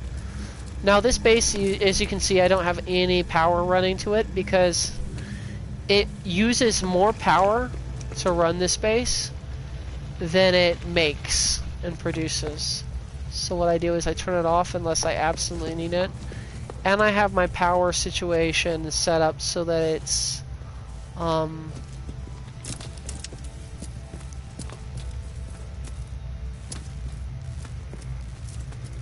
yo, wait, what? Oh yeah, okay, yeah, this takes me down there, okay. Okay, and that leads me out. So okay, yeah, there's like four different areas into the base, and yeah. This is the garden. I don't know why, but yeah. You have to walk around here to get to your ship. But yeah, this is Gen 1 base. And for anyone who's looking for nanites on this base, nanites can be found at those save beacons. That one right there, and that one right there. There should be nanites in those areas. So if you guys want fungal mold and you want to turn that into nanites, that's where you can get those. If you ever want to borrow my anything from here, I've got Auburn Pearl, I've got the fungal mold, I've got a decent selection of frostwort because glass will sell for a lot in the game, so if you want to just turn frostwort into glass, that's a possibility. We got a large selection of gravitino balls and star bulb. We have not really much on the Fecium or the Mordite because you can kill animals to get that, so I didn't add a lot of Fecium or Mordite, but I've got a little bit. I've got enough. Then we've got star bulb, we've got gamma root, so you can make explosives with what's in here. We've got some solar. We got some of our solar vine here, some cactus flesh right here, and then you can go up these stairs. And I do believe I added more Fecium up here and more solar vine. Yeah, more Fecium and solar vine up here, as well as some of this, but I need to actually add another one of those. Let's see if I can.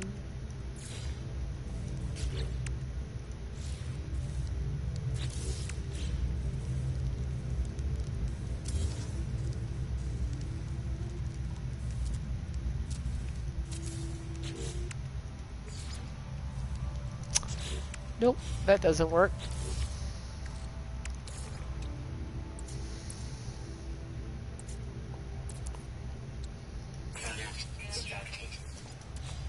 There we go. Now we'll just build one more there.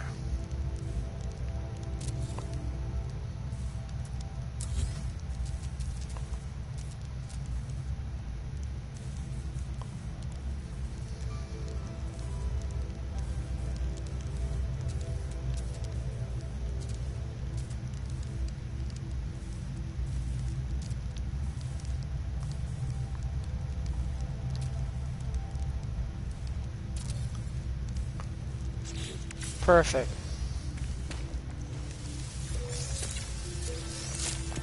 There we go. So yeah, there's some carbon here. And if you're trying to get the, well, I don't know if you've got the beacon for it, but if you don't have the beacon for it, and you're trying to get the ship,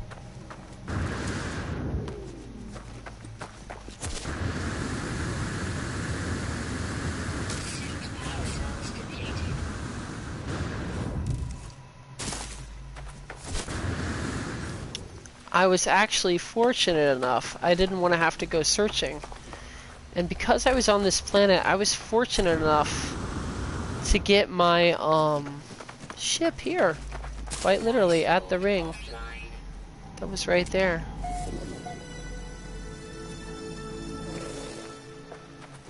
So yeah. If you guys are wanting that ship, when they did that, when they do that thing again, if they do it again, I don't know. I know there's a lot of people who were begging them to do it, and that's why they ended up doing it again. They might do it again. I'm guessing that those are going to be re-upped eventually, because there's some people... I still haven't gotten the Golden Gek mask, and I know I should have, but I didn't. And I didn't get my worm or my Halloween updates, so eventually, maybe next Halloween, they'll restart those. I don't know, but I do know that you can get your blocks here, one of the artifacts. And where is... there it is. If you want fungal mode, there's 3 right here, okay? And then the really cool thing is, I don't know if it's still here. It might have already grown in and filled itself. It may have already filled itself. It looks like it did. But yes, you can dig straight down, and you will find 2 more. Yeah. It filled itself up. I can tell from the texture differences.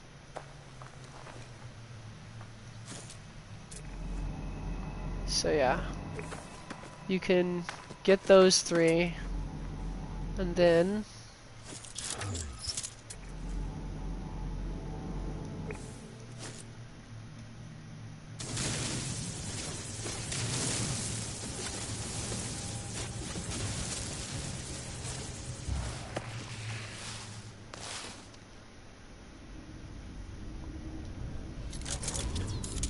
watch this.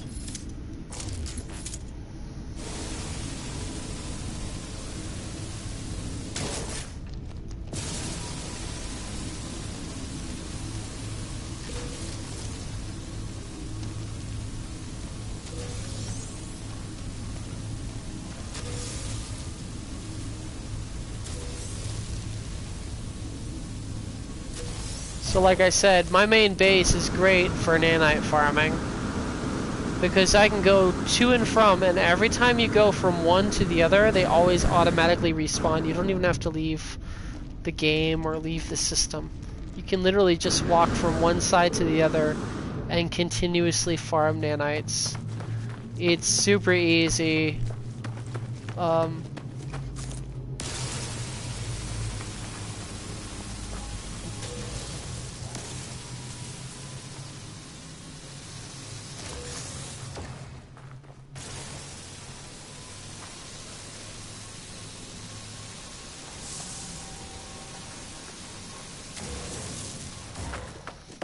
Look at that.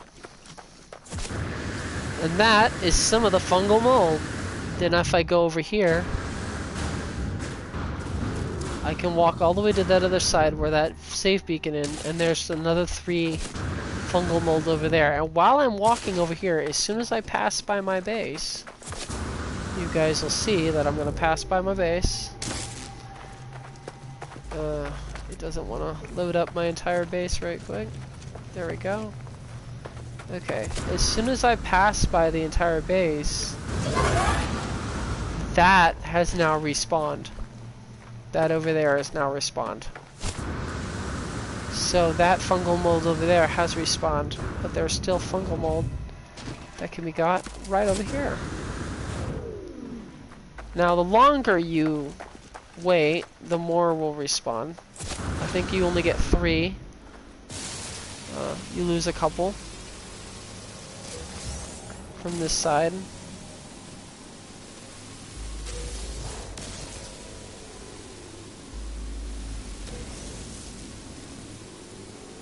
But yeah, I was able to actually unlock a lot of nanites for this, and because I needed those nanites to unlock my pet. So I just sat here and did that for 30 minutes, and I had a new pet. So yeah, like, this base isn't exactly useless. like the other one I uploaded, which is a defensive outpost for my settlement, but my settlement actually has some usefulness to it. Now this one, it's going to take a second for everything to load in. There we go. There we go.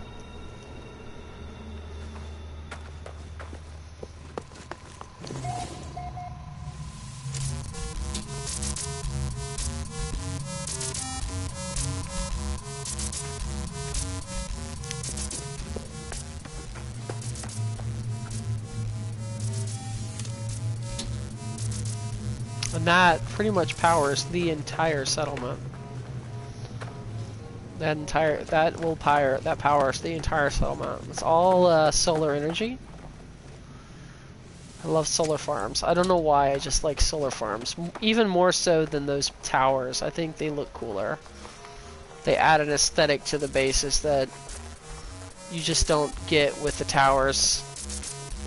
They're not as practical by any regard, but during the day, they charge fine. They don't even lose charge on these.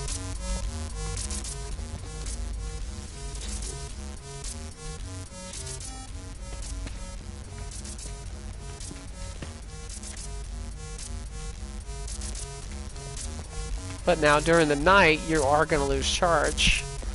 That's the only clincher, and you might lose more charge than you're gaining during the day.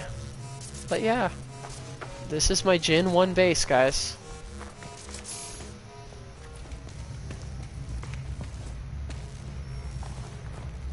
This is one of many.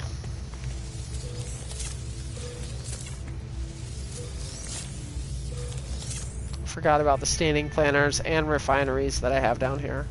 2 large refineries. So you can have a whole crew down here just refining away. I've also got a blueprint, research construction area. This whole area is filled with the brim with just about everything you could need and want. So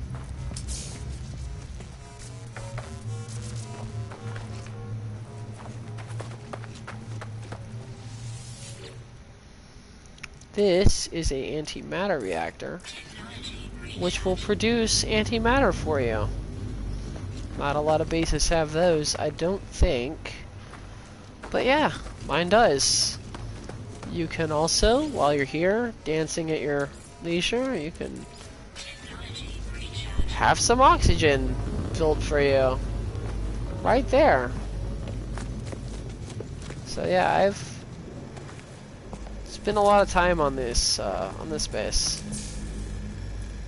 Definitely spent my fair share of time. Now this is my personal quarters on the base. It's available for anyone to rest at.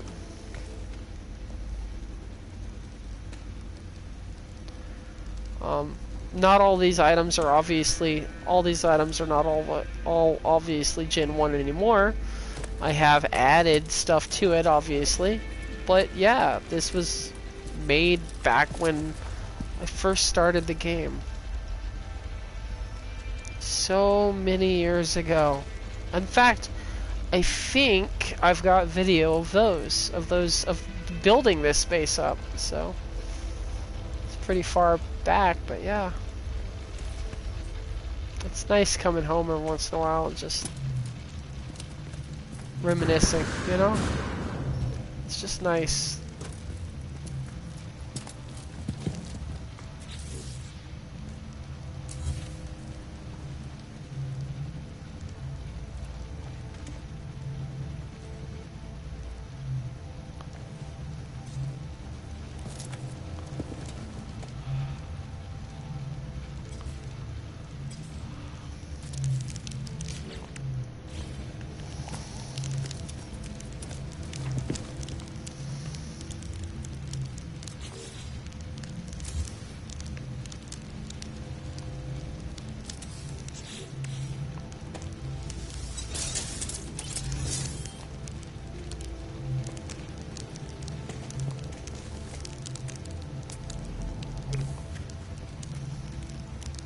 It's also a fairly memory-intensive base too, because it is rather large for as basic as it is. But yeah. This is my main base. Now.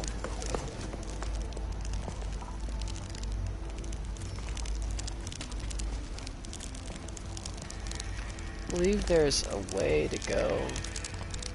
Is there underneath there?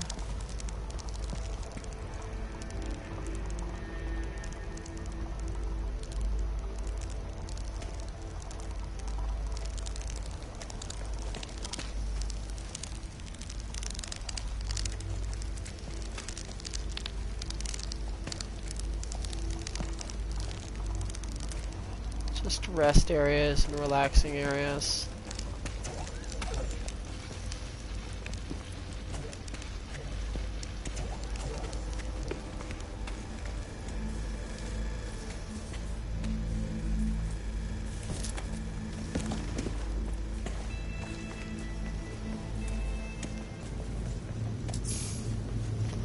If you need to access your storages, you can access them around this entire block. Now they're all different colors, so I don't know if people color code their stuff. I color code mine so that it's better to access it that way. It's easier for me to figure out what's what.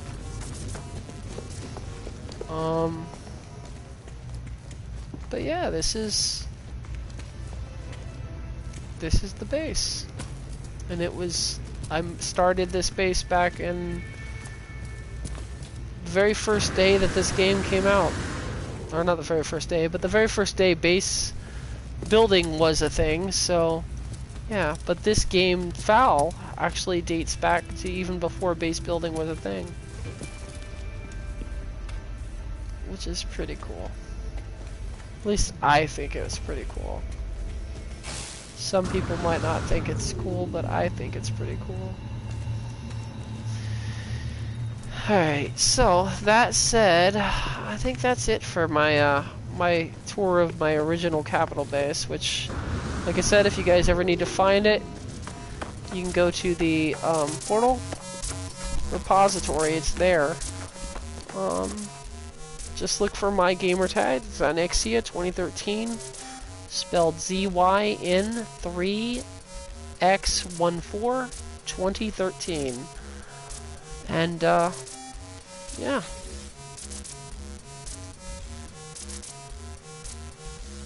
Enjoy everything that my base has to offer. I mean, have at it. Take whatever you want.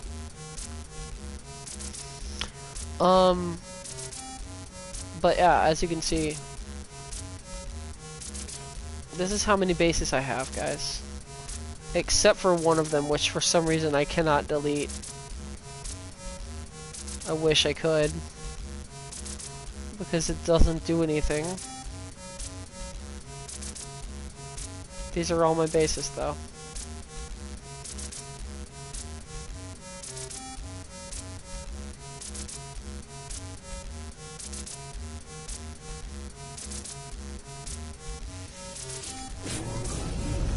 Let's go take a look at my rest real quick.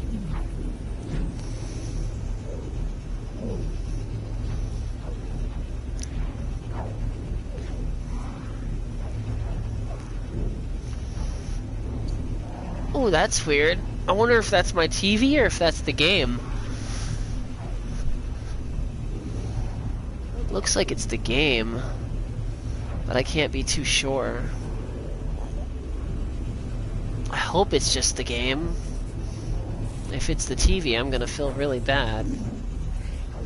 Nope, it's just the game.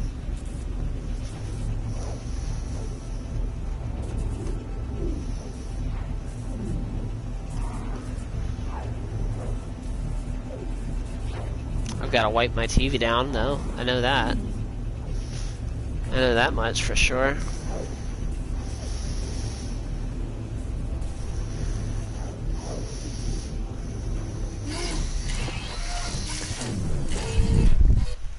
Okay, so this is my rest.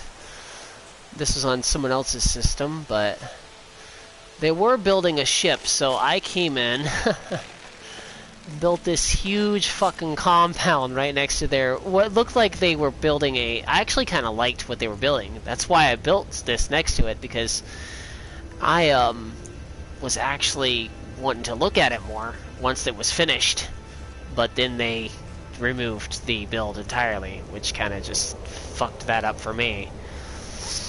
So I wanted to see what it would look like once it was finished, but they removed it because I came in here with a fucking goddamn ranch house, and they didn't like that. But yeah, this is my my little rest stop.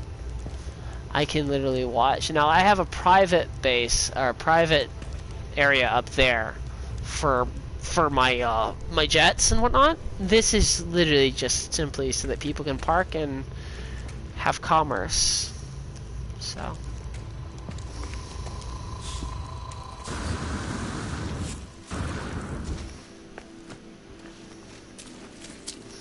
let me make sure that these are actually working.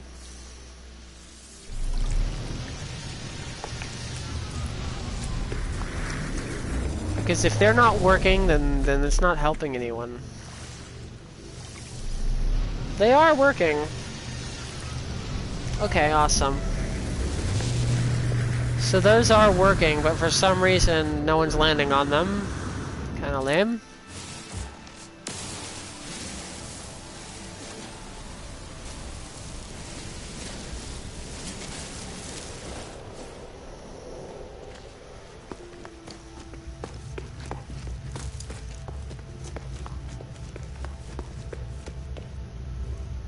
But yeah. Like I said, I've got a base up here that... This is my own personal garage right here for my house.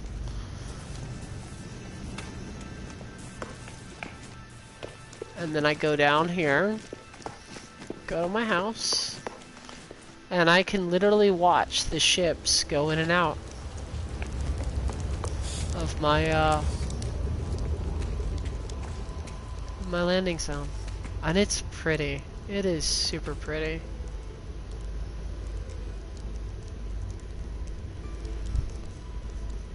Now that is someone's settlement. Though I don't understand. This is the same guy that had the ship. He had the ship, but he didn't. Either he didn't upload it. I don't think he uploaded it, or he just removed it entirely because he was like, "Meh, I've got a settlement here. I don't need a base." But yeah. I think he might just be borrowing my base. He might be just like, oh, well, I'm just going to use that guy's base. And if he does that, I don't mind. I genuinely do not mind people exploring my base. I'm like not the type of person who will be stingy with my bases. I'm just not that person. There's nothing that you guys can do that will destroy it.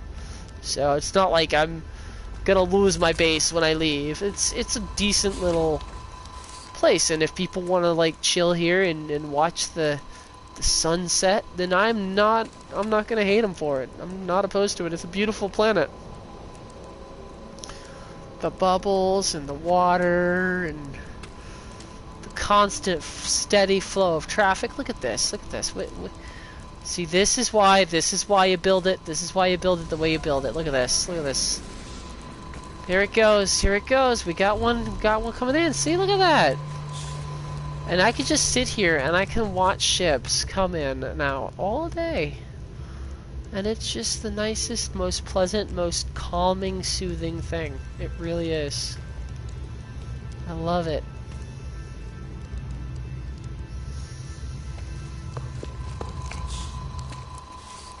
But yeah, we got one coming in.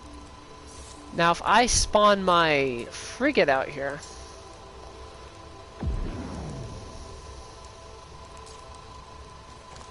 actually let's spawn it between the hills over there.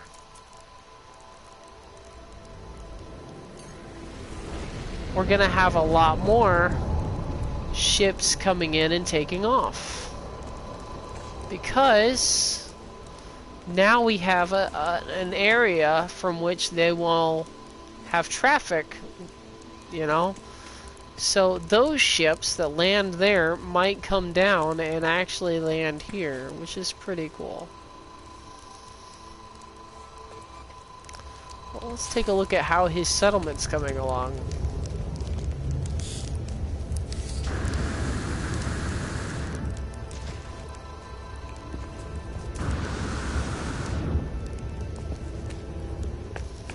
Yeah, I would have moved my spaceship, my crashed and fucked up spaceship too, if I saw that parked right across the fucking way. That is just the fucking Ritz right there. Look at that. It's pretty. It's hella pretty. His ship wasn't bad either though. It looked like it was a tribute ship to like Star Trek, which I thought was fucking cool. I'm a big fan of Star Trek. But I don't think he liked having it there with some nice ass mansion right across the way. And I don't understand why anyone would get like that. Honestly, I think if you've got a really cool base that you build, more power to you. There's a lot of people who think it's a competition. It's not. It's an admire your art just as much as you'd admire someone else's, you know? It's art. It's not a competition, it's art.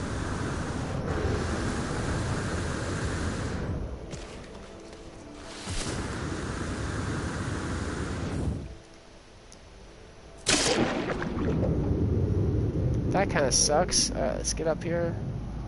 I want to see how this guy's settlement's doing. I wonder if he even messed with his settlement. It seems like he just kind of claimed it and then didn't even mess with it afterwards.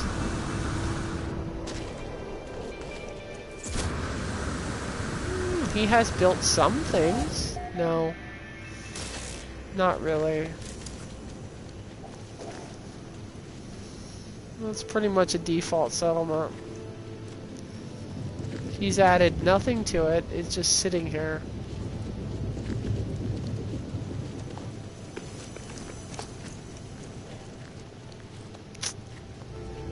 I guess he just wanted to say he had a settlement. He doesn't care whether or not it flourishes. Or maybe it's one of those settlements that's constantly in the negative.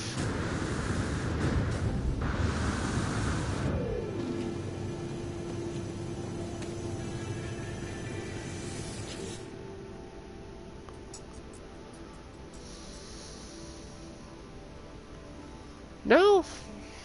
Let's see, settlement cost. No, his production versus costs are actually on the up and up. It has no pants allowed. Dancing is banned. Rude citizens. Intermittent lighting failures. Wow, dude. It's like it's the worst settlement in the world. You look at this and then you look at my settlement and you're like, damn. Now there is another settlement over this way. Let's go ahead and take a look at that.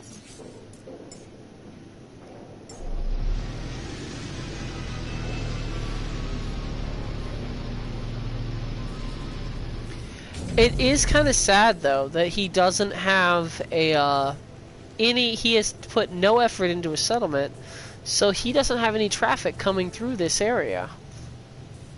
Which, because he doesn't have any traffic or any kind of like landing pad on his settlement, it puts a strain on my settlement to be the one with all the landing pads on it. Kind of sad. Anyway. Maybe this is what this is clearly a slightly populated area.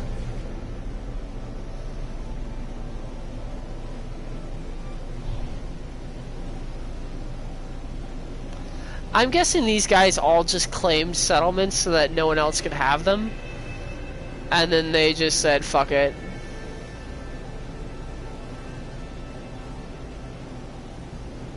Oh, he's got a... Someone's visited his settlement.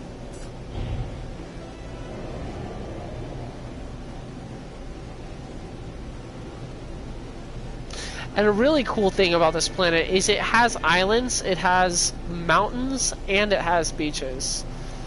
So it's got a little bit of everything. We've got valleys and gullies and beaches on this planet. It is genuinely a Earth-like planet with what seems like a lot of versatility in the types of biomes that it has. It has an ocean, you know, obviously, and mountains and rivers. Really pretty planet. That's why I had to build a base. It was too pretty not to.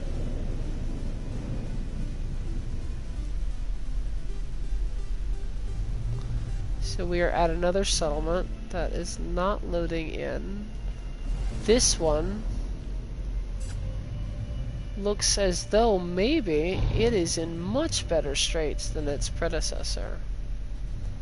Oh yes, it is. But it is taking forever to load.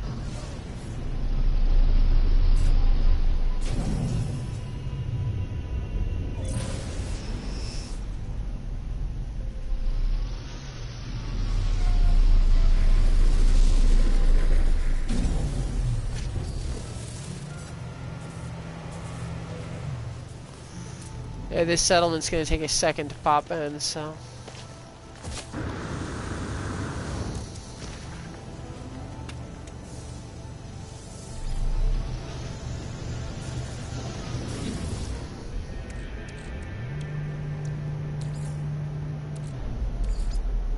Technology recharge.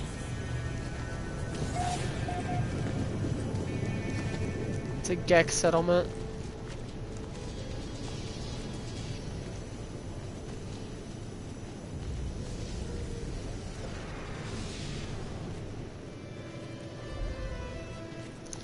Gek settlements have a style about them that's actually really pretty.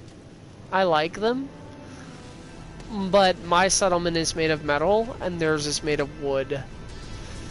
So which one's gonna survive a storm better? You know what I'm saying? Like...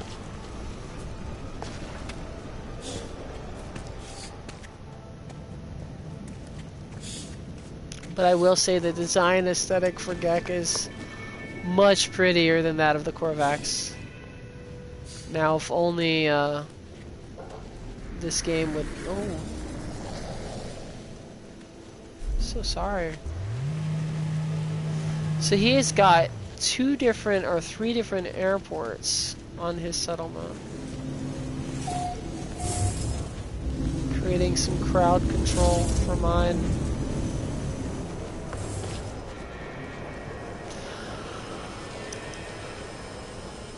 Looks as though he never finished his bar, though. That's a shame. What a shame. He never finished his cantina.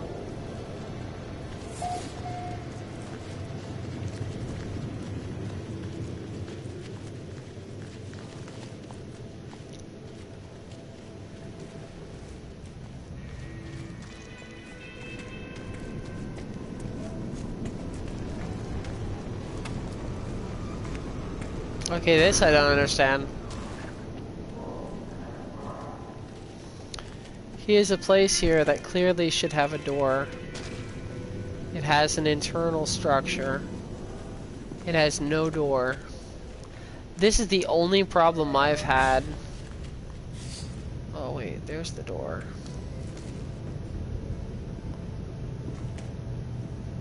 Okay.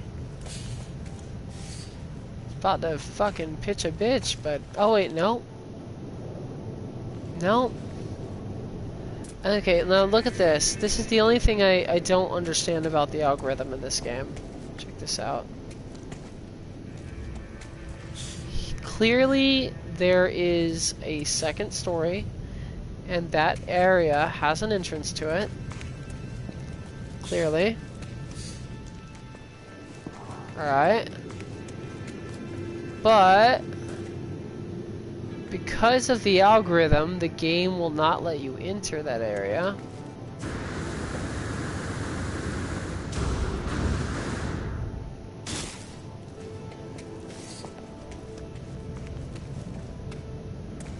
Like, even if I enter it right now, I cannot exit it from the downstairs. Which makes no sense. That's the only thing about the RNG in this game.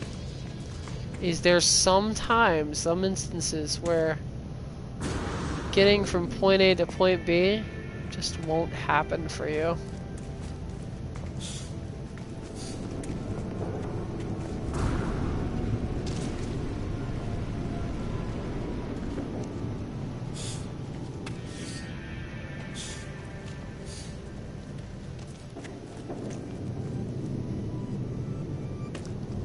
There's also holes in it. You notice how there's holes in it.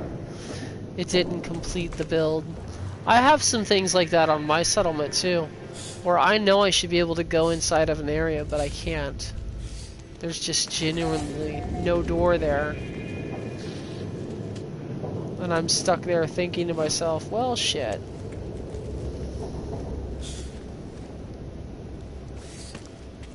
It's nice to see that these guys are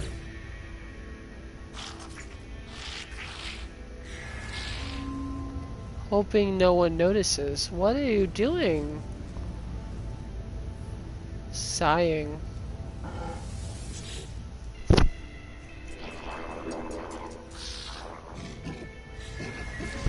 It's pretty cool that he has a mixed, oh, he's a patrol officer, okay.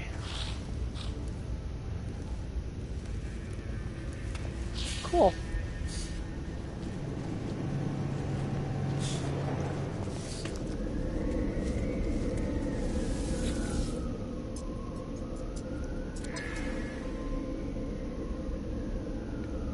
Wait, what?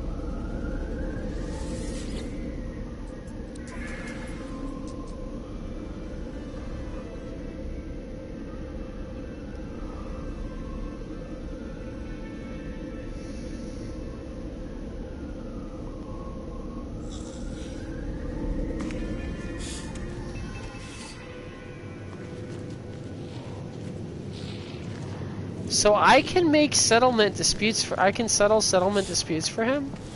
No fucking way.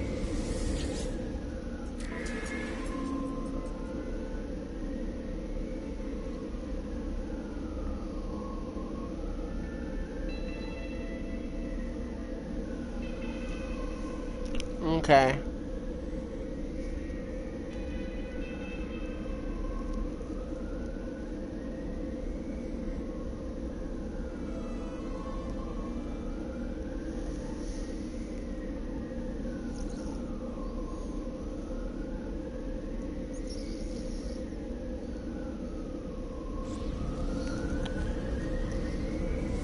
I'm gonna go with the GAC, obviously. Do that for the guy.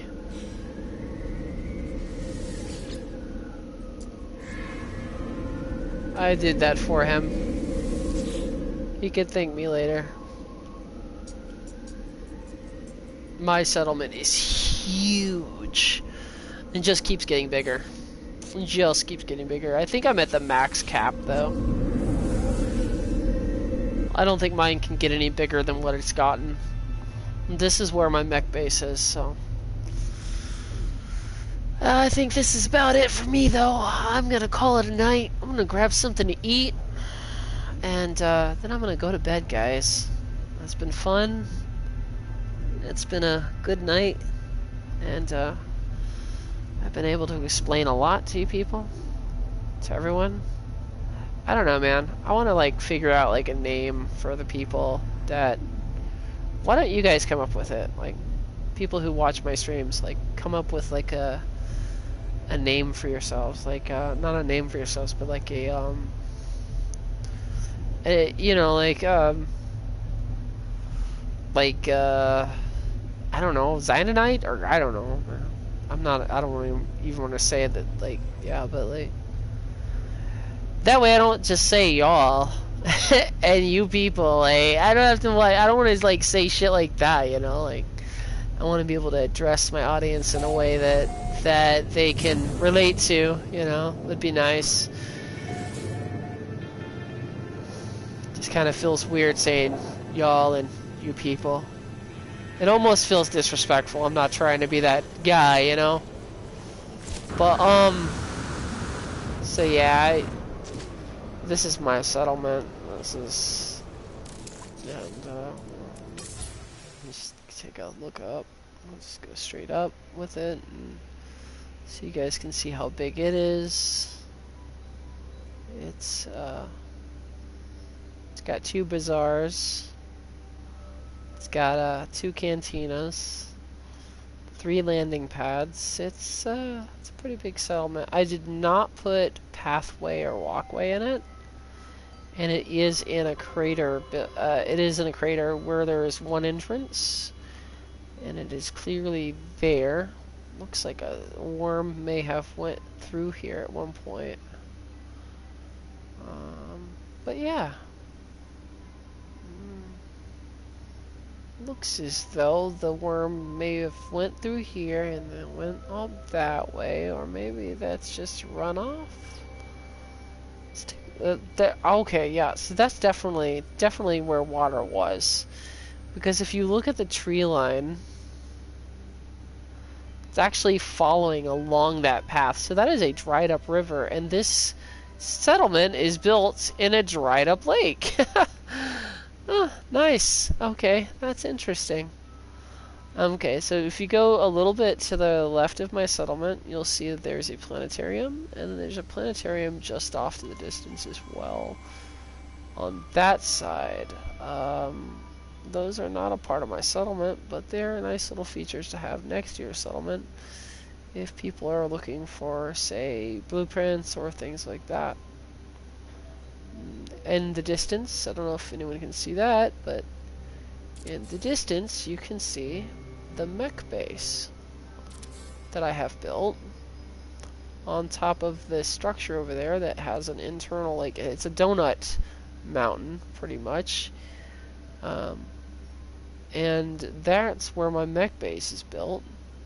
So I can literally drive my mech, just take it right over here and defend the settlement at any point. Like, if I'm over there and my settlement goes under attack, I can straight up defend said settlement. So yeah, plenty of traffic here.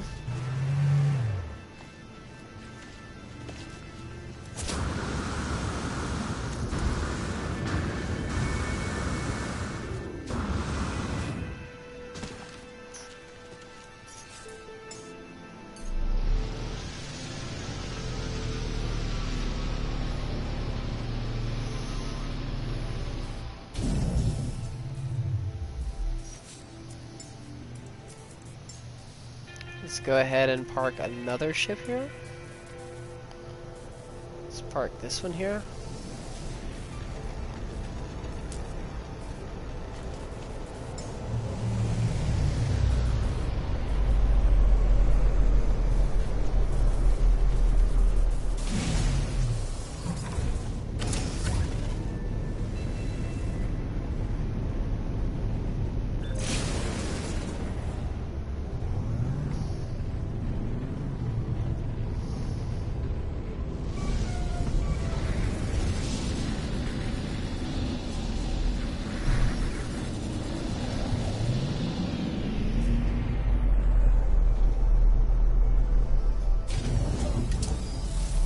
What we'll do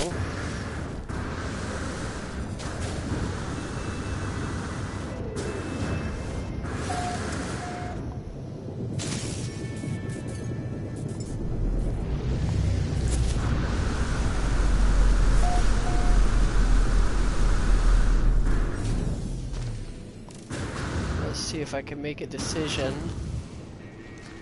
for my settlement over here.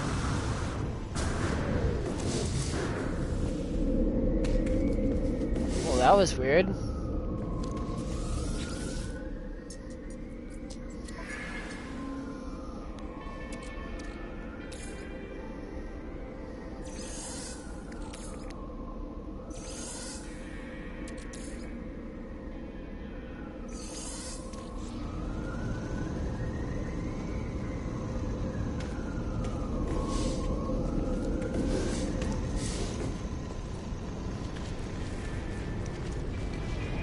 Yo. Hey there.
Such a nice little base, man.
Don't know why it's taking forever for my own... Well, I do know because the space is huge, but...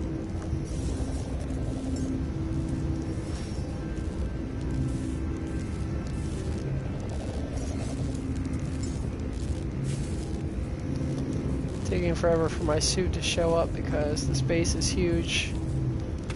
It's still probably loading in details of the actual base.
Not exactly sure why my base is black, but it shouldn't be.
Now that's Titan Quarjet. That's from Homeworld.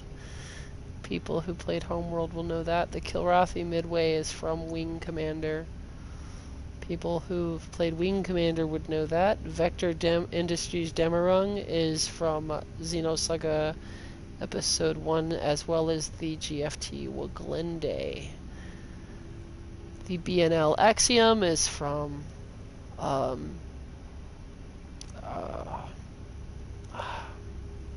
that game, not the game, that movie with Wally. It's from Wally. The Exo Sovereign, this is from Exo Squad. ANS Reliant is from a game called Star Lancer.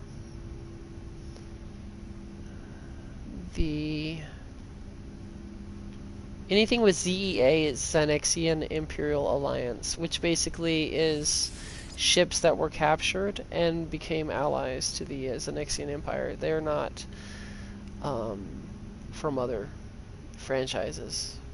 They're not based, like the names are not based on other franchises. The BSG Valkyrie is from Battlestar Galactica, obviously. The UNSC Pillar of Autumn, obviously a ship famous from Halo. MCRN Doniger, obviously one more ship from the Mars ship from the Expanse. The ISA Dauntless is from, I believe it's from Killzone, if I remember correctly. Killzone's one of Killzone's dropships, or one of their one of their ships. The USS Sulaco is actually a Star Trek ship, but all of their ships are actually named after actual naval ships, so I guess that's named after two ships. The CS Tiger Claw, I forgot what that is. CS. It's not Counter-Strike, it's I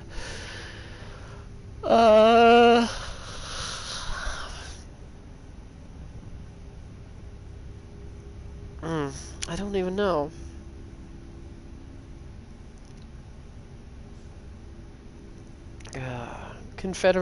Confederate services, maybe. Maybe it's the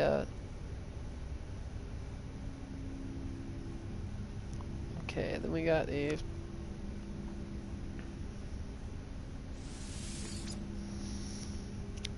ANS at Yamato and Intrepid were both from Star Lancer.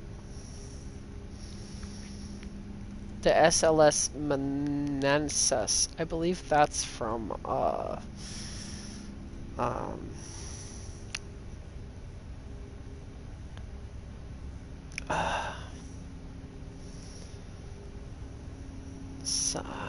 don't want to say Star Lancer. I don't remember, but I know it's waiting to brief. Let's see what we got. What is the next one? Oh yeah, more ZEAs.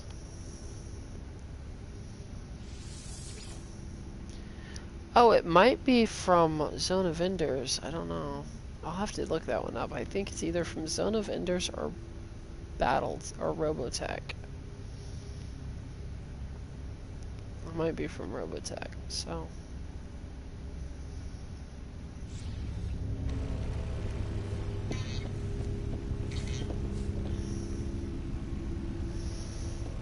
Let's go and see if we've got, I think we've got, yeah, we need to put some stuff in the freighter.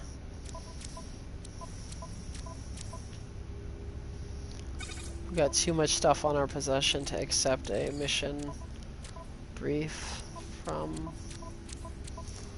our people. And so if we can't do that, then we're not gonna make it very far.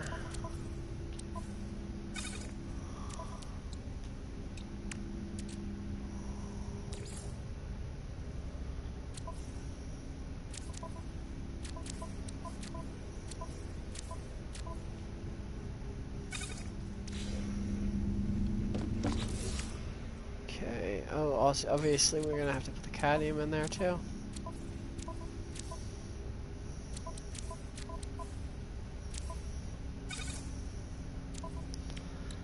And we can put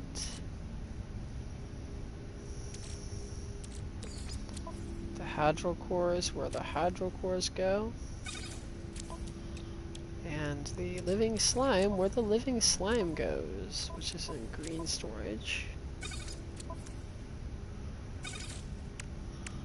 Okay, and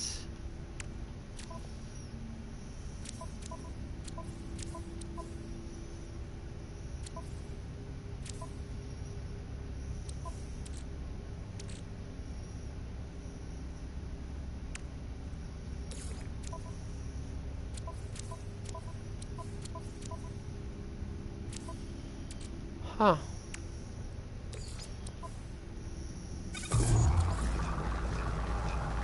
The living slime will turn into runaway mold.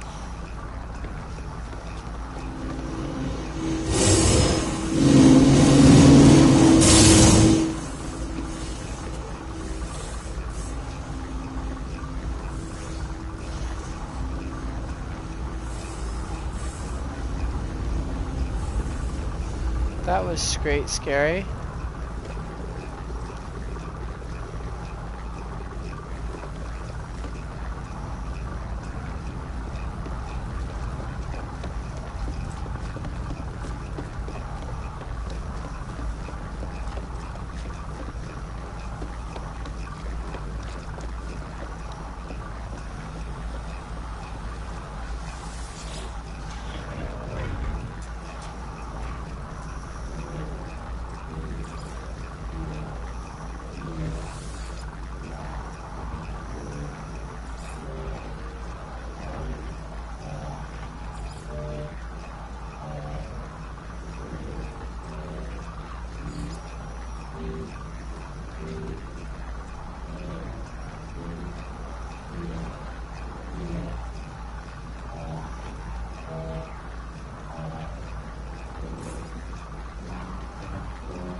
Still saying my inventory is full.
Inventory full.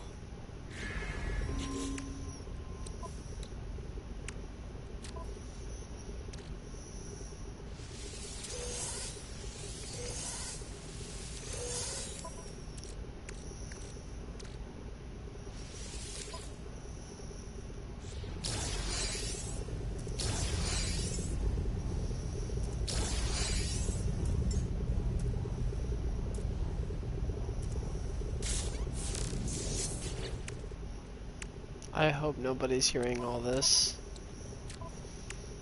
I hope they aren't. But somewhere in the deep, dark recesses of my mind, I know they are.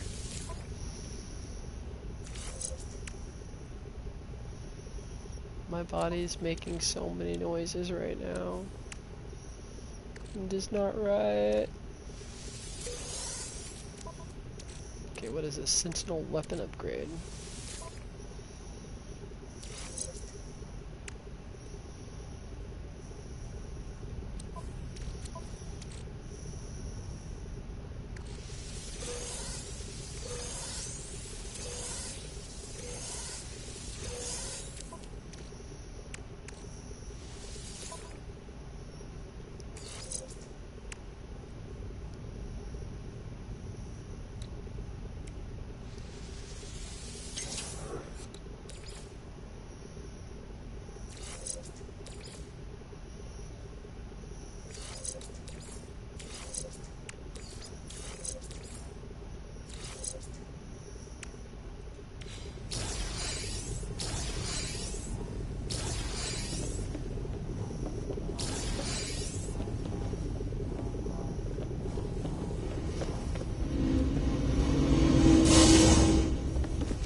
That's the weapons, the war room.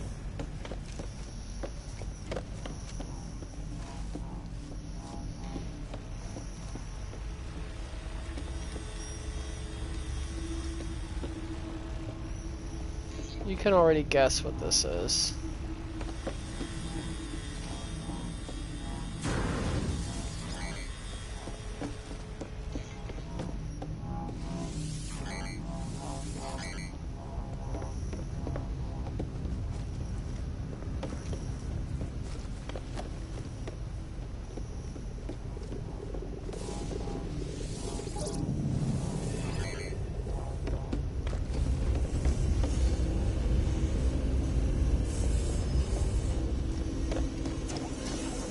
Now these are to-go refineries.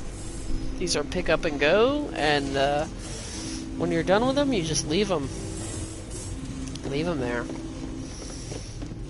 Mess halls over here. I think I showed people that earlier in the stream. Comm/storage array over here.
And on that note, I think I'm done, guys. Thank you guys for tuning in. I'm getting tired. I'm gonna grab myself something to eat and I'm going to bed. You guys have a good rest of the night, and I will see you guys on the next one. Zynexian 2013 signing out. Peace.